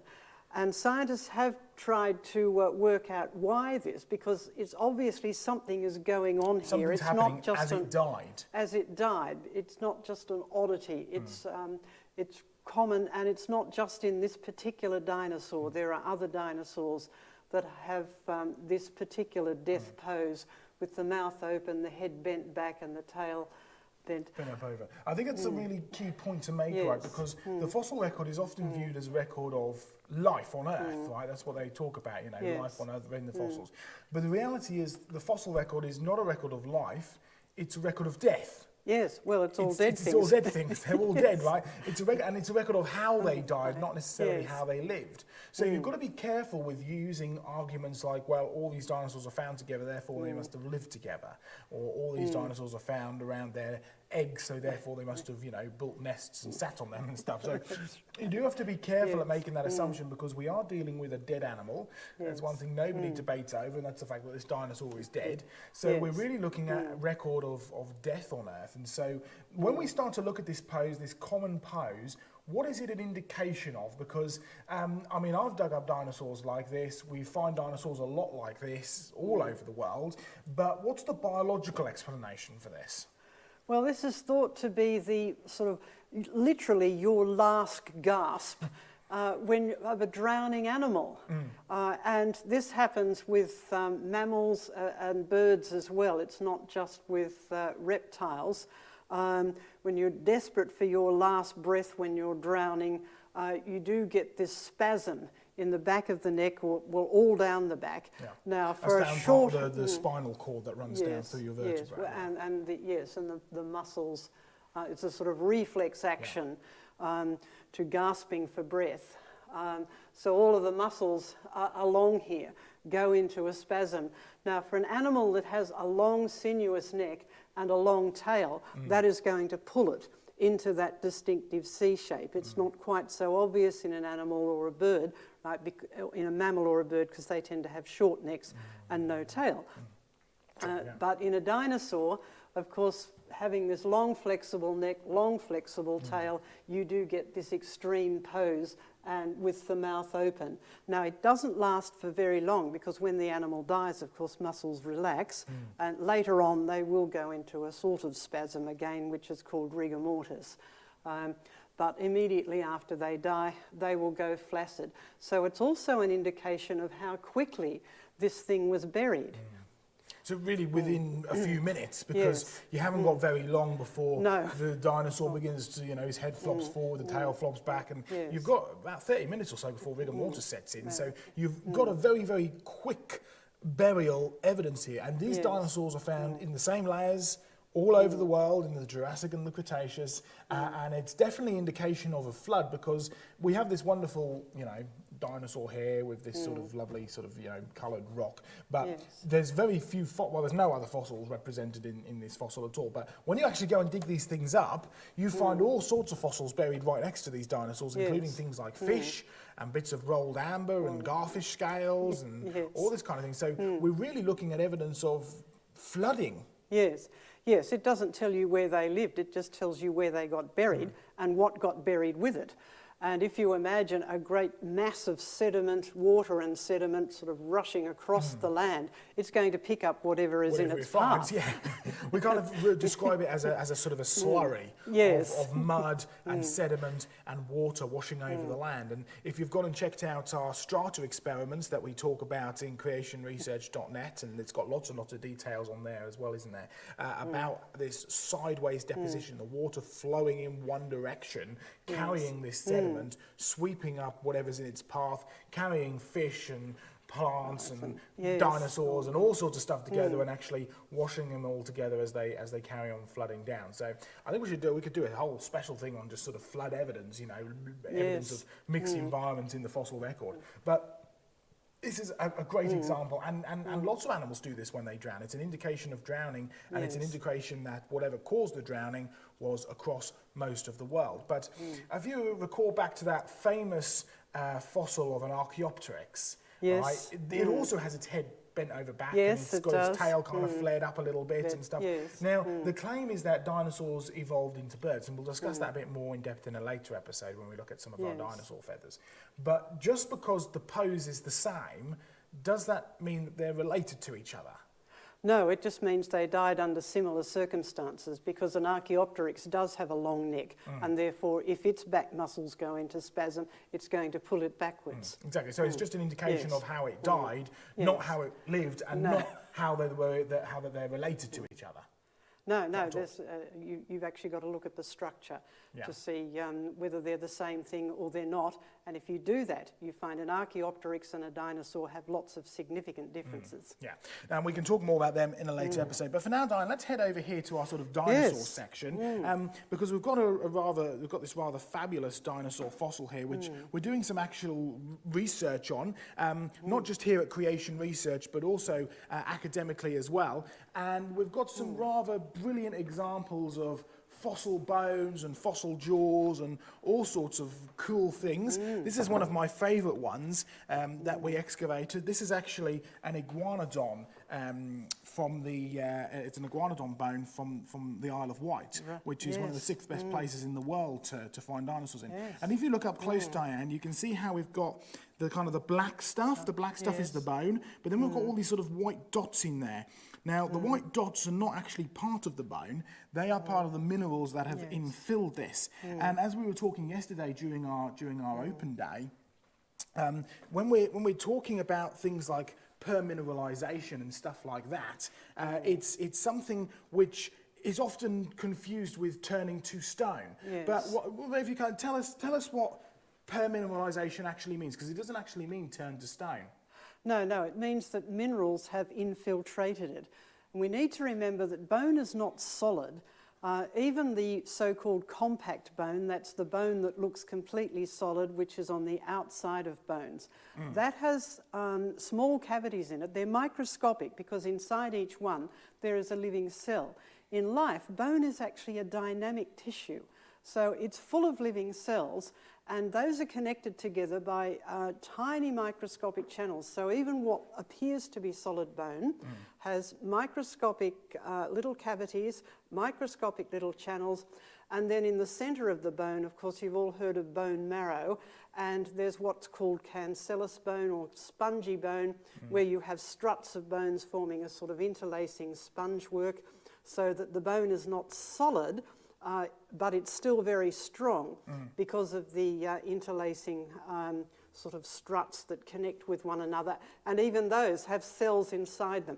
So there are lots of spaces inside bones for any water containing minerals will flow through that, and any minerals that are carried along there may be deposited. So permineralization means infiltrated with minerals into cavities and spaces that are already there.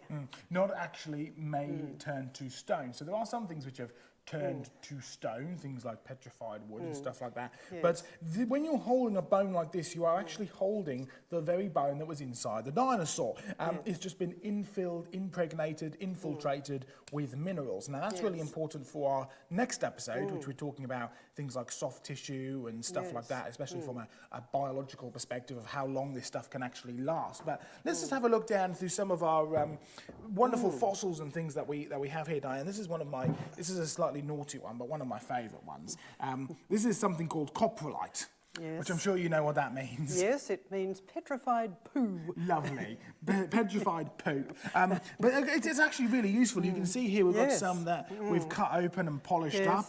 And you can see inside it's got all little cavities and stuff, probably where burrows were, because we do find dung beetle burrows through poo. Yes, indeed. We have these at Creation Research back in Australia as well, and we sell polished pieces of them. They're very popular with young boys. Absolutely. I wonder why. But they're good because you can cut them open, you can look inside, you can study what the dinosaur was eating. Oh yes, and stuff they like have that. a good scientific. They have good scientific study basis, so it's not just for entertaining young boys. Young people. But also, I mean, if anybody has ever kept a pet or worked with animals or anything like that, you'll know that these things it doesn't hang around for very long when it's fresh, does it? No, that's right, and you wouldn't want it to. No. And anyway, out in the environment, the Lord has designed a very good system for recycling this. As you mentioned before, it's got burrows in it, which are signs of the activity of dung beetles. And they sound pretty awful, but they're one of the Lord's best inventions, I think. But it does make an interesting point that when you find little tunnels of dung beetles inside of this, you know that it's actually been fossilized and petrified and turned to stone before it had chance to be finished off by the dung beetle or decay or rot away. So we're definitely dealing with a quick process for sure, and it has to be quick.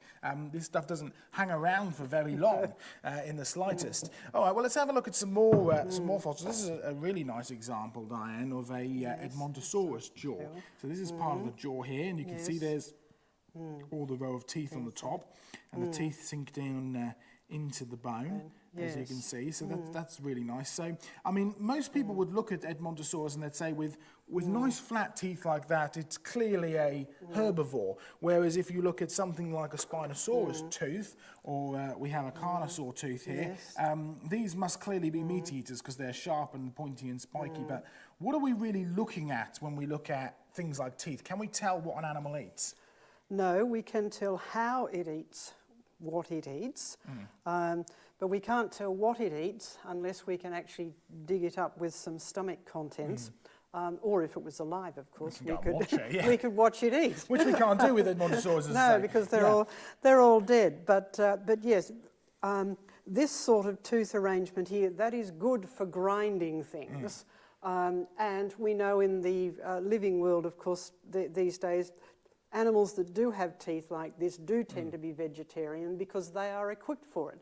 They have grinding teeth, but they also have an appropriate stomach. It's more than just the teeth, isn't it? Yes, it's more than about teeth. having the stuff. So if you want to digest grass, not only do you need to have a way to pulp the grass, but you also need a four-chambered stomach to be able to fully digest the grass and regurgitate it and chew it some more and so on and so forth.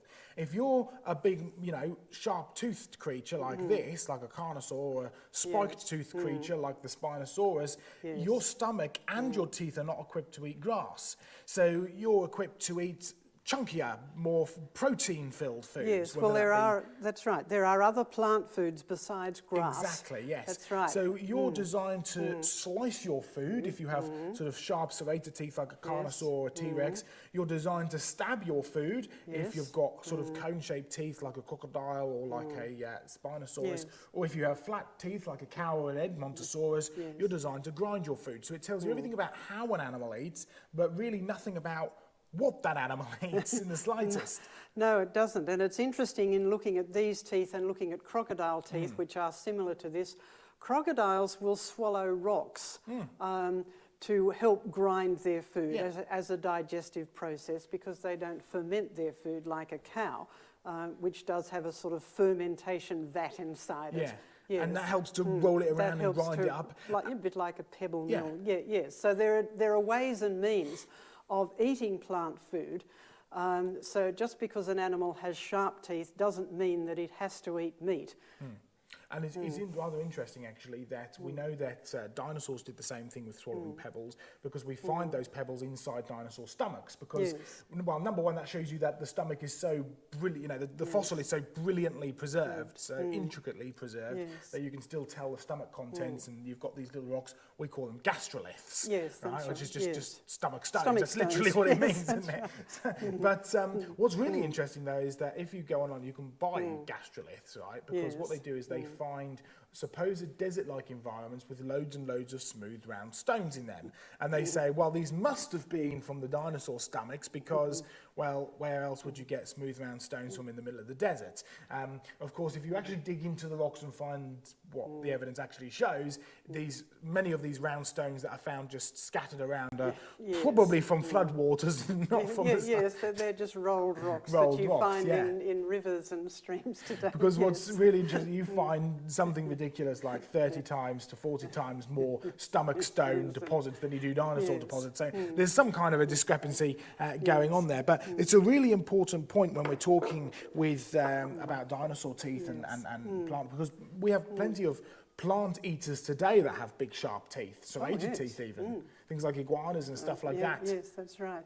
Well, even crocodiles and alligators have been shown that they eat fruit as well as anything that falls in the river. Yeah. So it's just about how you're consuming it and how you're digesting it, not necessarily what you're digesting. So great examples, and we've got a rather wonderful fossil here. This is an English fossil, a British fossil. Can you see the footprint there, Diane? Oh yes. Beautiful dinosaur footprint. Of a little theropod dinosaur. This is from Whitby, and Whitby was one of the first places that dinosaurs were actually dug up and studied and discovered. So I think we definitely need to have a program on the history of dinosaurs and looking at things like that. But Diane, something that is often asked when it comes to things like dinosaurs is, did dinosaurs go on Noah's Ark? And if they did, how on earth did they fit? Because these are huge creatures, you know, they're That's enormous. right, and why didn't T-Rex eat up Noah? Well, exactly, yeah. So let's have a bit of a chat about that, and I've got a couple of fossils that may help to sort of prove a point. The first one is, this heavy couple here. There's actually two here, and I've got another two in the same rock. They're here, look, slightly different shapes, but they're the same kind of thing. What are we looking at here? These are the eggs of dinosaurs. Dinosaurs being reptiles laid eggs, so they reproduce the same way that reptiles reproduce today. They lay eggs, which means that their babies, when they hatch out, are actually quite small. And we know that from living things. A crocodile might be meters long, but baby crocodiles can fit in your hand. And these are dinosaur eggs. So anything that hatched out of something this size, which is barely bigger than my hand, is only going to be that size. I mean, pretty small, curled up, so it's going to be fairly small. So they start out life small.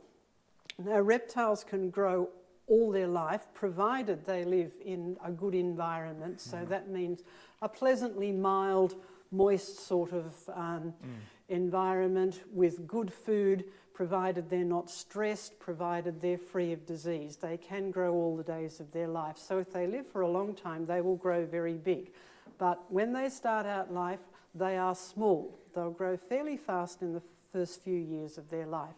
So going back to Noah's problem, we need to remember the whole point of the ark was to preserve creatures in order to repopulate the earth afterwards. So you would want healthy creatures that would have a long reproductive life. So taking juveniles, not necessarily babies, but juveniles, and if they only start out born that way, even if they're juveniles, they're still going to be fairly small. So Noah would have been sent, and he did not have to go and collect the animals. God chose which ones he sent to them. So he could have sent a whole lot of small juvenile dinosaurs, and Noah would have had no trouble accommodating them. In the slightest, yeah. Yes. And so go on to the Noah's Ark, come out of Noah's Ark. We've spoken about the teeth and stuff like that, and you might have questions about, well, then how did the dinosaurs die out? But I think that's a topic for another episode. Yes, it is. When we talk about dinosaurs evolving into birds and things like that. But really, when you're dealing with this, these are about as large an eggs as you can find, yes, really. I have actually seen a titanosaur egg in and those are the big long-necked dinosaurs, like the biggest ones of all. They were the biggest ones that existed. They really were gigantic. And it is barely bigger than that. It was in a museum in Sydney. Now, they know they're titanosaur eggs because these days we can scan fossils. We don't have to sort of crack them open and deconstruct them or anything. Do special echograms into it. You can take scans of fossils with special x-rays so that you can see the internal structure. So they've done that with quite a few dinosaur eggs, and they know they can identify that it is a dinosaur egg.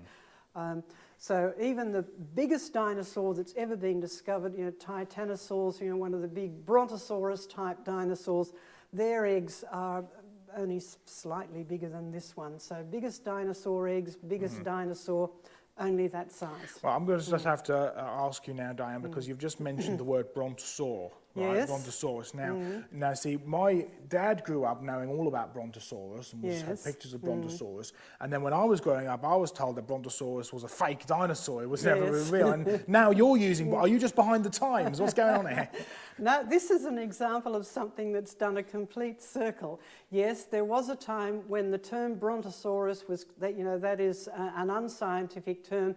The original Brontosaurus fossil did not have a head, so they put a head from another dinosaur on it. Yeah. And so the amalgamated too.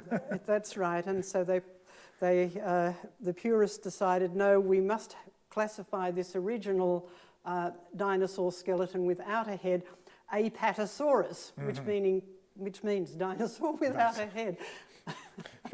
Right. Which is what it was. Which is literally what it was, so that was quite reasonable. But of course, they've continued to look for dinosaur, and there's thousands and thousands and thousands of them in the USA and in Canada. And they have found dinosaurs that were like the original one that they found that they named Brontosaurus, but in fact it did have a head. So therefore, in the scheme of naming things, the first time something is given a name, that name should become its official name. So Brontosaurus has made a comeback, and we have written about it in our newsletter, and it's now on our fact file, so you can go and look that up on our creation fact file, and there is an article there, Brontosaurus is back. So there you go, another full circle. It's amazing how science goes around and around right. sometimes. Well, Diane, I just wanted to have a quick look at this actually, because I was confused with this. See, I got this, and it said Spinosaurus dorsal vertebrae, okay? And I know what Spinosaurus vertebrae look like, and this is supposed to be part of that big bit that sort of sticks to the bone. But it didn't quite make sense to me, especially this bit here. I mean, this almost looks like some kind of sort of joint or pelvis type of thing, but I think we definitely need to dig down into that more. But it's amazing the kind of stuff that you can find and even not know too much about. I mean, what would you say that was, just looking at it biologically? Well, that certainly looks like a joint surface. It does, doesn't it? It could be where a rib is actually joined That's to the spine, because there is a movable joint. There's a proper synovial joint where the ribs, it's not the head of the rib comes around here, there's a little joint there, and then there's another one where the head of the rib attaches to the body of the vertebrae. Now we've only got part of the bone here. It's only a very you small can chunk, see really. And these were big creatures, so... they were enormous. And on joined to the spine as well was that enormous spine. Yes, Each right. vertebrae had a Yes, huge it spine go up, which makes that sort of very famous sail on the back of Spinosaurus. So there's plenty to be done here. And even things like this, just a reminder for people who are watching, there's so much that needs to be done here at the museum, whether it be cataloguing or organising or fitting together and helping to work stuff out or pouring through the literature and all this kind of stuff desperately needs doing. So we do need help, not just financial help, but also volunteer help. We need you to come and be able to help us and put these sort of things together and continue to do this fantastic kind of research. So when you find something like this, which is a huge Edmontosaurus bone, I mean, it's almost complete. Look, Diane, it looks pretty spectacular. You can see all of where the knee was sort of fit together, and it's really amazing to think that you're actually holding some real dinosaur bone, some stuff that is been permineralized, so it's been infilled infiltrated with minerals, but it is actually something that was part of a dinosaur once upon a time. Right. Yes, that was walking around. It's part of a dinosaur. And the detail is just absolutely spectacular.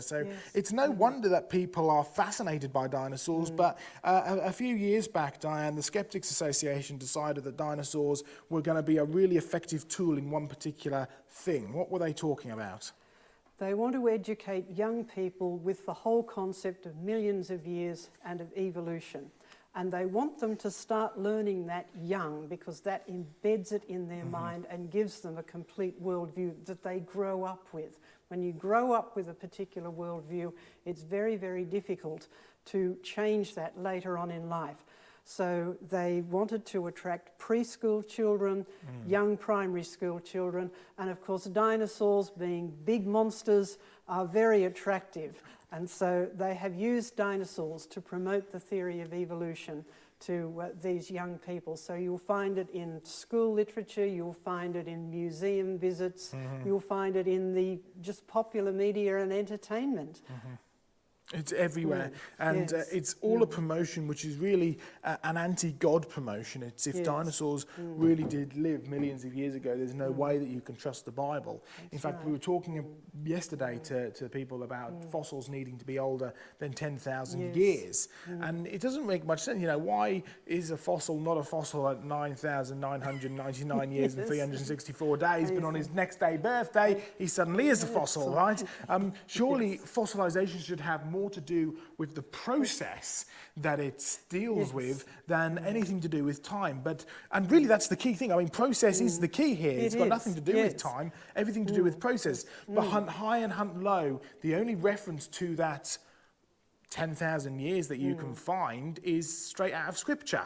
Because if you count up the genealogies, you get to an age of the earth of about 6,000 to 7,000 years old. If you go and argue that there are gaps in there, which we don't believe, but if you argue there are, the oldest you can make the earth is 10,000 years. So if you make all fossils older than 10,000 years, then the Bible just simply cannot be trusted, full stop. So it really is a vital thing to understand that it's about process, not about time. And I know we've written loads of stuff, particularly about types of fossilization. How can they find out about that, Diane? Well, you can go to any of our websites. Our Ask site, that's Ask John Mackay, has questions about fossilization and how you make a fossil and what the various kinds of fossils there are. And in our fact file, which is the archive of all of our science reports from our newsletter, you can look up fossilization, you can look up dinosaurs, you can look up fossils, and you can see just how the science is reported. And what we've done, we try to help you discover or discern the difference between what's actually been discovered and the story they're telling about it. And that's what's important with these young people who are being taught about dinosaurs. Yes, dinosaurs are real and they're fascinating, and it's good that young people are interested in them.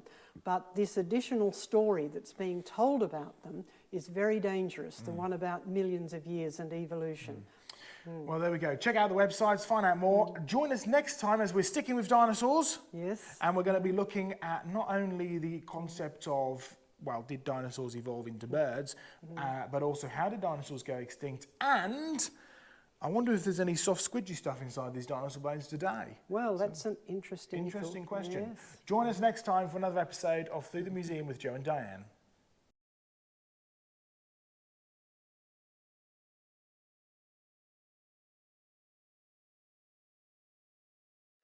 Welcome back to another episode of Joe and Diane Through the Museum, or Through the Museum with Joe and Diane, whichever way around we're saying it. We've got a big T-Rex jaw here. We have indeed. Pretty sizable beast. Seriously big jaw, this one. Pretty serious looking teeth as well. And of course we dealt with teeth last time and how you only can tell how an animal eats, not what an animal eats. But this time, Diane, we're going to continue with our dinosaur theme, because we're going to talk about things like soft tissue in dinosaur bones. We're going to talk about dinosaurs evolving into birds, and we're going to also talk about how the dinosaurs went extinct, because they certainly don't seem to be alive nowadays, do they? No, and some people will be quite glad about that, looking at those teeth. Well, yes, something that size, you wouldn't want that blundering through your back garden. No, not indeed. And of course, with teeth like these living in a fallen world, as we've said about many times, in a fallen world, these teeth are, well, he's pretty well equipped to eat meat, even though if he wasn't designed to do that in the first place, you probably wouldn't want him around. And that may actually be a little interesting thought as to why the dinosaurs went extinct. Maybe humans hunted them. But we'll talk more about that later, Diane. Let's talk now about the concept of soft tissue. Now, you remember we spoke about bones like this giant iguanodon bone that we got from the Isle of Wight, and we spoke about permineralization. So just briefly recap to us what permineralization means. Permineralization means that the bone has been infiltrated with minerals. In other words, minerals have been carried into it, because bones are full of tiny cavities, tiny little passages. They're microscopic, but of course water will flow through those and carry minerals into the bone, and it will be deposited in those cavities. Now, the bone substance has not been replaced by the minerals have just been added to it. Right, so the actual original bone that was inside the dinosaur is still here. Yes. And that's a real key thing, because permineralization is a process, and it's the process which preserves the bones. Nothing to do with time, nothing to do with millions of years, it's all to do with that process. So what we're going to be speaking about today is a lot to do with process, and to really illustrate that process, Diane, I think we need to go over to our processes table over this way. So why don't you lead us down there, and we'll have a look as we go. So here we are at our processes table, Diane, and we've brought you down here because we want to talk about that process that is permineralisation, because it's a key thing to discuss when regards to the rest of this thing. So what we have are lots of examples on this table of rapid fossilisation, right? Fossilisation that has to happen quickly. We've already spoken about things like our brilliant fish fossil. We've spoken about things like our multi-fish fossils and so on and so forth, and our petrified roses and stuff like that. But what we have here, Diane, is one of those famous fossil teddy bears, or really permineralised teddy bears, because as we said in the last episode, fossils are only generally regarded as fossils if they're over 10,000 years old. That's the standard story that's promoted in the scientific news and the educational material these days, yes. But what we've got here is a teddy bear that has been permineralised. So it's exactly the same process as what has preserved the dinosaur bones. Yes, that's right. Mineral-rich water has seeped into this, left the minerals behind, so they're hard, and so the teddy bear is now mineralised. So it's permineralised. This is from a place called Mother Shipton's, where they have a petrifying well, and the story goes that an old witch there put a curse on the well, so everything that touched it turned to stone. And like most things, there's an element of truth there, because if you do leave things underneath for long enough, they do indeed seem to turn to stone, or at least go nice and hard. Of course, now we know that this is a process. The process is called permineralisation, and we have other examples of permineralisation as well. This is one from Kent's Cavern, which is down in the south coast of the UK. And what do we have here, Diane? Well, this is a little bird's nest, and you can see here is the nest structure itself, and here are the bird's eggs. So really, we can tell or have a good indication of how long this took to permineralise, because, well, the poor baby birds haven't had a chance to hatch out yet. No, they haven't, have they? So it has to be in less time that it took to incubate these eggs. Now, this is obviously from a fairly small bird, so you're not talking about a long time. They have a fairly short incubation time. Yeah, so it's a pretty quick permineralisation. In fact, we know with some things like the fossil teddy bears and the paper roses that come from the Colla Vivare, it happens in less than 2 weeks. So it's a very quick process indeed. But we're talking about this because the real key thing, Diane, is that this is a process. And fossilisation, all fossilisation is about process, not time. And this in particular is the same process as with the dinosaur bones. So the teddy bear is still inside here. He's just been infiltrated, he's been impregnated with minerals, and he's become permineralised, which is why we've cut him in half. Yes.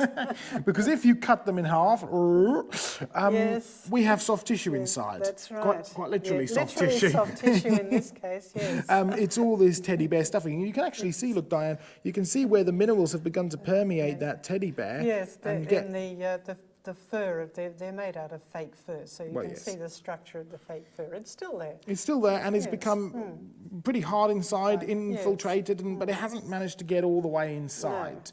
No. Probably because the teddy bear was never actually buried. It was just dripping onto it. But it's not had a chance to be fully impregnated. So it's a permineralised teddy bear, but it still has soft, squidgy stuff inside. The minerals have not been able to permeate fully into the bear. It's a partially permineralised teddy bear. Yes. But remember the point that we keep making, Diane, and it's so vital. This is the same process that fossilises the dinosaur bones. So if we go here, Diane, and grab a piece of dinosaur bone like this, and you have a look here, you can see all of the internal structure. You can see where it's been infiltrated, impregnated. I wonder if we get a nice bit of bone like this and actually chop that in half, like we did with our teddy bear, I wonder if we'd find soft, squidgy stuff inside there. Do we? Very likely, and in fact we already have in some cases. So yes, if you cut that through, you would see the internal structure of the bone, and as has been found in quite a number of cases, the original bone and other tissue is there, because bones are not just rock, right? They're full of fibres, they have blood vessels running through them, and they have other cellular and extracellular, that sort of tissue that's outside cells. So biological stuff is in there, yes. So really, it's not just your bone material, it's things like red blood cells, it's things like proteins, like collagen and stuff like that. And protein, well, protein is just meat, really, isn't it? That's right, yes. Yes, you've eaten a fair bit of protein if you've had anything that's meat, or if you've had, there's protein in vegetables as well. But yes, and if you've heard of sinews, your own tendons, your own ligaments, they're made out of collagen. That's a protein. Now, it's a long, tough, stringy protein, but it is still protein. It's not rock. So really, if we start finding soft, squidgy stuff inside dinosaur bones, which we do, and in fact lots of bones, we find this stuff inside, what's that an indication of? Is it an indication of how long this stuff can last, or is this an indication of how old the bones are not? Well, biological stuff, as in proteins, carbohydrates, cells, they break down rather quickly unless they are deliberately protected and preserved.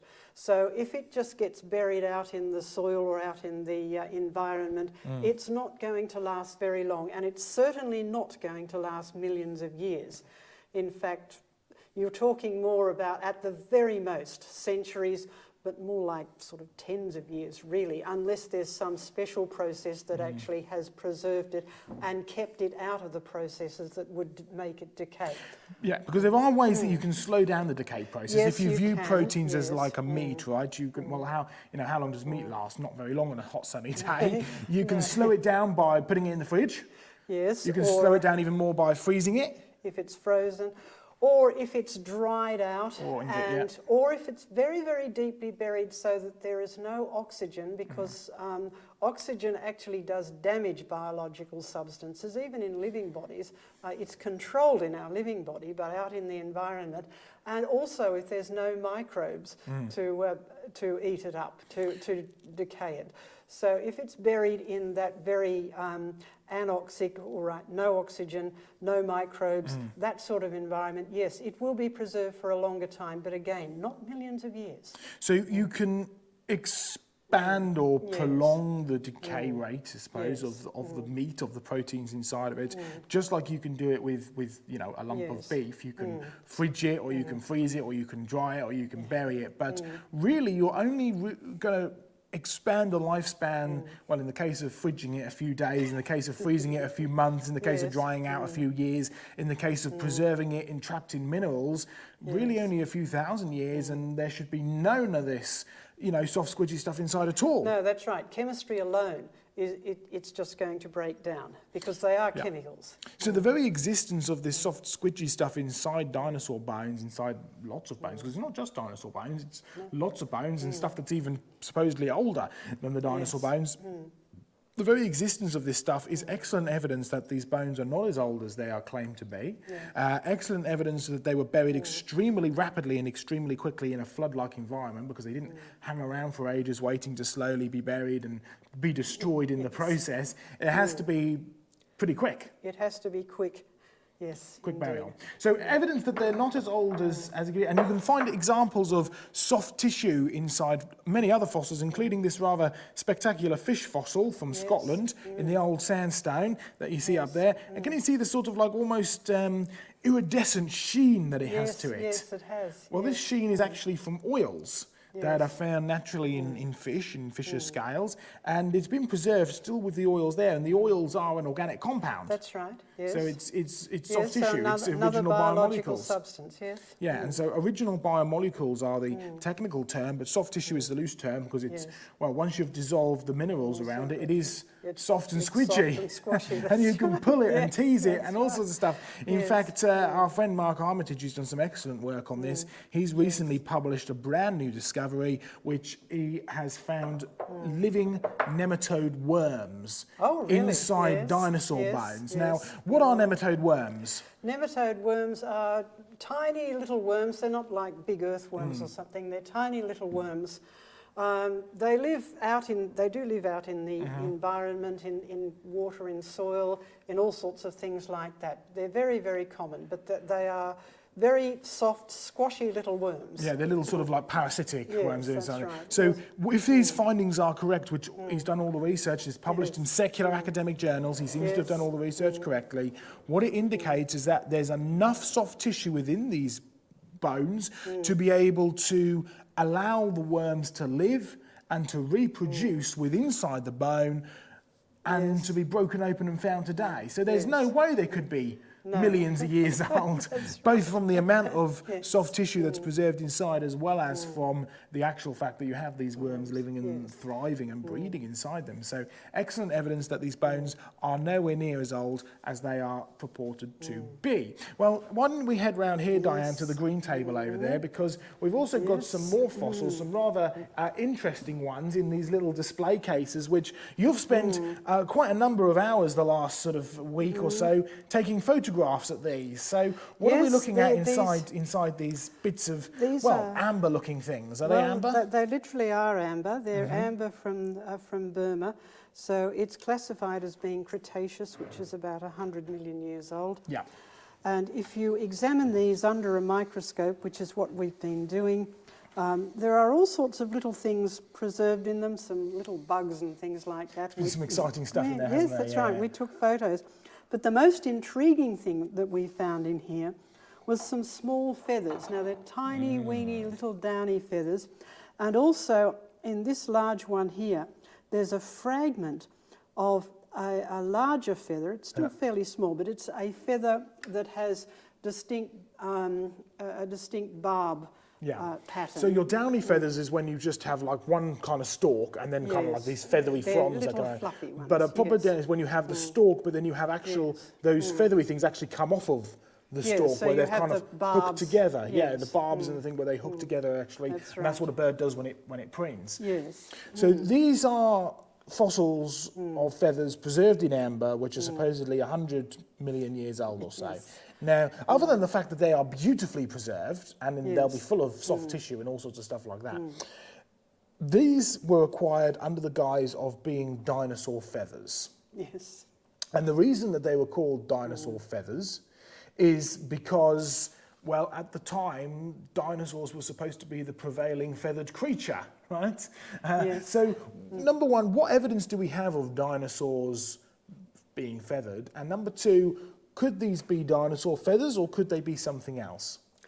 Well, let's start with the second question. There are no dinosaur pieces in these pieces of amber, and nobody has published anything to say they've found something that is unequivocally dinosaur. They have found pieces of feathery stuff, and that's been published in the secular literature. And because of its age, they are considered to be dinosaur feathers because there is the prevailing theory that dinosaurs turned into birds. All right, some dinosaurs evolved into birds, so dinosaurs are not extinct, they're just flying around. Well, that's a good story to tell the primary school children, and it works. That's what they're telling them. But anyway, going back to these, there are definitely little feathery pieces within these, and because of the date of the amber, which had already been given, these were presented as being examples of dinosaur feathers, but they are just fragments of feathers. They are not attached to any living creature. So what you should be doing is looking at these and saying, what do these look like most? What is the closest match to any of these? And the little downy feathers and the fragment of a larger feather are very, very clearly from a bird. They're bird's feathers. If you told someone, here are some feathers, or what do you think these are, without telling them the source of them, they would just look at them and say, well, yes, they're little downy feathers. So really there's no evidence that these are dinosaur feathers other than the assumption that they must be 100 million years old. And that leads into the assumption that because we assume dinosaurs evolved into birds, then they must be dinosaur feathers. So you've really got an assumption upon an assumption that you're dealing with here. And it reminds me of an associate of mine who I've met a few times, and we've had some discussions and stuff. And I remember attending one of his lectures, and he had every large theropod dinosaur, like the T-Rex and Allosaurus and so on and so forth, all covered in these sort of downy feathers. And I didn't ask him, I said, as far as I'm aware, we found no, and this is by secular standards, right, we found no macro dinosaurs, large theropod dinosaurs, which have any evidence of having feathers. So why do you show all these with feathers? And he said, we assume that they had feathers because we know that they evolved into birds. Right. Well, the evolving into birds is an assumption in its first place, and I'll ask you to speak a bit more about that in a moment. But really, it's an assumption to assume that even if they did evolve into birds, that the large dinosaurs would have feathers. In fact, if we're dealing with stuff like Archaeopteryx, right? Archaeopteryx is actually, when it was first discovered, it was claimed by Thomas Huxley, I believe, originally, that perhaps it could be in the ancestor of the dinosaur to bird kind of, the missing link. Yes, that idea goes back quite a way. It's not a new idea. But recently they've discovered that Archaeopteryx is not a missing link. It is actually a bird. That's right. If you do some sort of microscopic sorts of studies that we can do these days with scanning processes that don't involve destructively breaking the fossil apart, you can have a look inside the skull to get a better look at its structure. You can look at the inner ear, you can look at the feathers and the bone structure, and it's all bird-like.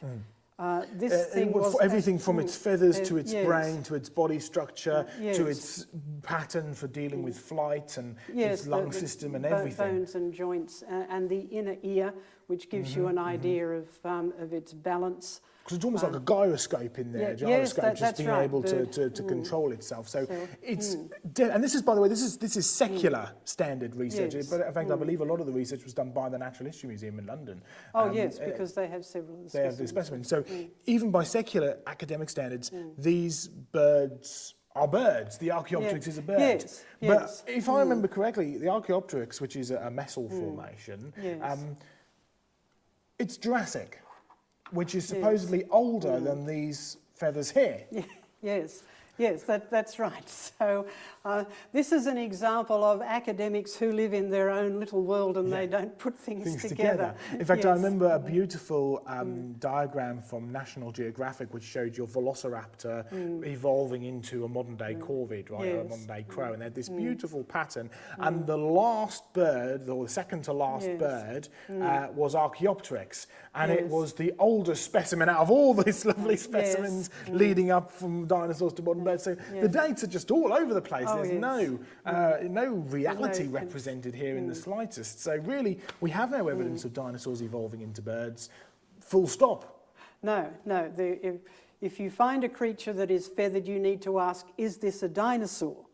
And if you look at it closely, do some really good study of its brain, its inner ear, its joints, the answer is no. It's an odd-looking feathered creature, but it's not a dinosaur, and the fact that there are some extinct feathered creatures is no surprise to us because there are all sorts of other extinct creatures in the world. Exactly. All right, Diane, so we've discussed about dinosaur feathers and the fact that there's no real evidence that dinosaurs evolved into birds, and there's no real evidence from these feathers that they are dinosaur feathers. The only thing you can definitely work out from them is that they are indeed feathers. They're feathers. And true feathers, not just downy feathers, but actually barbelled feathers attached together and everything. So brilliant stuff. Right.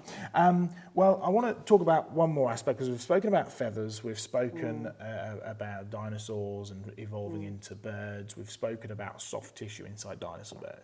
And we've looked at the last episode at the size of eggs and dinosaurs going onto Noah's Ark. So if they went onto Noah's Ark, which the Bible says that dinosaurs did go onto Noah's Ark, being land-dwelling, air-breathing animals, which is what the dinosaurs are, then the dinosaurs presumably would have come off the Ark, and they're not here today. No. So what happened to them? Because next episode we're going to have a look at some stories of dragons and stuff like that. But for now, just give us a bit of an idea from a biological perspective, some of the reasons why dinosaurs might have died out. Well, the world seems to have changed quite dramatically after Noah's flood. We are on this pathway ever since the fall of man of going downhill. The world started out good. It started going downhill with human sin and God's judgment. God cursed the ground. After Noah's flood, God warned Noah that the earth would go through periods of, well, regular patterns and cycles, but also patterns of heat and cold. So we're starting to get extreme seasons. That's also the time that God gave human beings permission to eat meat. So he knew that the environment was not going to be good enough all over the world to sustain people on a plant-based diet. And so that means it would be the same for the animals. So the environment is definitely going downhill, which means some animals would cope with that, some animals would not. Now, if human beings were given permission to eat meat, that means you've actually got to go out and hunt it and kill it. And the same with animals who need to eat meat because they can't get enough nutrition from plants, are going to go and hunt other animals. So dinosaurs may have died out for a number of reasons. Just the sheer degeneration of the environment made the world a much harsher place, particularly for a reptile. They don't tend to do very well in extremes of climate. They wouldn't get enough nutrition if they were hunted by other animals, or if they were hunted by people. They would eventually die out. So it's probably a mixture of all of those things, and it's all to do with the world going downhill. And it really fascinates me as well about like reptile reproduction.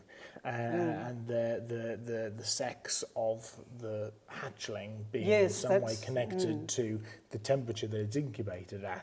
And so in an extreme case like a crocodile, the embryo, if it's incubated at a warmer temperature, will actually develop into a female, cooler temperature into a male. And in other reptiles, the sex is predetermined, but if it's a higher temperature, then only the females will hatch out, the male eggs won't develop, or if it's cooler temperature, only the males won't. So with a change of climate, and it's that good to bad to worse concept, right? We're in the worst bit now, and the worst was after Noah's flood, right? The world changed from good to bad when man sinned. The world changed from bad to worse when God judged the world in a global flood, and as a result of that, your dinosaurs, well, if only males are hatching out, a couple of generations later, you're dead.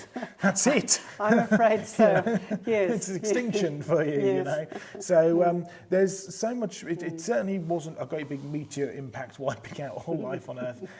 Well, actually, no, it wasn't all life on Earth, was it? No, it certainly wasn't. A lot of things that supposedly were alive at that time are still here.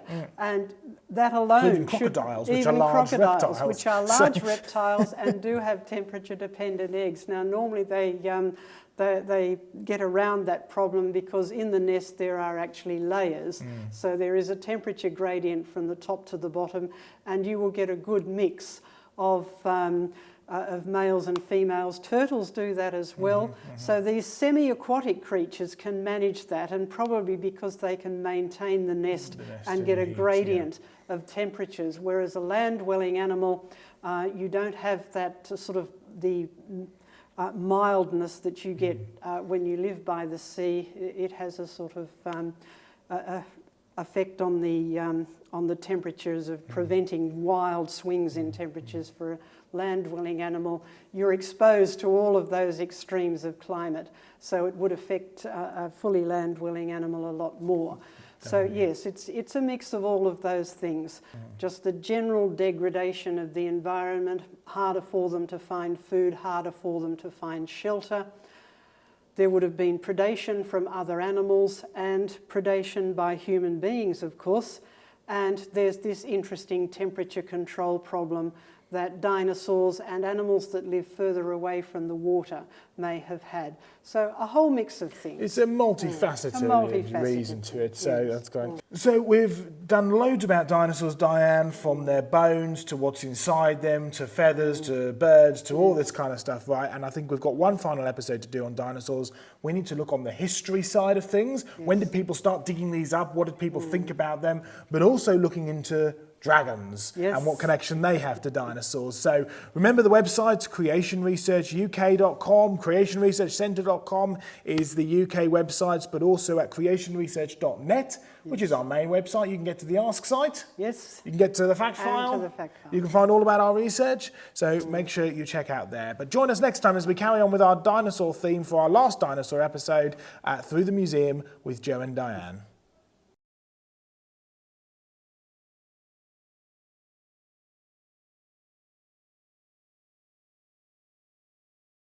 Well, welcome back to Round the Museum, or Through the Museum, or we really ought to have decided what we're calling this before we did, but never mind. Welcome back to Round the Museum with Diane and Joe, and we have a rather fabulous jawbone here. Now, this is a cast, but I've seen the original, and you've probably seen the original too. It's actually on display in the Oxford Natural History Museum, which is pretty spectacular, and in fact is almost better than the Natural History Museum in many ways. It's a very good museum. It's absolutely brilliant. So this is the original is on display in there. And you've got a nice jawbone of a theropod dinosaur. You've got some nice teeth, and you've actually got some little teeth kind of poking out. And this is something that I've observed in the real world, digging up dinosaurs. Oftentimes you find more teeth than you do dinosaurs. It's the same with sharks as well. That's right. And this actually gives us an indication that dinosaurs grew their teeth almost constantly. Yes, they were constantly, they fell out and they were constantly replaced. It'd be nice if we could do that with any of our teeth that get damaged. But especially with our sort of very sugary diets that we have nowadays. And we are unfortunately in that good to bad to worse pattern. And so we do get things like tooth decay. But in a good world, actually, Diane, as a side point, would we have had stuff like tooth decay? No, there wouldn't have been any decay. And that's for a couple of reasons. Number one, good diet. Good diet, but also number two, no bad bacteria. That's right, no bad bacteria and no violence and predation either. So it's the same with a lot of things that we think of mundane today, like, you know, brushing your teeth or what you do after going to the toilet. Wouldn't have been part of that original world. Because in the very good world, there wasn't such thing as bad bacteria. There wasn't such thing as a bad diet or a refined sugary diet. Everything, every plant was good to eat. Yes, indeed. We think of good as a moral word today, and if we think, well, something's good to eat, we think it's, it tastes good, delicious. But it's more than that. It's not just delicious, it's actually good for you in every sense. It's good for your teeth, it's good for your stomach, it's good for your, your intestines and getting enough energy out of it. So, donuts would not have come under the definition of good in a very good world.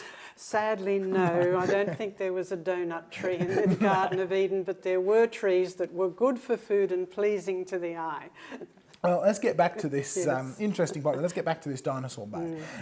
So this is a cast of the original, which is in the Natural History Museum in Oxford. And this comes from Megalosaurus, Megalosaurus bucklandii, in fact. So what was this dinosaur named after? It was named after the man who discovered it, because that's what you can do if you discover a new species or dig up a new fossil that hasn't been discovered. You have naming rights, and if you choose to name it after yourself, that is perfectly acceptable in the scientific world. So a man named Buckland found this and named it after himself. And we tend to Latinize things in scientific naming, so Bucklandii is just found by Mr. Buckland. William Buckland was a vicar turned sort of natural history person, naturalist, digging up fossils and stuff like that. And he was living at a really interesting time in history. Because not only were they digging up and naming bones like this really for some of the first times, but they were also at a time of great hypocrisy within the church, high Victorian society. And they were at a point where certain ideas were filtering down from the French Revolution that had taken many years previously, but they were now the ideas which were being cultured during the French Revolution were now filtering their way down through Scotland into high Victorian society. And some names that we can throw out are names like Charles Lyell, names like Richard Owen, names like William Fox. All these kind of people were highly influential. Adam Sedgwick, these people were all highly influential in pushing forward a new type of science, the study of these fossils. And they had very differing ideas, because another person who was slightly later but still a contemporary with these people was, of course, Charles Darwin, a disciple of Charles Lyell. And Charles Lyell is perhaps the one who was really pushing a fully naturalistic philosophy, the idea of the present being the key to the past, the idea that millions of years is what is required to apply to all of the rocks and the geology around us. And Darwin just simply took that and ran with it. I mean, Lyell replaced Genesis, Darwin rewrote it. If you get rid of the short young Earth, you add millions of years to the history, the next logical step is to say that the animals that are found as a fossil record in the bottom layers evolved into the ones in the top layers, and hence you have the whole theory of evolution come about. Buckland, who discovered this, he was kind of a bit in the middle. He certainly started off believing in creation. Yeah. He started off believing that Noah's flood was the cause of the fossil record and the geological record, but he was one of those people who ended up getting highly influenced by people like Lyell and Darwin. Yes. And ended up becoming a bit more of an evolutionist. And then other people as well, like the Reverend Fox, who kind of remained pretty much a creationist all the way through, Yes. and people like Richard Owen, who of course not only founded the Natural History Museum in London, but also gave the name Dinosauria to us. Yes, he did. In 1841. Yeah, 1841. And this yes. bone was actually influential in starting this journey of what we now recognise as dinosaur paleontology. Yes, yes, that's right. So the term dinosaur meaning big and fearful or fierce or terrible. But all as of in great, that, kind that of, whole yeah. idea It's of more being of a great big, yeah. Yes, great big. So great big lizards, right? Saurus means lizard, and it's a term that's used for a lot of large reptilian sort of species. It's not confined to dinosaurs alone. But that was a new scientific or technical term for creatures that had been known about for a while. And so Richard Owen, being a museum curator and being a scientist, he wanted to organise our knowledge. That's all the classification system is, so don't be intimidated by scientific names. We like to organise our knowledge so that we can understand the world around us, and that was part of that process. So dinosaur, technical scientific name for creatures that were already known about for quite a long time. Yeah, there's certainly not a new idea, but it was regarded as the, like you say, the technical name. Yes. And they had a common name for them, which we'll come on to a little bit later, because another name, not up there in high academia, but certainly highly influential to the academics. In fact, even though women were not regarded the same way that perhaps they are nowadays in terms of scientific academia, many of these upper middle class to upper class academic scientists and geologists would actually be led by this lady down on the Jurassic coast, and her name, of course, was Mary Anning. That's right. And we have a cast of one of her fossils also in the Oxford Natural History Museum here, a rather beautiful Ichthyosaurus from Lyme Regis. Now, Diane, we recently took you to Lyme Regis. Yes, what was going on there? we've just been in Lyme Regis. We had a conference down there which involved field trips during the day and seminars at night. And so we went down onto the beach where Mary Anning may have been. And we even found part of an ichthyosaur, didn't we? And we found part of an ichthyosaur. Well, I'm pretty sure is part of, yes. what we think is part of this rib up here, moving into part of the skull. But you can see there's some pretty spectacular teeth, lovely cone-shaped teeth again, almost dolphin-like creature, with this great big beautiful vertebrae here. These are the very distinctive round vertebrae with, you've even got a small little individually thing down here as well, haven't you? It's, which has a sort of paddle shape to it. Very nice indeed. And it was Mary Anning who started discovering these and ended up selling these on, these great creatures. And in particular, she sold a lot of her collection to Richard Owen, who founded the Natural History Museum, but she also sold a lot to a man called Thomas Hawkins. And Hawkins ended up having an enormous collection of these dinosaurs, and he actually ended up donating most of these, well, we call them dinosaurs. They're technically not the land dinosaurs, but they're referred to loosely as dinosaur-type creatures. Sauruses. They're Ichthyosaur just means fish lizards. So same thing. And he donated a huge group of these in the end to the Natural History Museum. Yes. But he wrote a book based on all of these fossils that Mary Anning was finding. And he called them the Book of Great Sea Dragons. Yes. In fact, you can still go to the Natural History Museum today. today. You can go to the Natural History Museum, and they are the original labels that were on them. A lot of them have been covered up now, but they were called sea dragons, and that was a perfectly acceptable name for them. And you can still go to the Natural History Museum today, and they've got that enormous wall, haven't they? Yes, a huge full wall of these sea them. dragons. Yes, it's always worth going Ichthyosaurs, to look at. plesiosaurs, there's giant crocodiles up there, and they all have the great big, sort of written on a big thick black ink sea dragon, or Hawkins collection, sea dragon. So let's talk about dragon for a moment, because we said earlier that Dinosauria was considered the technical scientific term for these great big creatures, these terrible lizards. But what did people like Owen, people like Fox, people like Buckland, people like Anning refer to these dinosaurs, these great big terrible lizardy creatures, in an informal term? Well, just in general conversation, they referred to them as dragons. In fact, Fox, who lived on the Isle of Wight, wrote to one of his friends and said, "Oh, I love this place because I can dig up old dragons." So that was the normal conversational term for them. It still is today in China. I've actually experienced that myself when some visiting academics from China came to the university where I was working.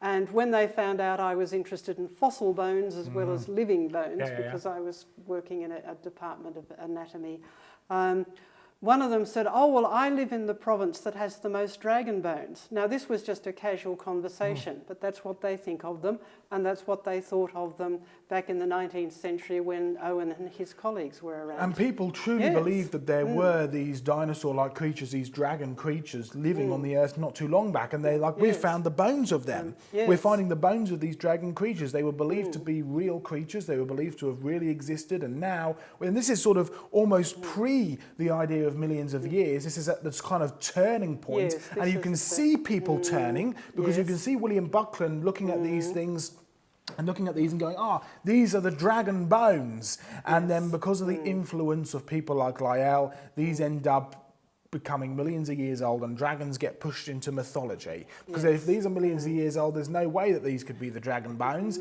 And even though the dragons are depicted as dinosaurs in past history, if the dinosaurs died out 65 odd million years ago, there's no way that any mankind could have been around at that time. So you find there's a really big turning point at this part of history. But really, we're going to discuss now some of the evidence of dinosaurs being dragons. Yes. As simple as that. And let's start with a dinosaur which is still called a dragon today. Yes, indeed. Even by scientific people. This is, again, a cast, but it's a life-size cast of Dracorex. Yes. In fact, Dracorex Hogwartsia, which is, of course, tells you what paleontologists read in their spare time. But we have Dracorex. So Dracorex, most people can probably guess what that means, but tell us the Latin. What is it talking about? Well, Draco is dragon, right? Rex is Latin, so king dragon.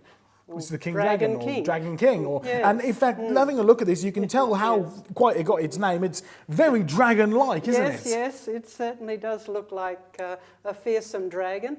Yes, and with all of these knobbles and all these horns and sharp excrescences, and yes, you certainly would not want to meet one of those in a dark corner. Absolutely not. In fact, there's lots of debate over Dracorex as to whether he's his own species or whether he's a young Pachycephalosaurus. They're the ones with the big lumps on the back of their head that at one point they thought were used for head bashing, but now they think that the neck wouldn't have been strong enough. So there's all debate over all this kind of stuff. Well, even the big lump is not necessarily strong enough either. Thick bone is not necessarily strong bone. Yeah, it doesn't need. So there's a lot of debate over it. Personally, I'm not convinced by the idea that it's just a young Pachycephalosaurus, but it's an interesting discussion, and it's a good discussion to have. But there's one thing you can't really deny. If you look at these kind of creatures, they are certainly very dragon-esque. You can certainly see how if this creature was really alive and this creature was being seen by people, how it would enter into the world of sort of stories of these great big ferocious beasts that once lived. They're pretty visualising, aren't they? Yes, they certainly are.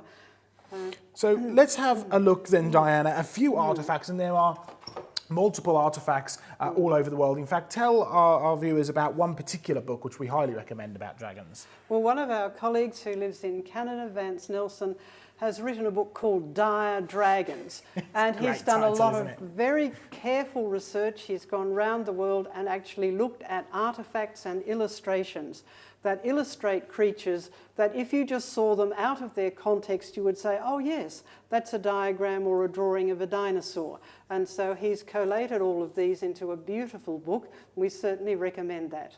One of the things I love about Vance's book, Dire Dragons, is that he's very, very careful and very thorough and very meticulous. And he has created a set of rules that every depiction has to fit if it's going to be included in his book as a depiction of a specific dinosaur. So you can certainly get to dinosaur-type creature or dinosauria, but to get to a specific, this is a depiction of this particular dinosaur, there's a real exquisite number of categories that it has to fit in, including having certain aspects of it, certain depictions which match up perfectly. So let's have a look actually now, Diane. We have an entire cabinet over here. If you come over this way, so we can have a look, Diane, through some of this. We have an entire cabinet full of depictions of dragons and dinosaurs from the past. So let's start right down the bottom here at an English example. This is actually from Worcester Cathedral. So what you can see here, Diane, is a rather beautiful depiction of these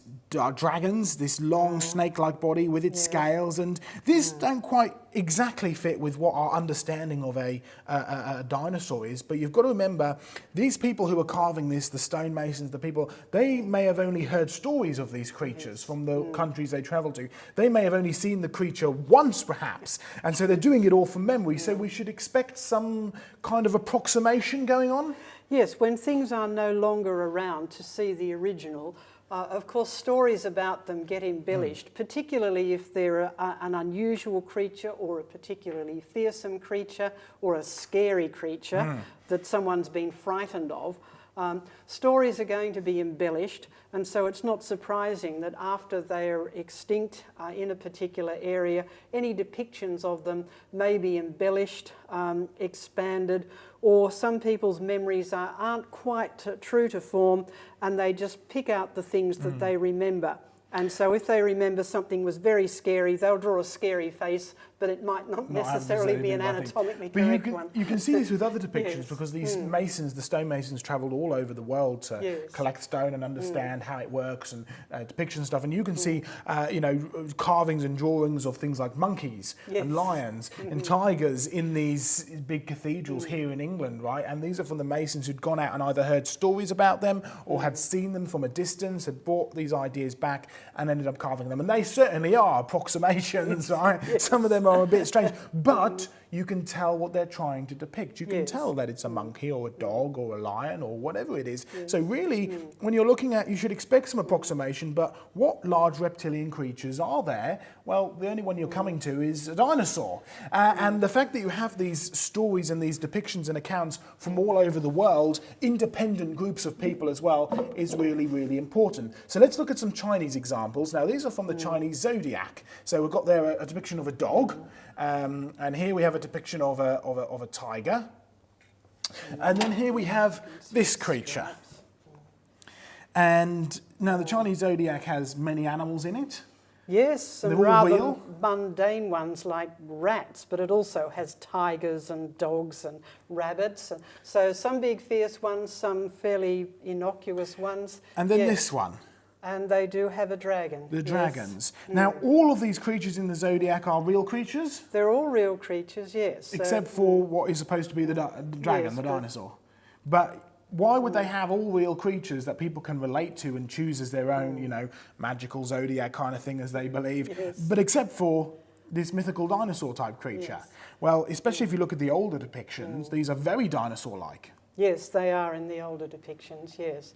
So it would make sense that if you have a zodiac of normal creatures that you live with, that are part of your life, part of your environment, why pick one that doesn't exist anymore when all of the others, like things like rats and dogs, which are just part of the normal environment, you wouldn't pick something that was imaginary.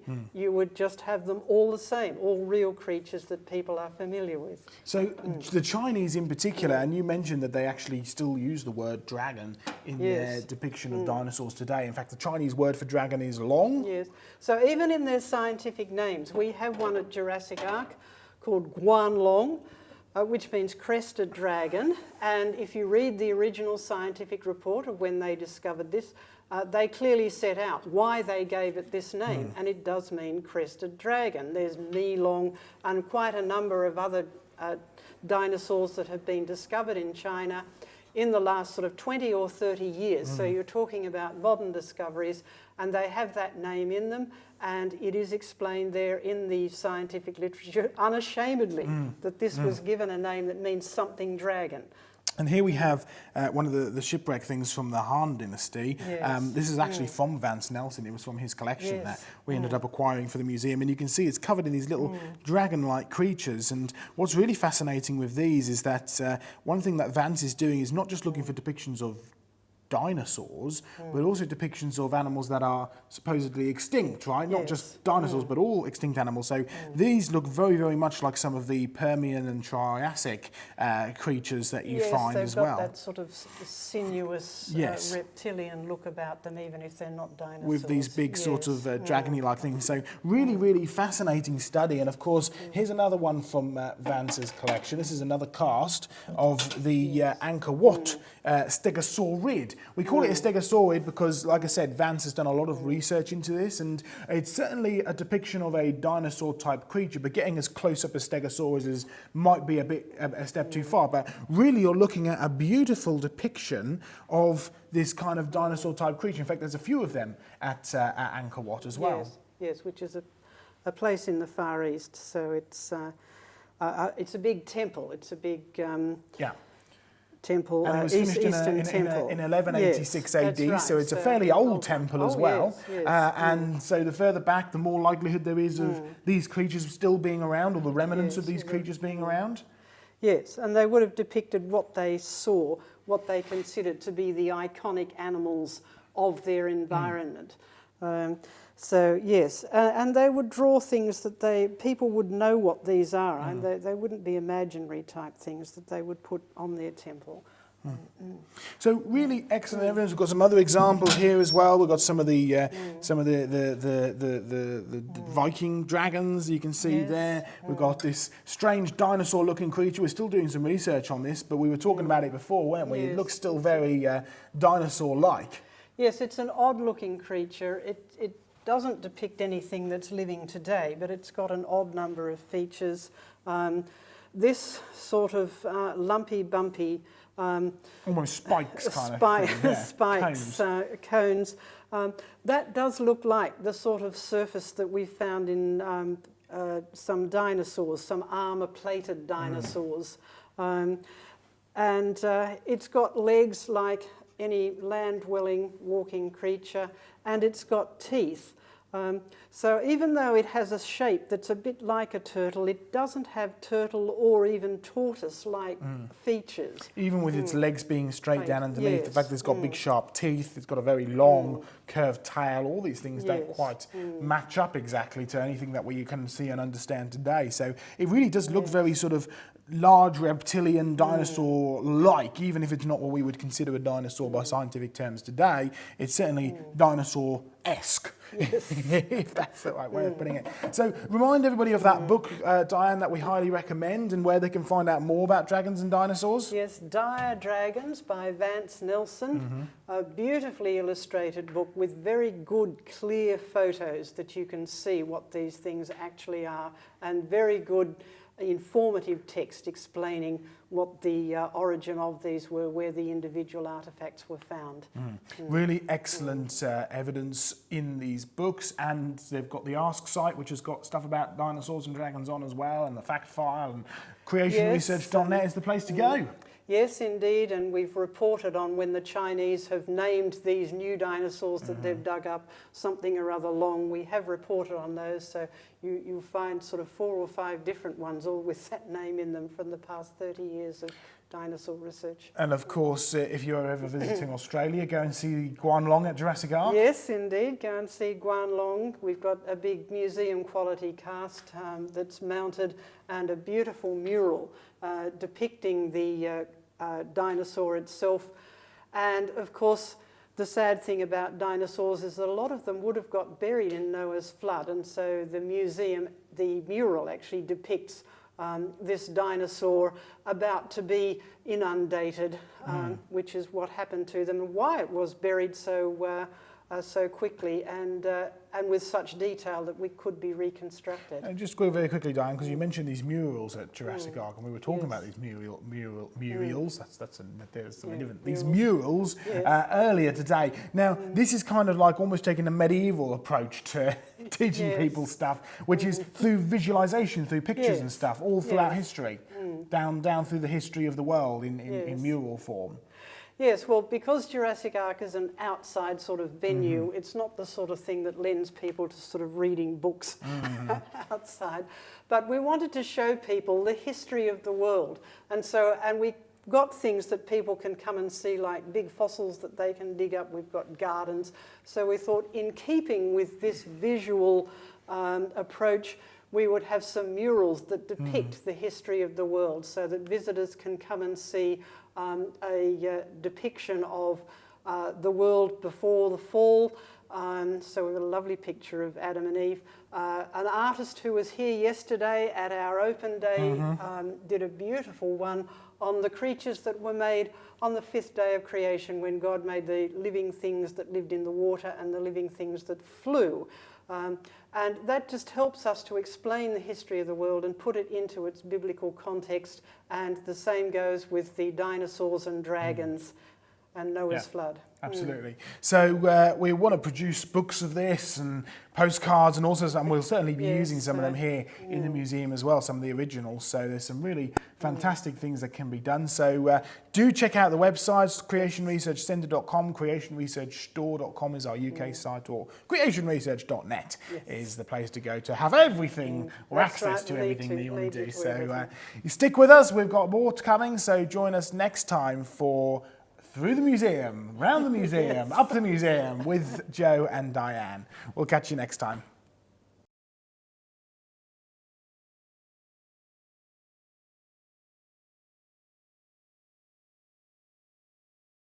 Welcome back to Around the Museum with Diane and Joe for this very special episode where, well, to be honest, Diane, we wanted to do about 3 or 4 episodes on archaeology and history, but really we just don't have time, with you needing to head back and soon head back to Australia. But maybe another time. Maybe another time, but we thought we need to at least get one archaeology episode in, so it may be a slightly longer one than normal, but let's go around, Diane, and just have a look at some of the archaeology we have here, because creation research is not just about fossils, even though we do have fossil backgrounds and lots of fossils. It's not just about the creation and the biology like your stuff, but it really is about getting that big perspective, the whole perspective of biblical history, which includes creation and fossils, Noah's flood, but it also includes things like the Tower of Babel, the origin of the races. It includes things like all of history. And really what we're dealing with here, Diane, is biblical archaeology. Yes, that's and right. many in the people, truest sense. in the real sense, which is not just archaeology of the Holy Lands, and some people might think a bit further afield to Assyria or Babylon, and some people even further afield to places like, you know, Greece and Rome, because of course the Apostle Paul went there in his travels.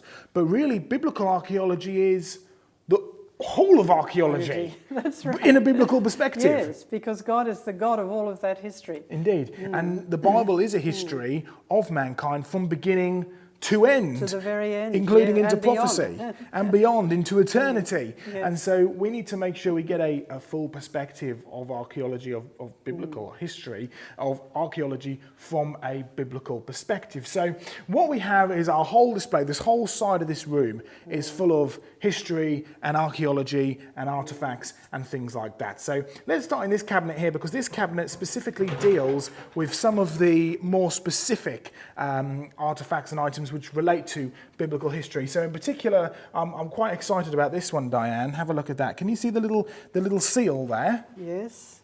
So this is actually, we've got a couple of other ones in here as well. Let me just pull them out. And you can see they've got this depiction of like a winged beetle type creature with some Paleo-Hebrew writing in the top. And these are actually known as lamach jars. And what's really interesting is it bears a symbol which means belonging to the king, right? That's what it means, and it consists of the emblem of the king.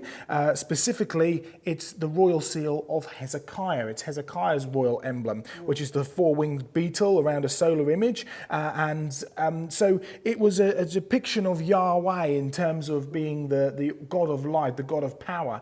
And what's really fascinating in these kind of things is the Bible actually tells us about these jars. It says in 2 Chronicles chapter 32, it documents the king Sennacherib, who was coming to invade. He was an Assyrian king, and he was coming to invade the children of Israel, the kingdom of Judah, as it was at the time. And Hezekiah had been paying tribute, and it basically said, enough's enough, we're going to stop paying tribute. And so the Sennacherib from Assyria said, right, well, I'm going to come and I'm going to destroy Hezekiah. And he wrote great big murals about it, and he wrote down in tablets, and we've many of these are on display in the British Museum, aren't they? Yes. Records of how he was going to come and destroy the children of Israel, destroy the kingdom of Judah, and basically we hear nothing else from his perspective. But it's not surprising why, because history is written by the victors, as they say, and the Bible tells us what happened here, because it says two things. Number one, Hezekiah was a good king, and so he did first and foremost what every good king does. He fell on his knees and begged God for mercy. He said, God, you've got to help us here. We need your help. And the second thing which he did is he, being the wise king that he was, made fortifications. Of course, perhaps the most famous one is Hezekiah's tunnel, bringing the fresh water into Jerusalem. But he also says in 2 Chronicles that Hezekiah made for himself storehouses for the yield of grain, wine and oil, pens for all kinds of cattle and sheepfolds, and jars which were to be filled with all of these things. And these are those jars. There's the handle. Look, it would have joined onto the jar like that. You can see the stem of a handle here. In fact, you've got an entire handle there. Great big pot with many of them round, being stamped with the king's royal seal. So we have evidence of not only Hezekiah being a real king, something that you can come and touch and feel at the museum and actually get up close and personal to, but something that also talks about God's provision, Yahweh's provision for his people. Excellent piece of evidence from archaeology. Yes, indeed. Yes. So that's a really exciting part. This is also a really nice one. This is, if you have a look at this, this is actually Hittite. Yes. Now, Hittite is mentioned many times throughout the Old Testament and in the New Testament. In particular, you have the Old Hittites, which are the people that Abraham had dealings with to buy a plot of land for Sarah. But you also have the Neo-Hittites, which are mentioned in the Book of Kings and the Book of Chronicles.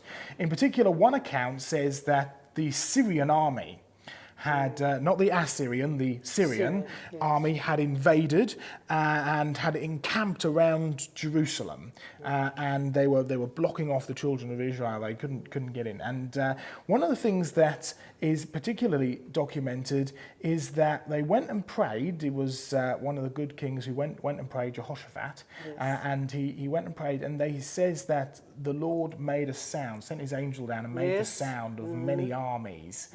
And the Syrians turned to each other and said, oh my goodness, the kings of Egypt and the Hittites must have rallied together with the kings of Israel, and they're coming to get us. And so they ran away. Now, many biblical scholars at the time, this is in the late 1800s, wrote about how, very mockingly, they said that there's no way that we could trust the Bible because there's no way that there was an empire anywhere near the size of what the Hittite Empire was supposed to be, certainly not big enough to be compared to the might and power of Egypt at the time. And so they said, you simply can't trust the Bible, because they thought the Hittites were a small little village somewhere. Yes, that's right. And then about 20 years later, in the early 1900s, they did, in course, discover the Hittites. And there's the famous thing where in one episode, in one edition of Encyclopedia Britannica, they said there's no such evidence of the Hittites being anything like the Bible describes. And in the next edition that came out, they wrote 25 pages on them. Yes, that's right. It's a good example of how if you stand your ground on the truth of God's word, the secular scientists and historians will eventually catch up. Absolutely. Because the Hittite Empire is now regarded as one of the three superpowers in the world at the time: the Egyptians, the Assyrians, and the Hittites. They were an enormous culture of people. And, you know, people might have heard of names like Heinrich Schmielmann, who used Iliad's Homer, the Homer of the Iliad of Homer, about Troy, right, to go and discover Troy. And people mocked him for trusting a myth. Why would you trust a blind poet's story in order to find Troy? And of course he trusted Iliad and Homer's Iliad, and he found Troy. So how much more would we discover if we actually take the Bible at face value and trust the Bible if we were to go out and actually dig up and explore and find what is out there to be found, including the Hittite Empire. We've got other things, and I'm just going to show you this as a sneak peek for what's to come later, but we've actually got a stamped seal which bears the name of Nebuchadnezzar, and so again it's a biblical reference to that biblical king, but we've got a much better example than this somewhere, haven't we? Yes, we have. So we need to we'll move on to that a little bit later. Now, in the Bible, Diane, there are lots of mentions of gods, Yes. false gods. Lots of gods. Yes. Whether they be perhaps the most famous one, Baal, Yes. or as it was pronounced, Bala, which of course has an interesting connection because his symbol was the moon, the crescent Yes, moon. indeed. And there's another group of people who worship the crescent moon god, which sounds a little bit like Bala today, don't there? Yes, yes. Interesting connections, right? But you've got to be careful about saying some of these things. But what we do have are some of these idols which are mentioned in the Bible. I don't know if you can see here, Diane, this is a stamped seal of a worshipper, and he's worshipping a crescent moon. Yes. In fact, this was the precursor to Baal, which was known as Sin. The moon god Sin, the Sumerian god. An interesting name for a false god, but there we are. And you'll find that this crescent moon, there's the crescent moon right at the top there that he's worshipping, right? You'll find that there seems to be an epicenter of paganism that comes out of the Middle East, which isn't surprising because that's where the Bible teaches that all people came out of. Yes, indeed. And they are all derived from people who defied God. And even though they were told by God to spread out over the earth, replenish the earth, fill the earth, no, they all decided they would come together and they would build a tower and they would make a name for themselves. So they ceased worshipping the true God and they were worshipping their own inventions, as it were, their own power. So they were now worshipping the creation rather than the creator. And So this is a classic example of that. it's not surprising that the closer to the Middle East you get, the more connections you see between these false gods and the spirits that are behind these false gods, and the more numerous of these gods you actually find. And you can find the influence if you start at that epicenter of the Middle East where the Tower of Babel was and spread outwards. You can still see influence of these gods throughout cultures throughout the world that carried their own influence of that demonic power. And it certainly seems, of course, if you read Revelation, that the spirit of Baal, even though Babylon is destroyed now, even though it has been crushed, and God prophesied over the gods like Marduk and stuff like that, and they are smashed idols and nothing more now, it certainly seems that the spirit of Baal has a role to play in the end times and what he's got, what is coming, right, until God finally clamps down his eternal judgment. So be wary. Don't be fearful because they've been defeated already. That's right. They are defeated enemies, so we need to be alert and wary, but we don't need to be afraid because we worship the God who is the ruler of the whole of creation. So any spirit world, any spirit being is actually a created being, and so it is under the power of the Creator. It was just interesting. We're actually in the museum at the moment, and tomorrow is a holiday celebration. What's tomorrow, Diane? Tomorrow is Halloween. Halloween. Yes. It's interesting, and we just had a couple of people randomly walk in off the streets, and we were chatting with them downstairs, and they actually asked me if some of the figurines. In fact, it was a CD holder in the model of like a little figurine, yes. and he actually asked me, "Are these things haunted?" Oh. I was like, oh, okay, well, that's an interesting conversation starter Yes. if there ever was one. Because you've got to be wary of these spirits that are in the world. And Peter tells us that the devil walks around like a roaring lion, seeking whom he may devour. But we must also be careful, just as we have to be careful not to disregard these spirits, we also have to be careful not to let them rule over us or become so consumed or time-consuming, trying to focus on them, because we do serve a God who is greater than all of these. He is a God who is over all creation, whether that includes angels or fallen angels. He is the power over all. And in fact, in Jeremiah chapter 50, it actually references this God. This is a depiction of the god Marduk. Marduk was the chief god of the Babylonians. In fact, if you read Daniel, it was Marduk who they were sacrificing that meat to, that Daniel and his fellow people wouldn't eat, right? And Jeremiah is interesting because he's known as the weeping prophet. And he's known as the weeping prophet for a good reason, because he spends lots of the time lamenting, right? The whole book of Lamentations exactly. of Jeremiah, and he had a lot to lament about. Indeed. Well, the children of Israel, quite frankly, had messed up big time. They'd committed spiritual adultery, really, and had wandered away from God. And as a result of that, God said that he was specifically raising up a group of pagan people to come and put judgment on the children of Israel, on the kingdom of Judah. Those people were... Those were the Babylonians. Babylonians, the land of the Chaldeans. But towards the end of Jeremiah, in Jeremiah chapter 50, even though God had said over and over again that he was raising up the Babylonians to put judgment on the children of Israel, so there's an interesting comment there about kings and rulers and leaders over us, and we're in an interesting political moment in the UK, and I'm sure Australia's had its fair share of political issues, but we are called to pray for our leaders, and we're also told that our leaders are put into place by God himself, so we need to understand that. But even though God had raised up the Babylonians, he wasn't about to let their sins slide under the carpet. He said a prophecy in Jeremiah chapter 50 where he specifically references not only Baal or Bel, but also Marduk. He specifically prophesies that her statues will be smashed, she will be no more, and Babylon will be taken. She will be shamed. And look what we have here, Diane, a smashed Marduk. Absolutely no power in this whatsoever. She has no more even representation of the spirit that used to be behind her, but she is just a smashed, broken, humiliated idol, making the point that our God is... Our God is greater than any of the false gods, no matter how powerful they may be. They are only allowed to have power for a short time, but ultimately God will overcome them.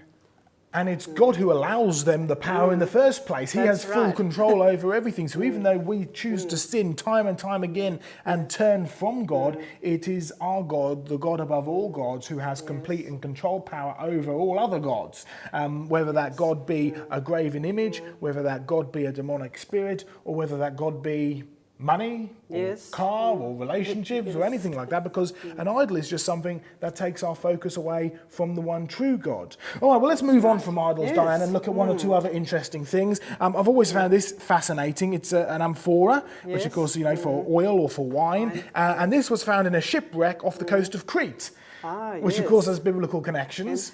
Yes, it does. The apostles travelled around Crete. The apostle Paul is well known for a travel around the Mediterranean, and in fact he got shipwrecked.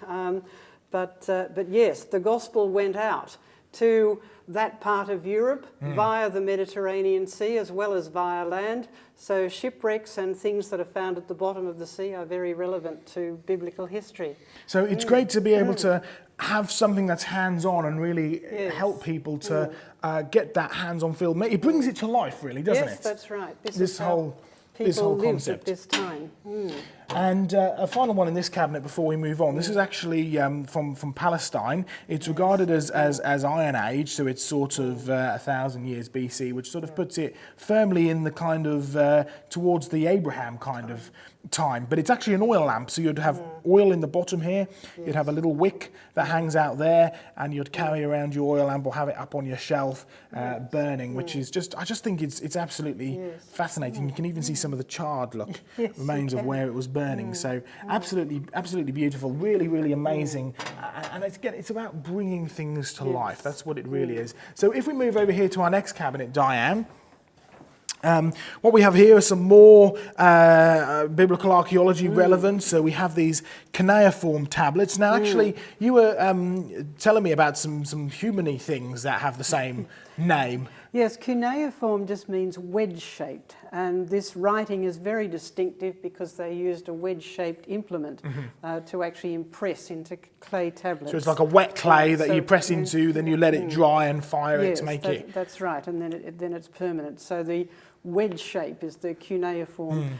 And in your foot you have 3 cuneiform bones because they are actually wedge-shaped. So there you go, it's as simple as that. But this is an ancient form of writing. It's the written form of the Akkadian language, whether that be Assyrian or Babylonian or Sumerian. And so we've got examples. Some of these are translated. Some of them are what some people might consider boring, as in they just refer to the number of servants that a king has, or how many pots of grain his land yielded that year, or so on and so forth. So some of of it's a bit mundane, but some of it has some interesting references to certain time periods, so they can be very helpful in archaeology, can't they, to help date things and help get a bigger perspective on things. So there's some fascinating, I just think they're absolutely amazing. And then in this cabinet, Diane, we have all Egyptian stuff. Now, Egyptians featured quite heavily in Scripture. Yes, there's lots of references to the Egyptians, particularly in the Old Testament.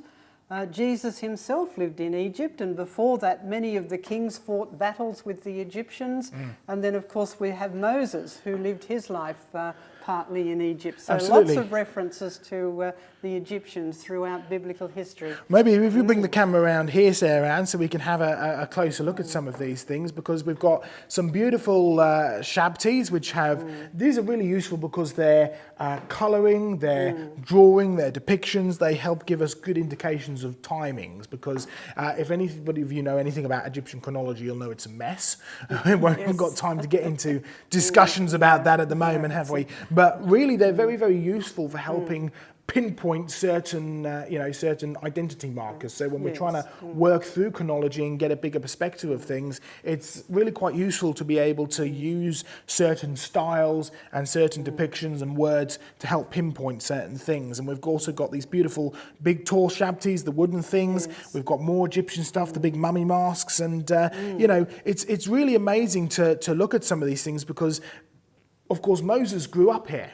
Yes. And Moses is attributed with writing Genesis. So a good way of asking, well, could Moses have meant vast periods of time when he wrote in 6 days the Lord made the heavens and the earth? It's a good thing to look at, what did the Egyptians believe about the day? And we've done a lot of research into that, haven't we? We have done some research into that, using their own inscriptions or their own style of writing, which is hieroglyphics, and their word for day meant what we would say was a day. A day, yeah. In fact, we have a little scarab beetle in our collection, which isn't on display at the moment, but it actually has the sun disk, which is the symbol of the sun god Ra. It's on the back of the beetle, which is the representation of the day, and it has the underworld, in which the sun would have moved from one horizon to the other, and then into the underworld, which completes the cycle of the day, right? So it's an entire scarab beetle depicting what a day meant to the Egyptians, which is the time that it takes from the sun to travel from horizon to horizon into the underworld, out the other side. That's a day.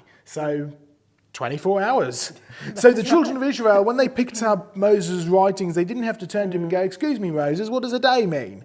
They'd have known what a day meant. Moses knew what a day meant. All the Egyptians knew what a day meant. And that day was 24 hours a day. 24-hour day, what we would call one rotation of the earth. Exactly. And so it's things like this that not only give us a big perspective of history, so it helps us make it real, gets hands-on. It's just amazing stuff to be able to come and touch and feel and see. It's got fantastic Egyptian stuff, but it's also about getting that biblical perspective, understanding what the culture was like in those times, understanding their religion, their beliefs, how it fitted into what Moses was like when he was being brought up, but also has that really important biblical connection. Moses knew what a day was, the Egyptians knew what a day was, the children of Israel knew what a day was, so when Moses said day, he meant day. That's right. Not vast periods of time. No. That's right. It was a highly literate culture. People were not stupid and ignorant. They communicated as effectively as we can today. So it's a really important concept to talk about. Now, let's move on, Diane, to talking a bit more about races, okay? Our origin of races, Tower of Babel, stuff like that. Because what I always find fascinating is, for something like 200,000 years, humans are supposed to be humans, fully humans, Homo sapien, right?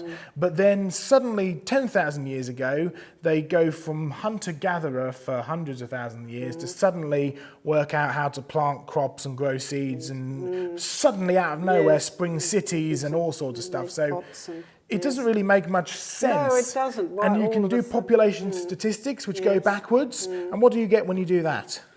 Well, you don't get 200,000 years.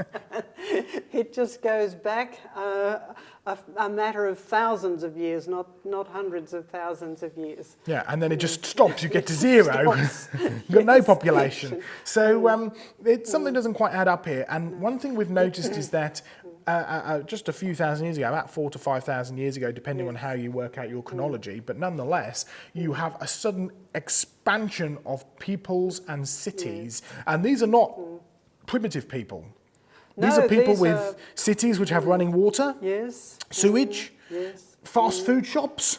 Yes, it's amazing. So some of these cultures, let's just run down. We've got the Indus Valley, which we've got all these Yes. Indus pots over here. So the Indus Valley is in northern India. Yes. Big city, running water. You've got China, so these are all Neolithic Chinese, Yes.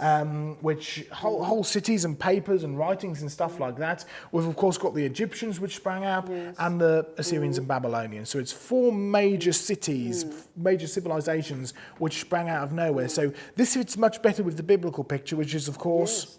That people were always intelligent, and in fact they were so intelligent they thought they could build a big tower unto the heavens, and God himself said, well, if I allow them to continue, there's sort of no end of what they'll get up to. That's why he came down and judged them. So he acknowledged that they were in fact very clever, very creative, and but their creativity was going to destroy them, was going to get them into trouble because they were rebelling against the Creator. And so he had to come and judge them in order to get them what they wanted to do. Now, when they went away from the Tower of Babel, because their languages were changed, but their memories weren't. They would have had memories of what they had been doing.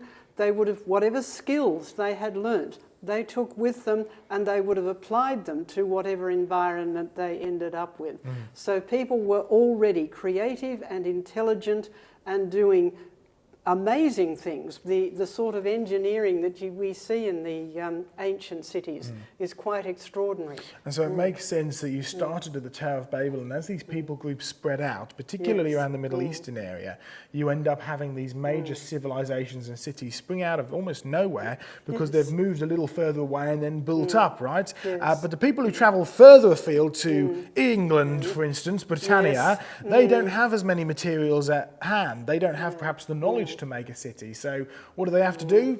Make stone tools and live in caves. Yes, that's right. But it's the same time as everything else is happening. That's right. They have to take advantage of whatever environment they find themselves in. And if it doesn't have the sort of resources you need to make stone buildings or to make pottery, you make do with whatever is there. After all, you want to survive, you want to carry on your society, so you make do with whatever you find, and if the resources aren't there, well, you use other ones. Exactly. So let's move on. We've got loads more pottery and stuff here. We've got this rather lovely collection of weaponry and artefacts. But Diane, if you come through this way, head over there, because we've got perhaps our most special artefact over here. What's this that we're looking at? This is a brick. And as you can see, it's a square slab of fired clay, and in it there is a cuneiform inscription which refers to that famous king we referred to earlier, Nebuchadnezzar. Now, just give you a bit of history to this brick, Diane, because a lot of these things have to be fully provenanced in the UK. The black market is a big thing, and so we have to make sure that we're definitely dealing with something that is legitimate here, which we are indeed doing, because this brick was actually collected by the Reverend Leonard Pearson back in the 1930s, when it was perfectly legal to go to places like Iraq and pick up archaeological artefacts and wander out of the country. In fact, the Reverend Leonard Pearson actually ended up writing a book that we have here, you can see, called Through the Land of Babylonia. So he actually wrote books about his travels, and we've got pictures and descriptions of the places that he went, talking about the Tower of Babel, and it even talks about the place where he ended up collecting this brick from, one of these big ziggurats of Kish. So we not only know who collected it, we know where he collected it from, which is really fascinating and fantastic. But specifically, what he then did was bring it back and donate it to the British Museum for loan. And he ended up actually translating it and transcribing it from the British Museum to actually say what it said. And we have the translation from the British Museum here, and it says, Nebuchadnezzar, king of Babylon, who provides for Asgila and Izida, the eldest son of Nabopolassar, king of Babylon, am I. Now that am I is quite an important part, because it's omitted from many bricks, but it's on our brick. And so that reference in the first person is actually really quite important, because When the Bible was studied by critics, they saw that in the book of Daniel you have a prayer called the prayer of Nebuchadnezzar. Yes, Now, Nebuchadnezzar was in the habit of saying, I'm the greatest king of all time, I'm the, look what I've done, look what I've built, Yes. right? And so he said along the lines of, I'm the greatest God there ever is, right? He believed that he was a deity, he wanted to be a deity, he wanted to be a God. And so the one true God thought that a humbling procedure was due, and so he turned Nebuchadnezzar mad. Hair grew out, nails grew out, ate grass like an ox. And by the end, Nebuchadnezzar said, you know what, I might not be the greatest God of all time. That's right. And so he wrote a prayer called Nebuchadnezzar's Prayer, in which he refers to himself in the first person. He says, I am Nebuchadnezzar, king of Babylon, and I say this, the God of Israel is bigger and better than I am. And many critics of the Bible said that there's no way that Daniel, the book of Daniel, could have been written at the time that it was supposed to have been written, because no scribe would dare write down the words, I am Nebuchadnezzar, right? Or Nebuchadnezzar am I? Because it's referencing the king in the first person, and that is blasphemy, right? It's like saying, I am God. Well, they thought this for many years, and it turns out to be true because the scribes would never write that down, but we do find a few bricks that do have the king referenced in the first person. And it turns out whenever you find that, it is the exact words of the king stamped and sealed by the king himself. So we have a brick that is stamped and sealed by King Nebuchadnezzar himself, which is really amazing, really fantastic, but also it shows you that you can trust the Bible, you can trust the word of God. It is actually something which is to be trusted, and you can actually understand it, and it can be used historically from beginning to end. Yes, another example of if you stand your ground, eventually the secular historians will catch up with you. So it's really something that's very vital and very important, and we're extremely privileged to have the brick here. In fact, Nebuchadnezzar was a bit crafty because he wanted to make sure that he was remembered forever, right? Oh, yes. And so what he did, he not only stamped these bricks, but he also, every foundation brick was stamped with his name, and he placed them with his name inside, not out visible on the outside, because he knew what had happened to previous kings. He knew what happened to the pharaohs. When a new pharaoh came along, right, he simply chiseled off the old pharaoh's name off the statue and put his own name into it, right, so somebody else. So he wanted to make sure there was a record of all of this. Now, of course, what's also interesting, Diane, is there's many prophecies about Babylon. In particular, it says that Babylon will be destroyed. Yes, that it would be destroyed and it wouldn't be inhabited. It would never be a big city like it was in those days. So that was the end of Nebuchadnezzar's kingdom. And also what's interesting is that Babylon has been attempted to be rebuilt a number of times. Yes, Alexander and the Great failed every time. Every single time. In fact, most recently it was Saddam Hussein, and he went even as far as to do what King Nebuchadnezzar did, which is stamp the foundation bricks of his buildings with the phrase, you know, Saddam Hussein, restorer of Babylon. And of course, he made two fatal mistakes. Number one, he put the address on the outside of the brick. So can you find any of those bricks nowadays? No, you can't, because they've all been destroyed, just like Nebuchadnezzar knew would happen. But of course, the most fatal mistake was actually going against what God had said about Babylon. There's no way that Babylon is ever going to be restored, because God has said that it won't ever be restored. And we all know what happened to Saddam Hussein. So it's generally not a good idea to go against God's word. No, it is clearly, when something is clearly stated in the Bible, you better believe it. Absolutely. Well, we've got so many other things that we could talk about, Diane, from pots down there to Chinese stuff to... In fact, let's just finish up on some stone tools, why don't we? Just because we've got so much we could talk about. Like I said, we wanted to do multiple episodes on archaeology and history, but really we just don't have time, which is a shame, but maybe next time. But I just wanted to talk about these because very briefly, I mean, look at this, Diane. Can you see the little curve there? Oh, yes. It's actually designed to hold your thumb perfectly. It's a right-handed stone tool. There's no way you can actually find it comfortable to fit in your left hand. It's designed for the right hand to be used. So really, we're not looking at something primitive here, are we?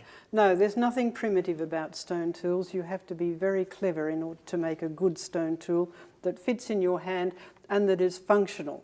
It is a very, very highly skilled craft. In other words, as long as as far back as we find evidence of humans, humans have always been humans. They've always been humans, they've always been creative. They've always created tools, Yes. they've always created art, Yes. they've always had some form of government, they've always had some ability to be able to, bury the dead and have some form of religion and worship, and all these things are uniquely human. Yes, indeed. And as far back as you can go, humans have always been humans, and as far back as you can go, even as far back as our first parents, Adam and Eve, humans have always needed a saviour. Yes, indeed. So I think that's a great place to finish. We've got one more episode for you, which is sort of our walk through the museum and looking at everything. But really, it's been great to have you, Diane, and it's a shame we couldn't do even more. But we'll be back again at some point in the future. Yes, hopefully I'll be back, because there's a lot more that is not even on display now. Absolutely, that we have to look at. So much that we could do. But anyway, join us next time for Around the Museum with Diane and Joe.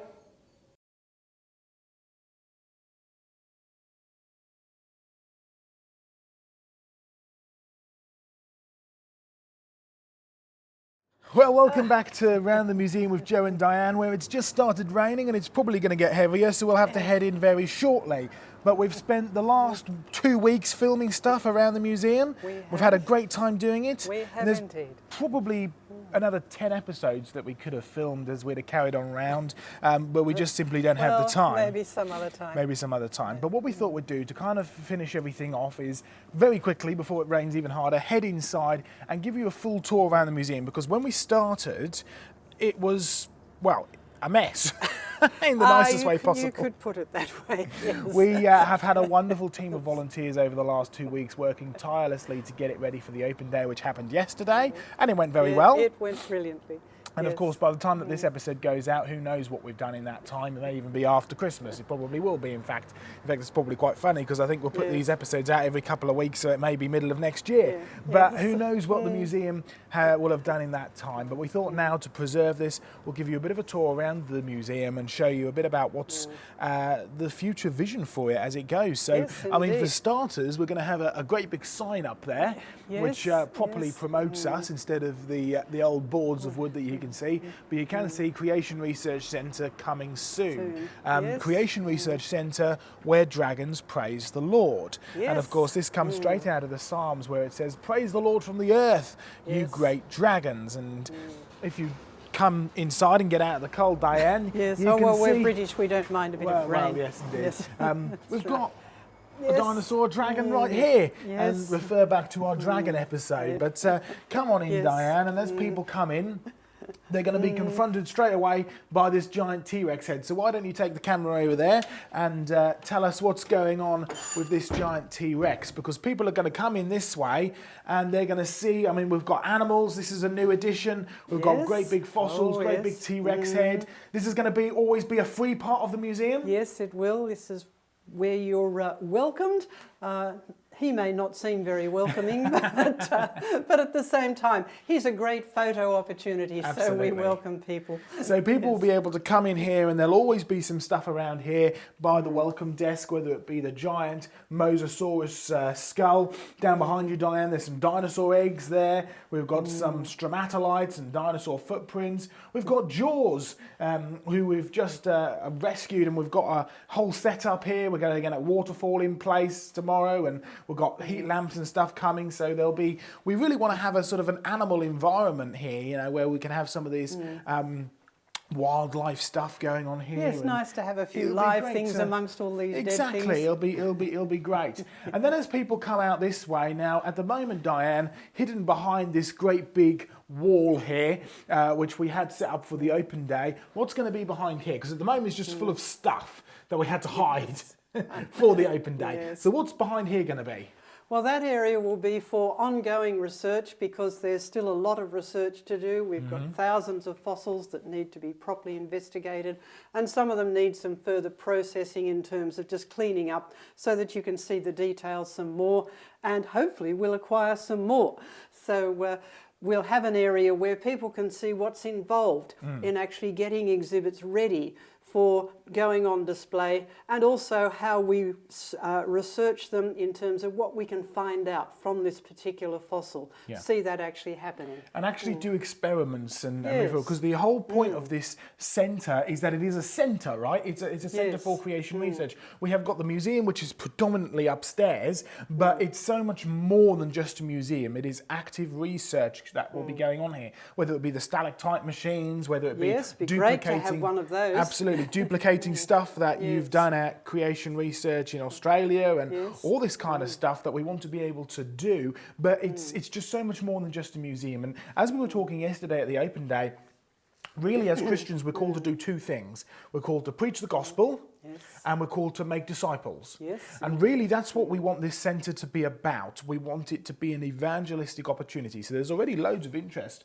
from the local people. You see people walking past the door and peering in and wanting to know what's going on and popping in and having a look. Yes. So we want to make sure that everybody who comes in off the streets, whether they want to come and see the dinosaurs, whether they want to buy fossils, whether they want to explore the museum and see some pretty world-class exhibits, really. We want to make sure that they get the gospel. We're not called to make converts, that's the Spirit's work. We're called to preach the gospel. But once people have accepted the gospel, we're then told to go out and make disciples. Yes. So we want to make this centre an opportunity for discipleship, an opportunity to strengthen people's faith, an opportunity to provide the answers to the questions that these Christians are going to get asked, an opportunity to do research which praises the Lord and actually declares his glory in everything that we do. We want to have an opportunity to bring interns into the museum and train them in apologetics and train them even in things like how to study the Bible. Yes. How to study the Bible for teaching, how to understand good hermeneutics. Really, it's so much more than just the creation message. Yes, it's not just about creation versus evolution. This is to show the manifest works of the Lord, which is another verse from the Psalms, about how we see in the real world the actions of the God of the real world, and how we can stand firm on our ground when we stand firm on the Scriptures. And quite often, if we stand firm on the Scriptures about some things that are unknown quantities, the secular scientists will catch up with us. Absolutely. We've seen that happen a few times with some of the examples we've got here. Yeah. It's so much more than just a normal museum. It's so much more than just creation versus evolution. It's getting the big picture. And, you know, we're not just a creation ministry. We don't just focus on the creation. It's about a biblical worldview. It's about taking the whole of the Bible in context. It's about applying the whole of the Bible to our life and to the world which God has created. So the Psalms also tell us that it is beautiful. It's a great thing to study the works of the Lord, and those who study the works of the Lord will delight in it. And of course, the works of the Lord include salvation. They include the holding of the whole world together, but they also include the creation of the world. They include the judgment of the world in Noah's flood and the promise to judge the world once again, which is where the gospel comes in. Yes, indeed. And we need to make sure that we're preaching the gospel. So the whole plan of this centre is to be so much more than just a museum. It's going to be a place which is an evangelistic opportunity, a place to strengthen local churches, a place to provide answers to Christians, a place that we can develop projects and send out around the country. And so the centre of research, which will be behind here, or the Creation Research Centre, will be a very pivotal part of that. So as we come on down here, Diane, we can actually see we've got some of our first kinds of exhibits. So we've got our tights and mites stuff, and we've got this cabinet as well, which has got some of our more spectacular things, which I don't think we've pointed out in our series. Down at the bottom here, you can see a whole assemblage of Mosasaurus type creatures, the big swimming dinosaurs, as they're often called, or the big marine reptiles. You've got, what have we got here? Look, we've got ribs and vertebrae and limb and all sorts of stuff. Yes, it's sort of mix of bones all stuck together there, yes. And then further up here, we've got this mass assemblage of shells and belemnites, so rapid burial. Rapid burial. Burial in a flooding environment, pointing all the same way. Right. And I'm particularly keen about this fossil here. In fact, it's got a funny story. We've got one of our trustees in the UK and one of our helpers, David, actually resided in Germany for a while, and I know that John often went out there and dug in places like the Mulmheim and the Solnhofen and Messel and places like that. And he actually was helping us to sort out ready for the open day, wasn't he? And he brought us up in a big box. And he said, this was left by John Mackay the last time he was here in Germany. And David's moved back to the UK now. So he said, I brought it up here. So we opened it up and it was some books and DVDs and some of John's clothes and, you know, the odd tool and stuff. And so nothing too exciting. But at the bottom, we found this, which is one of the most spectacular fossils I think we've ever seen. So what are we looking at here, Diane? This fossil here? This is a plant. This is part of a southern pine or an Araucaria pine. Okay. Now that is a pine tree that does grow today, but not in Germany. No, it only southern, grows in the southern hemisphere. So in Australia? So it does grow in Australia. Right, so it's a living fossil, that's first. That's classic living fossil. Okay, so it hasn't changed in 200 odd million years. That's how old these rocks are supposed to be. And then over here, what do we have here, this curly-whirly fossil? Oh, we have a lovely ammonite, beautiful sea creature. It's extinct as far as we know. Extinct, yes. So what we have is a living fossil, so no evidence of evolution here. No. As long as Araucaria have been around, they've been reproducing after their own kind, just like God told them to. In fact, even ammonites are evidence of after their kind because they appear in the fossil record from nowhere. Up until the point where they go extinct in the fossil record, they don't change. That's right. Wherever you find them, they're very clearly ammonites. Ammonites. No change, no evolution at all. But also, it's got an important thing about a flood evidence because you've actually got evidence of a land plant and sea creature buried right next to each other. And whenever you find those together, you have evidence of a flood. Evidence of a flood because to flood the environment. Araucaria pines certainly do not grow in the sea. No. They don't like having wet feet. They certainly don't like having seawater in them. So what you've got here is something has swept across the land, picked up whatever has been in its path, and later on it's dumped it and buried it. So great evidence, well worth digging through John's underpants to find, but there we go. And also as we come along, we've got lots of books and DVDs for sale in our site, and I just knocked that one down, but The Rocks Cry Out is something that's really important to me. You see, my parents, well, they both came from non-Christian backgrounds. In fact, Dad was an atheist before he became a Christian. Hated God, hated everything to do with God, but his biggest issue, his biggest reason was, what do I do about things like, you know, the fossils? Yes. What do I do about the dinosaurs? Common objections. And when he became a Christian, unfortunately, the church he started going to told him that Satan created the dinosaurs. So for 4 years of my life, I had nothing to do with dinosaurs. I've been taking revenge ever since because we go and dig the things up now. I've heard that theory. But I was taken along on field trips, secular field trips, where I was told, don't listen to the lady in charge, you know, they'll just tell you lies, just learn how to find fossils, right? And I always thought it was a sad thing because you could get great big books about the Grand Canyon, books about Mount St Helens, books about the Three Sisters in Australia and all this kind of stuff, and nothing about the local thing. So what we decided to do was produce our own local ones. So we've called them The Rocks Cry Out. There's a free video that goes with it at therockscryout.co.uk or on our Creation Research YouTube channel. But the whole point of this is that really it helps you to have your own field trip. So this is one to Charmouth and Black Fen where we've recently done a convention to, haven't we? So as you open it up, it's got an introduction, it's got maps, so it tells you how to get there, exactly where to park, which is in the practical, what you need to bring, where you need to go, how to get down there. The big picture takes you step by step through the geology and how to find fossils, what fossils to find, fossil hunting, a bit of the history, some of the evidence that you can find. At the back, we have an in-depth section which goes deeper into the details of a specific aspect of it. So this talks about the history of evolution, or we talk about missing time and strata and stuff like that. And if you find lots of fossils, all this is referenced, by the way, with notes and extra places that you can dig through and find more information. But at the back, you have a fossil ID guide which will help you to identify your fossils that come from the area where it was digging up. So a real great book, a real great set of programs. We've got 4 in the series, we've got 2 more on the way. We want to produce more and more as we travel around. So continue to support Creation Research and get these books because they're a real valuable thing to have. Yes, we want people to be able to trust their own observations and learn how to put them in the right context. Go and do the research that's been done, build on the research that's Yeah. been done, be part of it, be part of knowing more about God's world.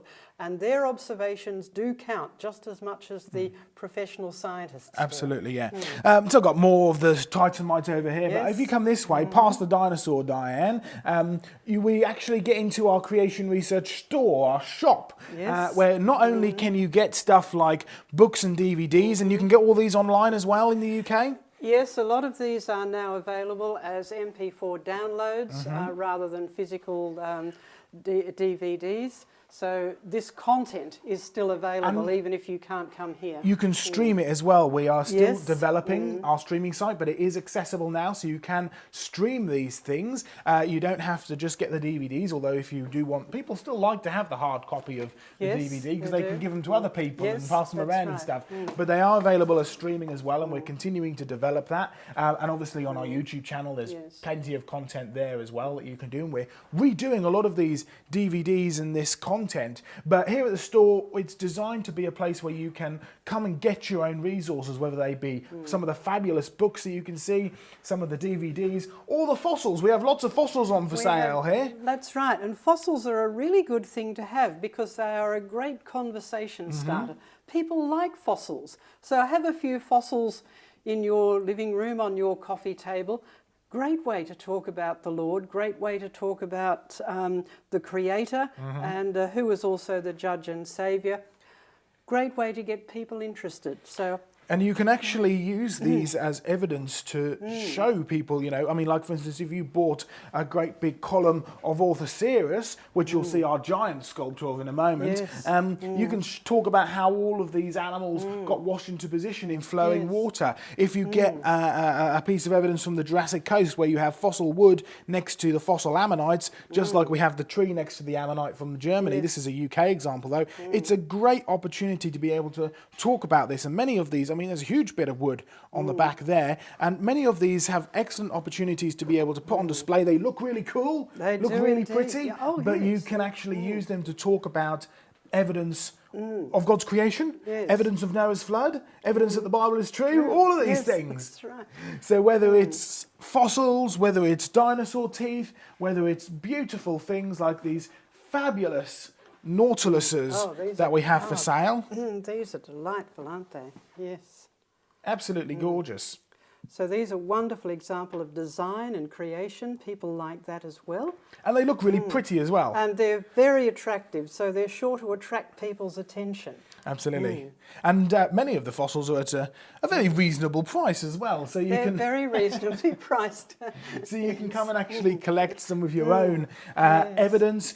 Come and see the fossils. We're going to be building this up not only online but also on like Facebook pages and stuff like that. Yes. But you can actually come and collect evidence for yourself. And then we move around here, Diane, where we have some more evidence on display. Things like polystrate belemnites, things like the mass fish fossils that are Yes. so fantastic. Many of these are actually UK examples or things that we use to compare with other examples around the world. And then we get to our witness t-shirts, which are pretty cool looking. Have a look at this. You can give people the Yes. gospel just by wearing a t-shirt.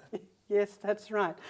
This is using an iconic illustration that's done the rounds of the internet and yes. lots of places of the picture of human evolution from ape-like creature walking along on all fours to a human being. And it cements in the mind people's idea that, oh yes, we were overgrown evolved apes. But in fact, the Bible tells us no, human beings have never been associated with any other animal. The first man was made out of raw materials, so no physical connection whatsoever between human beings and animals. And so this is a way of making that point in a sort of funny, quirky way.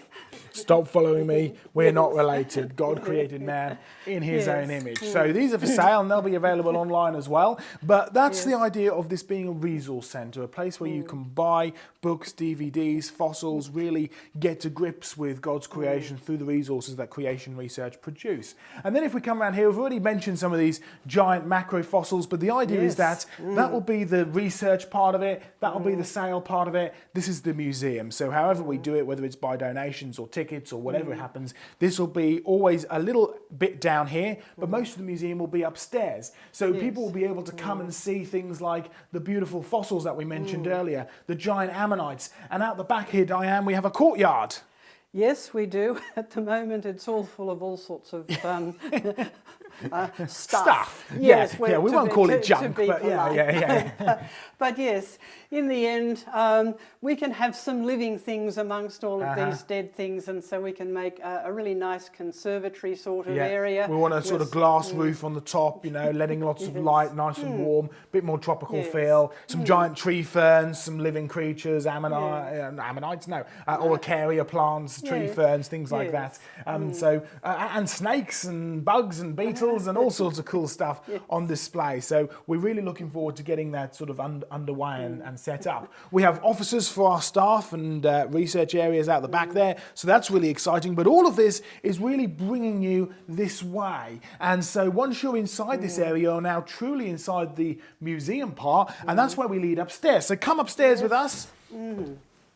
Because we've got these wonderful, wide, sweeping stairs. We've had many of these things donated to us, not just the fossils, but also the display cases. This was donated to us just a couple of days ago, wasn't it? Perfect for going on the stairs and perfect for having all of our Holy Land pottery inside. We've got so much archaeology in our museum collection now. It's just absolutely amazing. And so that brings you upstairs to the museum proper. Now, at the moment, we're still set up as we were for our open day. So everything is kind of spread out around the edges. But eventually what we want to do is clear all these chairs that are in the middle, have this whole area as a museum setup. But also, Diane, at Jurassic Ark, you have some rather fantastic technology which you use, things like virtual reality and stuff like that. So we're going to be trying to harness that idea here at the museum? Yes, we can add that so that it can be even more visual than seeing these things here. And the idea is that the museum will eventually be a self-touring thing, so you don't need me or Diane to take you round.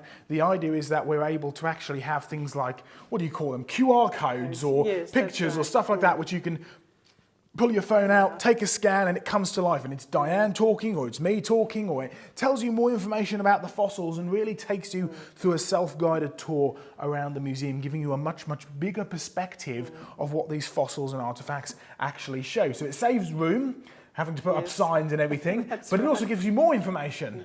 That's right. In a much more accessible way.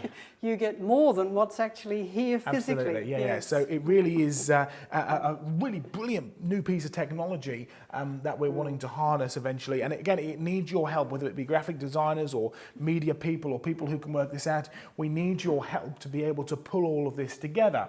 And so you come around, we have our marine exhibition here. We have all of our Roman stuff, much of it from the time of Jesus. And then we just start to kind of carry on around the museum. Some of the stuff that you've already seen in our walkabout. We've got dinosaurs, giant ammonites here. In fact, this wasn't here when we did our living fossils display. I mean, we've got it all set up now, and there's even more living fossils than what we talked about. Lovely coelacanth fossil here, which I think is fantastic. I think we briefly mentioned the coelacanth fish, but we've actually found our fossil now. Beautiful horseshoe crab, which is just stunning. The razorfishes, the classic, of course, nautiluses.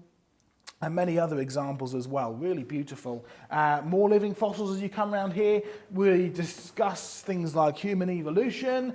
We're going into after the flood, which we haven't had time to do, but I wanted to. The discussion, Diane, about how the whole concept of good to bad to worse is creatures that were created in perfection, fell at the time mankind fell, the world had changed from good to bad, and then as a result of Noah's flood, the world changed from bad to worse. And so what we have here are a load of what we refer to as the post-flood animals, things like giant rhinos and woolly mammoths and stuff like that, which they show starting signs of adaptation and change to survive in a colder climate. Oh yes, those things are real processes. Now, they won't make anything evolve. They only enable things to survive if they already have the potential for developing those structures. So a thicker coat you have to have a furry coat to start with. Some creatures have the potential for growing a much more thicker coat, so they'll survive in a colder climate. That's not evolution. That is adaptation. It's a real process. It's a real biological process, but it's not going to make anything evolve. No, so when you're dealing with a great big mammoth bone or something like that, you know that it's been adapted for a colder climate, but it's not the same as evolution. It's the result of the fall of mankind. And then we carry on round. We've got our good to bad to worst table where we talk, well, we've already spoken about thorns, but I mean, club mosses are tiny little things nowadays. Yet this is the root of a club moss tree. Yes, there were that's enormous right. things in the past. Yes, in the past you would have needed a crane to lift an entire club moss. Whereas now today they're they're spindly little things. Yes. We have our not time but process table where we talk about rapid burial. We have our mixed environment table where, just like those fossils downstairs, Diane, look, you've got the curly-whirly ammonites next to the wood, so you're definitely looking at evidence of a flood. I mean, we have about 25,000 fossils and artefacts in this collection, and this all needs organising. Yes, all needs cataloguing, all needs sorting yes. out. So we really do need your help and support in this. So come and help, volunteer, support us financially if you can. I mean, you're going back soon, but we're hoping that you're coming back again. Yes, I'm hoping to come back. We can't have Diane here the whole time, so we do need your help to be able to do all of this. So let's just do this last little bit, Diane, as we move on, because we then go on to the archaeological side of things, which we do have an episode about the archaeological side of things, but really there's so much more that we could have spoken about. We just had to give you a little bit of a sneak peek. So we have things like our stone tools, not primitive. No, not primitive at all. You have to be highly intelligent and very capable and very creative to make a good stone tool. It's a really difficult and thing to do to get it right, and even you go one step further, because many of these tools are actually only designed to be held in your left or your right hand, and you'll find they've got little bulbs which mean that you hold them so they're just right, you know. So really, this isn't a primitive thing. This is a really technical thing to do. And we have Neanderthal tools. We can talk about Neanderthals and so on and so forth. And then we come this way, Diane. And this is one thing we didn't spend a lot of time with, but it's the archaeology, it's the Holy Land pottery, it's the ancient Chinese cultures that even have the story of creation woven into their language. And really spectacular archaeology, which is all about bringing history and bringing the Bible to life. Yes, we want people to understand that the Bible is the real history of the real world. So it's not just about creation versus evolution. We have creation, the fall, the flood. We have ancient history. Remember, Jesus lived in Roman times. The ancient kings and ancient leaders of Egypt interacted with people from Egypt, from Assyria, from the surrounding Middle Eastern and all these peoples. cultures. It's really good to be able to put that all into context so that people can see that the Bible can be trusted as the real history of the real world. And we talk about stuff like biblical archaeology, and many people, when they hear biblical archaeology, think archaeology of the Bible lands. And some people will think things like Holy Land, Israel, and other people will think, well, actually, Bible lands went a bit further than that, because the Bible talks about Assyria and Babylon. And then some people, well, actually in the New Testament, you've got Greece and Rome, and Paul travelled there. But the reality is biblical archaeology, true biblical archaeology, is, well, the Bible talks about the history of people from beginning all the way to the end. The very end, yes. It's the real history of all the whole people. world. And at the end, worshipping Christ, there will be all tribes and all tongues and all nations. People from all these places will be worshipping God as their Lord and Saviour. And so the reality is biblical archaeology, biblical human history is all of history, all of archaeology from a biblical perspective. And so when you come over here and say, well, what on earth has a Anglo-Saxon sax got to do with anything? This is the short sword, right, that the Saxons were named after. What's that got to do with biblical history? What's that got to do with biblical archaeology? Well, there's a fabulous book that we sell down in the shop and on our website called After the Flood. And it's where Bill Cooper, Dr. Bill Cooper, traces back the Anglo-Saxon kings all the way back to Noah. because they believed they were descended from Noah, and the Greeks believed they were descended from Noah as well. They just called him somebody different. So really, what we're trying to push is biblical archaeology in the truest sense, which is all of history, all of archaeology, but from a biblical perspective. So fabulous artifacts, fabulous history, great big things that really sort of hone into that biblical perspective, Neolithic, Chinese stuff, cultures from all over the world, Peru, Holy Land, pots. We've got our entire Egyptians. I love our Egyptian stuff. I think it's absolutely fantastic. Cuneiform tablets, many of which have been translated. And of course, we have our specific biblical archaeology, the Holy Land archaeology stuff, which is specific biblical references like Hezekiah's pots and cuneiform tablets that talk about Nebuchadnezzar, and amphora that are found on a shipwreck off the coast, Roman amphora that were found on a shipwreck off the coast of Malta, so Apostle Paul connection, and all this kind of stuff is absolutely fabulous. So Diane, just to conclude, just to finish, why is all of this important? Why have we gone at Creation Research to such lengths to put these artifacts on display, pull these things together, and actually put them in a way that people can see and come and experience and get hands-on? What does this really matter? Ultimately, we want people to trust God's word, because we want people to come to know the Lord Jesus Christ, who is the Creator. He is also the judge and sustainer, and wonderfully, he is also our Saviour. Now, he saved people in the past, and he's going to save people in the future, and we want people to be part of that. We want people to come with us to the new heavens and the new earth when this earth passes away. But in the meantime, the evidence from this earth is all here for people to see with their own eyes. They can pick up and touch and see that God is the God of the real world, and he is their God, their Lord and Saviour. Amen. And we are here, and the ministry is here, not to make creationists. No, there's no point in making creationists. There are creationists who don't even believe in God. Amen. They just say that the universe was intelligent. That's not going to help anybody. We want people to know the Creator, who is also their Saviour. We're here to make disciples. We're here to spread the gospel. We're here to make disciples of Jesus Christ. And so the whole purpose of the ministry is a facilitating ministry. It's there to help bring these things together, put them on display, show people that you can trust the world that God has created just as much as you can trust the word that God has created. And if you take the two of them together, it's a beautiful thing. So really we're here as a place to declare God's glory, to find evidence for creation and Noah's flood, to put it on display and to say, hey, there really is a God. He really does care. He really did create the whole world, so he is really powerful, and he not only has the right to judge, he has promised he will judge, and he has provided a way out through Jesus Christ. So it's Jesus Christ who needs to be our Lord and Saviour. So Diane, it's been wonderful having you here. We hope you're back again next year. It's been wonderful to be here. I'm looking forward to coming back. We'll see what the Lord brings about. Absolutely. But do continue to support the ministry, continue to follow us, and who knows where we'll be by the time this episode goes out. So continue to seek us out, continue to support us.